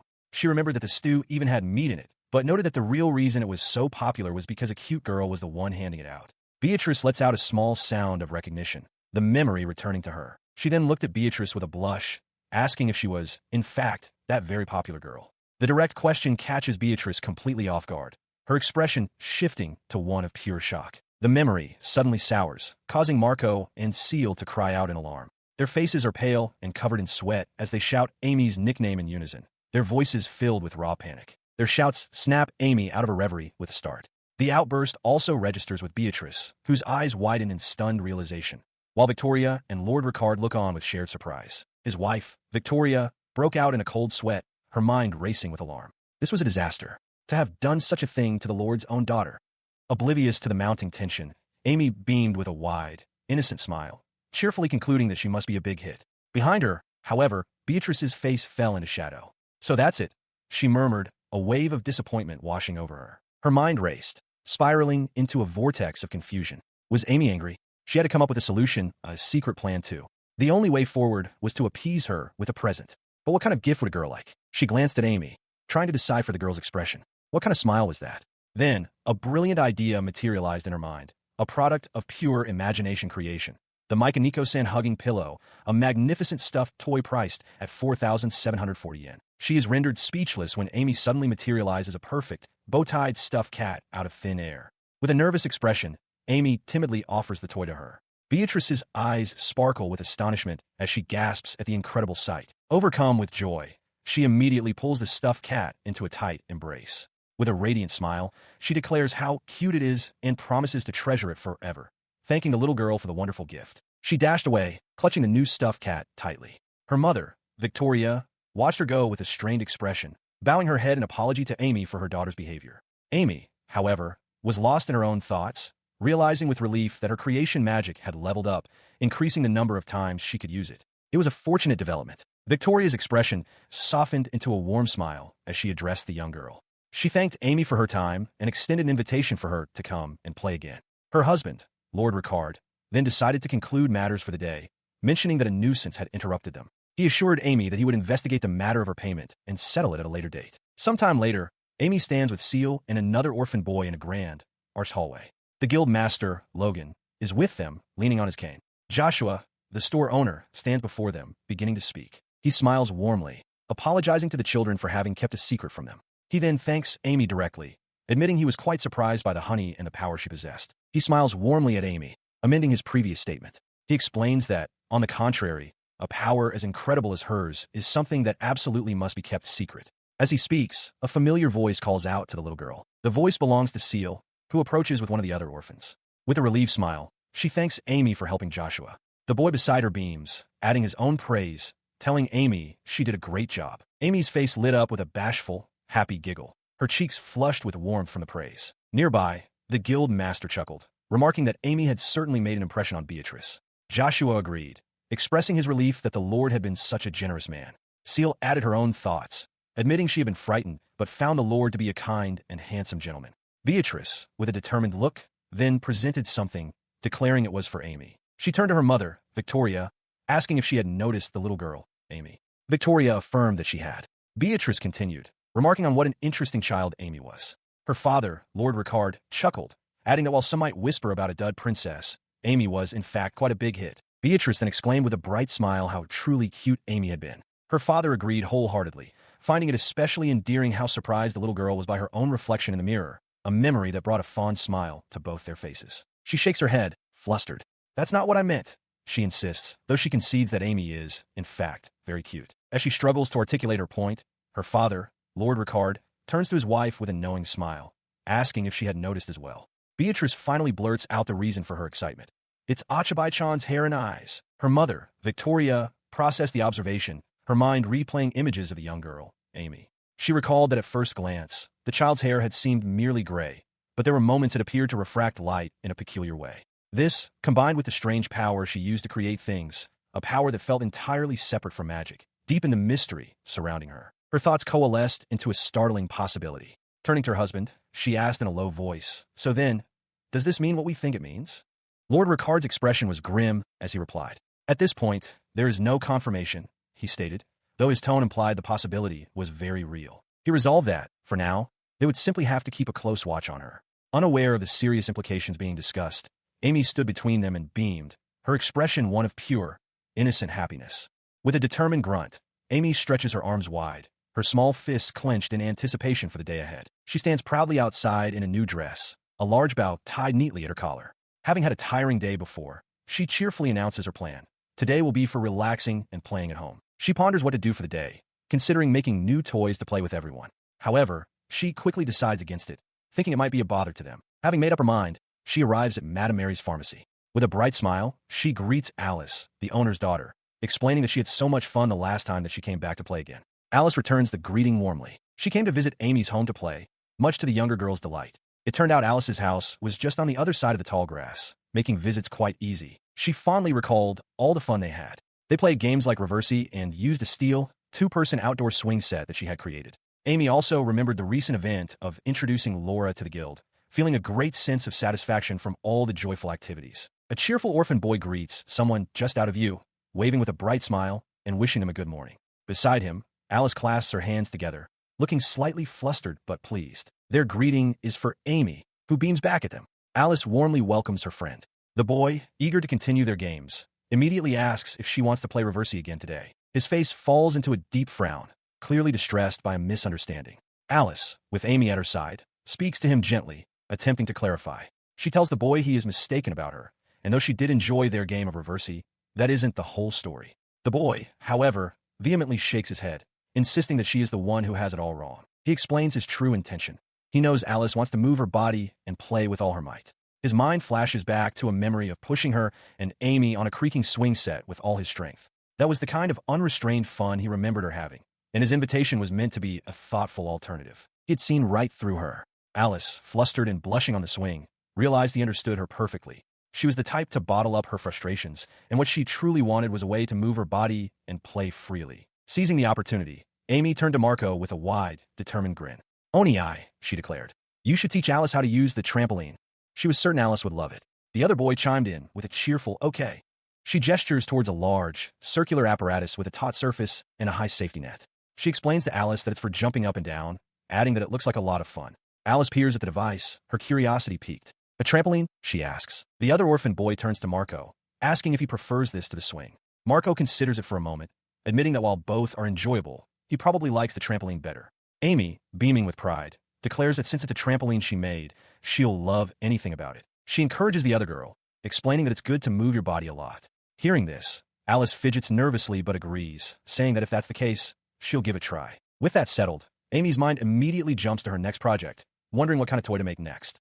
Her ear twitches as a thought strikes her. It would be good to create something that adds movements one doesn't experience in daily life. A new idea suddenly illuminates her mind. Her next idea manifested with a brilliant flash of light. Using her power of imagination creation, she brought forth a large, spherical metal structure, a revolving globe jungle gym, with an associated cost of 48,400 yen. The sudden appearance of the strange object startled the other children. The orphan boy stared wide-eyed, exclaiming, "What is this?" "Achabai-chan, you made something again, didn't you?" As he voiced his shock, Amy watched him and Alice closely, recalling the unease her potions and the swing set had caused, and carefully gauging their reactions. With a grand flourish, Amy proudly presented her newest creation. She announced that this was a piece of playground equipment called a revolving jungle gym. Her explanation was cut short by the sudden arrival of Beatrice, flanked by 2 uniformed guards. The young noble girl stared with wide, sparkling eyes, utterly bewildered as she took in the scene. "What is this place?" she exclaimed. From a distance, Amy's small voice called out, trying to get her attention. "Beatrice-sama." She smiled warmly at the stunned Amy, explaining that since they were all around the same age, Amy should feel free to speak with her casually. With a flourish, she formally introduced herself. "My name is Beatrice. It's a pleasure to meet you properly," she declared, adding that Amy could call her Bea or Trice, whatever she preferred. Her unexpected request for casual address leaves the orphans completely stunned. Standing amidst the tall grass, Amy, Alice, Seal, and Marco are frozen in disbelief. Alice, sweating with nervousness, is the only one who manages to stammer out a hesitant. She, however, processes the situation differently. Amy considers the fact that Beatrice went out of her way to make such a request. A formal address seems wrong. She wonders if something more like a nickname would be better. With that thought, an idea begins to form. Beatrice strikes a dramatic pose, pointing a finger with theatrical flair. She asks Amy if it would be acceptable to address her as Bii-chan-sama, a peculiar and self-invented mix of a cute nickname and a formal honorific. The other children look on, completely baffled by the suggestion. She then breaks into a giggle, covering her mouth as she muses on her own strange idea. She remarks on how odd it is to attach "sama" after "chan," but quickly decides she likes it anyway and cheerfully tells Amy to drop any formal language when speaking with her. Peeking from behind a wall with the other orphans, Amy gives an enthusiastic yes in response. Beatrice, seeing them, then asks why Bii-chan-sama, referring to herself, has come to visit their home. Beatrice explains that rumors have been spreading about the vehicle the children arrived on the previous day, a contraption that moves by pedaling. She declares that she came specifically to see it for herself. However, her shoulders slump slightly as she fidgets, admitting that she's getting antsy just waiting. An aside reveals Marco's thought that it's only natural for the vehicle to be conspicuous, considering they brazenly rode it right up to the Lord's manor. Her impatience vanishes as her eyes land on the large, unfamiliar objects filling the area. With stars in her eyes, she wonders aloud what all the big things are, noting she's never seen anything like them. She points out the adult-sized tricycle, recognizing it as the one the master had been riding. As Beatrice marvels at the collection, a realization dawns on Amy. She asks Beatrice if she thinks these are all toys. Beatrice is visibly captivated by the idea, and Amy confirms with a smile that they are, indeed, all for playing. Amy's face lights up, and she waves her hand excitedly. She invites Bii-chansama to join them, explaining that playing together is the best way for her to understand what each item is for. She then points to a large, netted enclosure. She explains that this big, cage-like structure is called a tornporn. Beatrice repeats the word, intrigued, remarking on its interesting sound. Amy continues, cheerfully announcing that Marco and Alice were just about to play on the trampoline, and invites Beatrice to join them. This sudden announcement leaves both Marco and Alice looking utterly flustered and mortified at being put on the spot. He stands stiffly beside Alice, volunteering to explain how to use the equipment. Alice, equally tense, adds her own nervous agreement. Beatrice, however, simply beams at them, declaring it's a pleasure to meet them. She then lets out a booming laugh, reassuring them that there's no need for such formality. She encourages everyone to relax and simply have fun together. Wasting no time, Beatrice leaps onto the trampoline herself. As she bounces with unrestrained glee, she shouts about how wonderful this new experience is.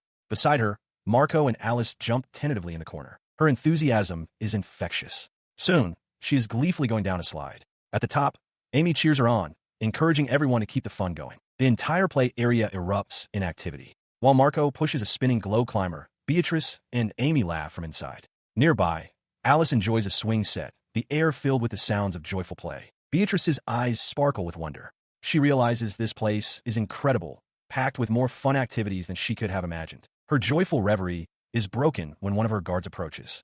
He informs her that it is time to return home. Beatrice's expression falls, disappointed that the time has passed so quickly. Despite her disappointment, she has one final request. She turns and asks if, before she leaves, they will show her that one thing she came to see. The object of her request is revealed: a large, gleaming adult tricycle, complete with baskets on the front and back. Beatrice gasps in admiration, declaring how amazing and cool it is. Beside her, Marco can only stare, taken aback by her intense fascination. He asks if she understands, and Beatrice eagerly confirms, her eyes sparkling with anticipation as she fidgets. Amy watches them, her expression one of simple curiosity. Seeing Beatrice's desire, Amy considers the problem. She realizes that the adult tricycle is far too large for a child to ride. A thought forms. If that's the case, she should just make a smaller one. With that thought, a new creation springs into existence. A custom-made, foldable tricycle, perfectly sized for a child. It is a product of her unique imagination creation ability, valued at 49,800 yen. The sudden appearance of the new vehicle startles Beatrice's guards. Beatrice herself is amazed, asking if this was truly made for her. Amy confirms that it is, so that Bii-chansama can ride it. She can hardly believe it, asking if it's truly for her. Amy happily offers it as a present, encouraging her to try riding it home and thanking her for playing with them. Without a moment's hesitation, Beatrice hops on and pedals away with surprising speed, calling out a cheerful "see you later." Her guards, caught completely off guard, scramble to keep up, shouting apologies as they chase after their young mistress. After the whirlwind departure, things settle down. Alice, her cheeks flushed, thanks Amy for letting her play today, adding that Amy also taught her how to ride and gave her a gift. Marco and Seal approach, with Marco remarking that Beatrice's visit was like a storm passing through. The comment seems to jog Alice's memory, and she realizes it's time for her to head home. Amy and Alice then happily promise to make potions together again soon. Seal reflects on the enjoyable day, happy to have played with both Alice and Beatrice. She wonders aloud if the noble girl will come back to play again. This sparks a memory for Alice, who recalls her grandmother mentioning she would put in a formal request for Beatrice to visit. Amy, hearing this, looks thoroughly satisfied. A new product is conceived through the power of imagination creation. The Maikaniko sand stuffed toy, priced at 3,980 yen. Amy holds a smaller version of the toy, offering it to her friend. She explains that it's a smaller version of the one she gave to Beatrice, as a larger one would take up too much space. Her friend, Alice, is stunned into silence by the gift. She asks why Amy is giving it to her, mentioning that Amy herself seemed interested in something else the day before. Amy realizes the truth. She recalls how Alice had wanted honey, but held back. At the time, Amy's mind was so full of escaping the slums that she hadn't noticed her friend's simple wish. She apologizes to Alice for the delay in giving her the gift, explaining that she had used up all her skill points the day before.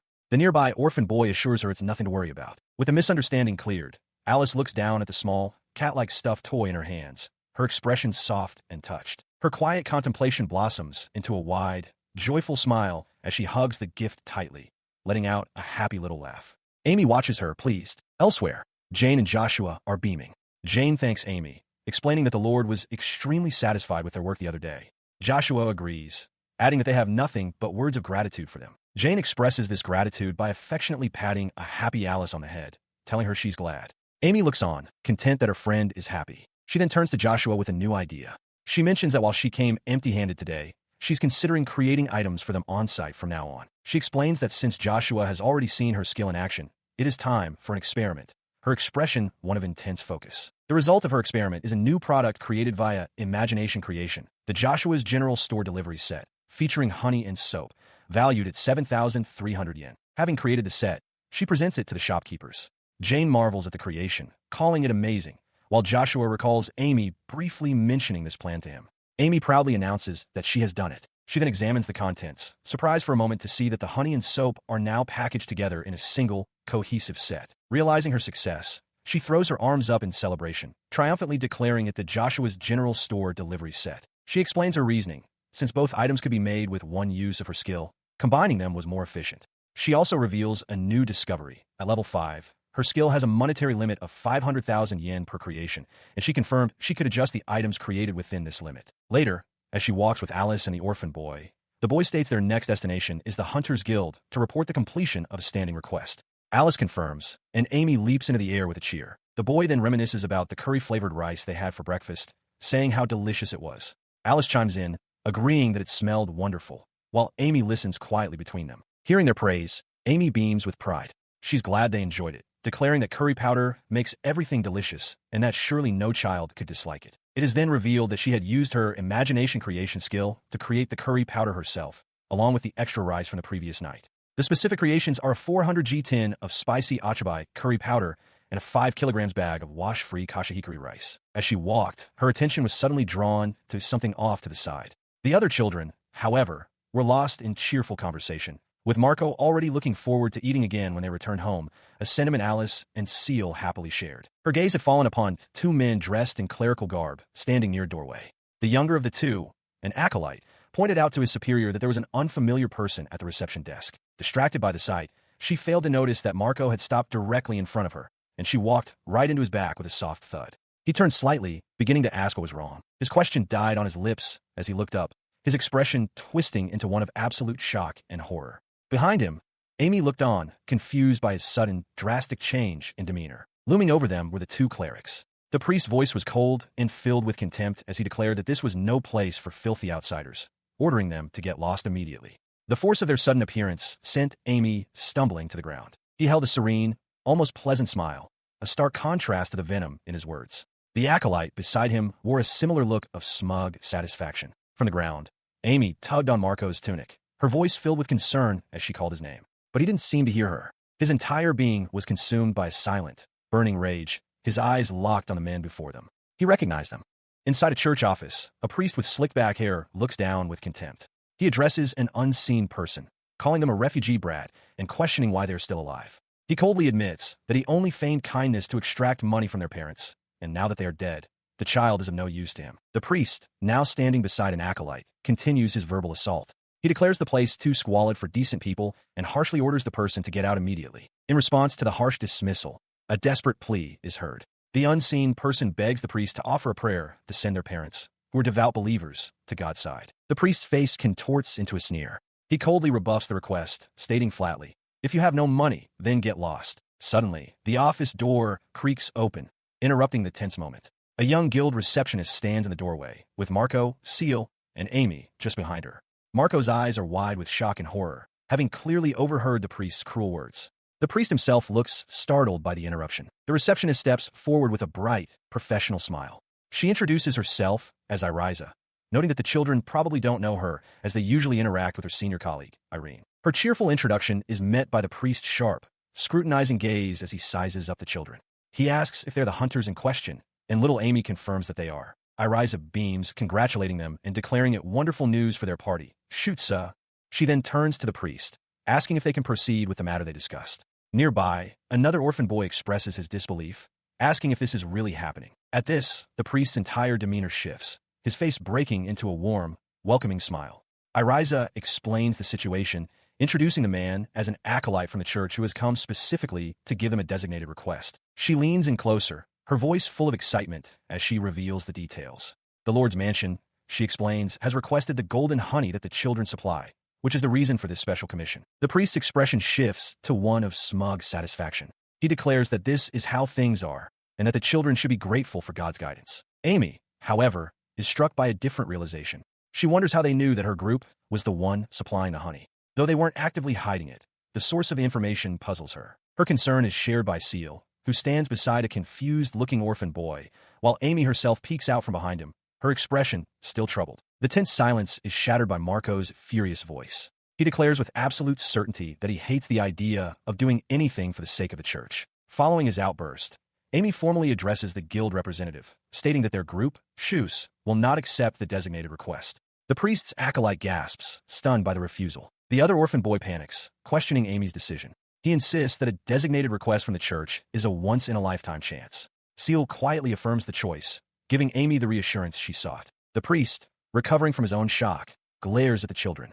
He menacingly asks if they truly intend to defy the will of God. In response to his threat, Amy innocently remarks that God must have a sweet tooth. She internally questions how obtaining honey could be a divine mandate, leaving the priest momentarily speechless. Before he can recover, Seal steps forward. She firmly tells the priest that his demand is not God's will and asks if he feels no shame using the divine name for such a purpose. With hardened eyes, she reminds him that God is always watching. Her words embolden Marco, who shouts that this has nothing to do with God's will. It's just the corrupt church wanting to eat sweet honey. Beside him, Amy notes Seal's uncharacteristic anger, suspecting it was the misuse of God's name that provoked her. His face contorts with righteous fury. If this is truly the will of God, he shouts, then he wants nothing to do with such a deity. The outburst causes the young acolyte to flinch and break into a nervous sweat, but the priest beside him remains unervingly still, his expression unreadable. His composure finally cracks, his face darkening with rage. He internally seethes at the insolent remark. With a dismissive gesture, he declares that they are no longer followers of the faith. He points a damning finger towards them, his voice cold and menacing. He will officially brand them as heretics, he threatens, and ensure they can no longer live in this town. The acolyte whirls around, frantically telling the children to retract their statements. Amy, however, simply looks up and asks what being branded a heretic means and what will happen to them. Her question sends the acolyte into a panic. He explains that if the church declares them heretics, they won't be able to live as people in the town. They'll be unable to shop and will be refused food, lodging, everything. He turns back to the priest, pleading with him to wait and show mercy. He then begs the children to apologize for their words. Amy blinks with genuine confusion. Huh, is that all? She asks. Her simple question leaves the acolyte utterly dumbfounded. What do you mean, is that all? He sputters, exclaiming that it's a terrible situation for them.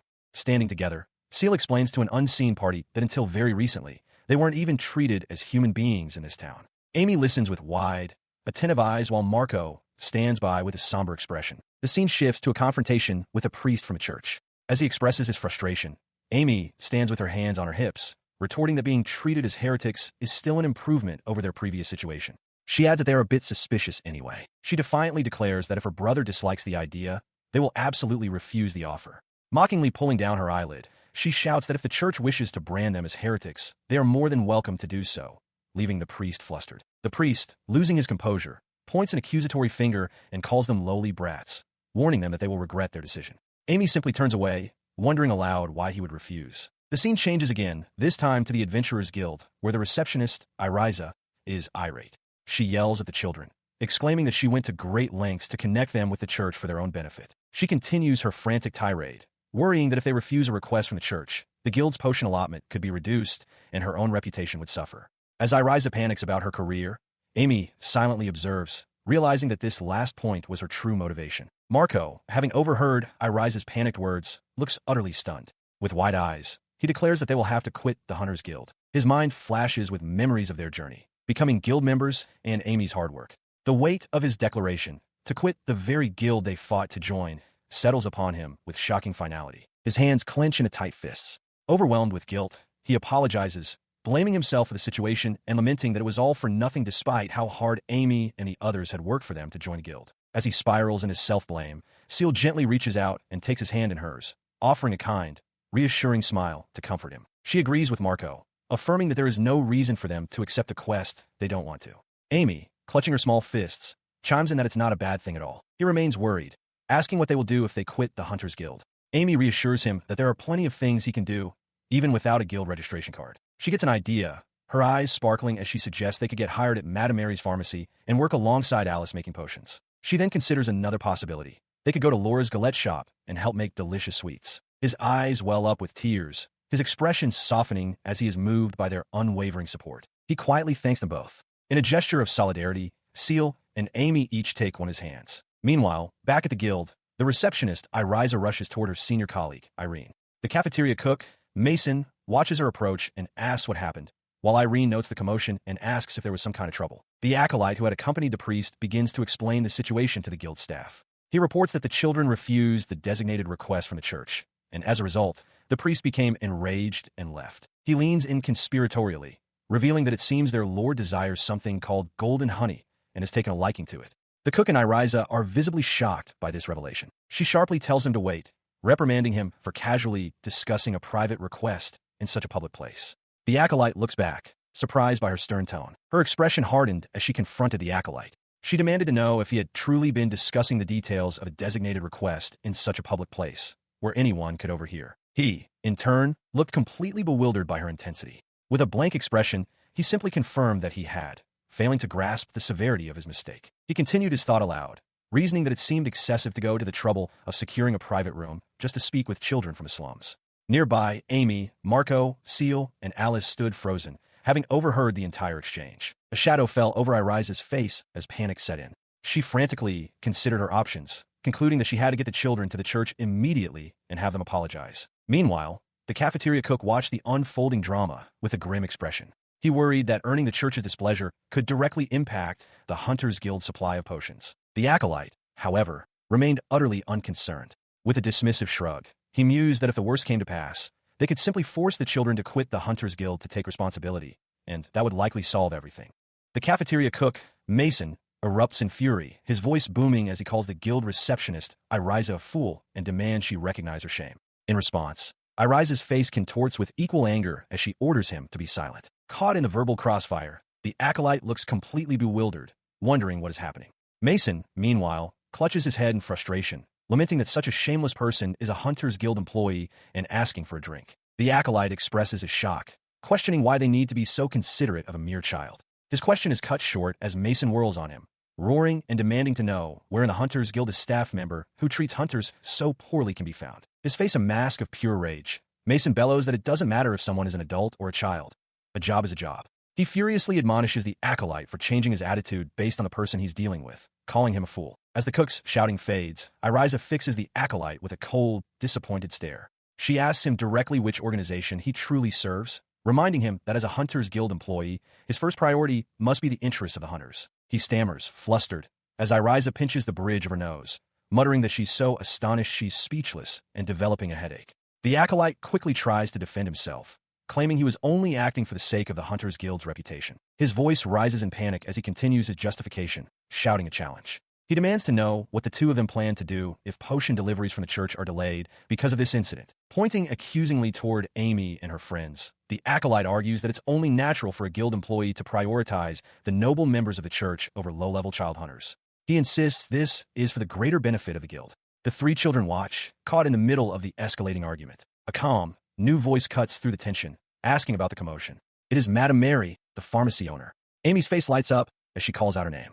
The acolyte, meanwhile, looks on in confusion, wondering why these children would have a designated request. She smiles warmly at the three children, explaining that she has come to file the paperwork for her designated request for shoes.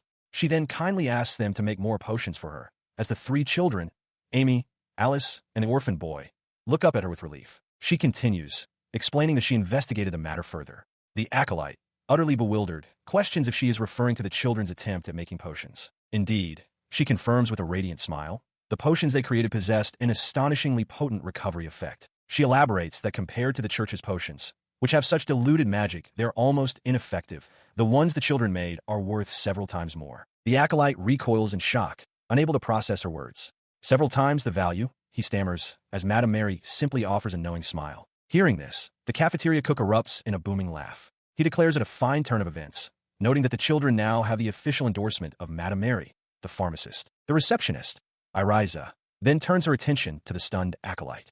She poses a pointed question, asking whether he believes one should prioritize the church or the success and interests of the Hunters Guild. He trembles, unable to form a response. Meanwhile, the children, Amy, the orphan boy, and Alice, politely thank Madame Mary for her help. Unaware of the preceding confrontation, Mary looks towards Reze, asking what she was talking about. She then turns to Amy, explaining that she is here to fulfill her promise and formally commission them to make more potions. Mary adds that since she received so much from them before, this is a small way to return the favor, and that she was simply stating the facts about their potion's quality. With the matter settled, she tells the children she is off to handle the paperwork for their new potion-making request. In unison, the three children cheer with delight. They stand together, relieved and happy. Alice expresses her joy at the outcome, and the boy adds that thanks to Madame Mary, it seems they won't have to quit the Hunters Guild. A wave of relief washed over the children. For Marco, the feeling was overwhelming as he murmured how glad he was that everything had worked out. He then turned to Amy and Seal, who held his hands in support. He thanked them both sincerely before apologizing for all the trouble he felt he had caused. His voice trailed off as he began to express his fear that his actions could have forced them to quit the guild. Before he could finish, Seal interrupted with a gentle smile, reassuring him that he had nothing to apologize for. She beamed, with Amy smiling just as brightly beside her, and declared that apologies were unnecessary because they are a family. Her words struck him deeply. Overwhelmed by their unwavering support, tears began to well in his eyes. The tears spilled over as a wide, joyful smile broke across his face, a pure expression of gratitude for his found family. With the emotional moment resolved, Marco let out a hearty affirmation. Their spirits lifted. The group turned their sights toward home, their shared bond stronger than ever.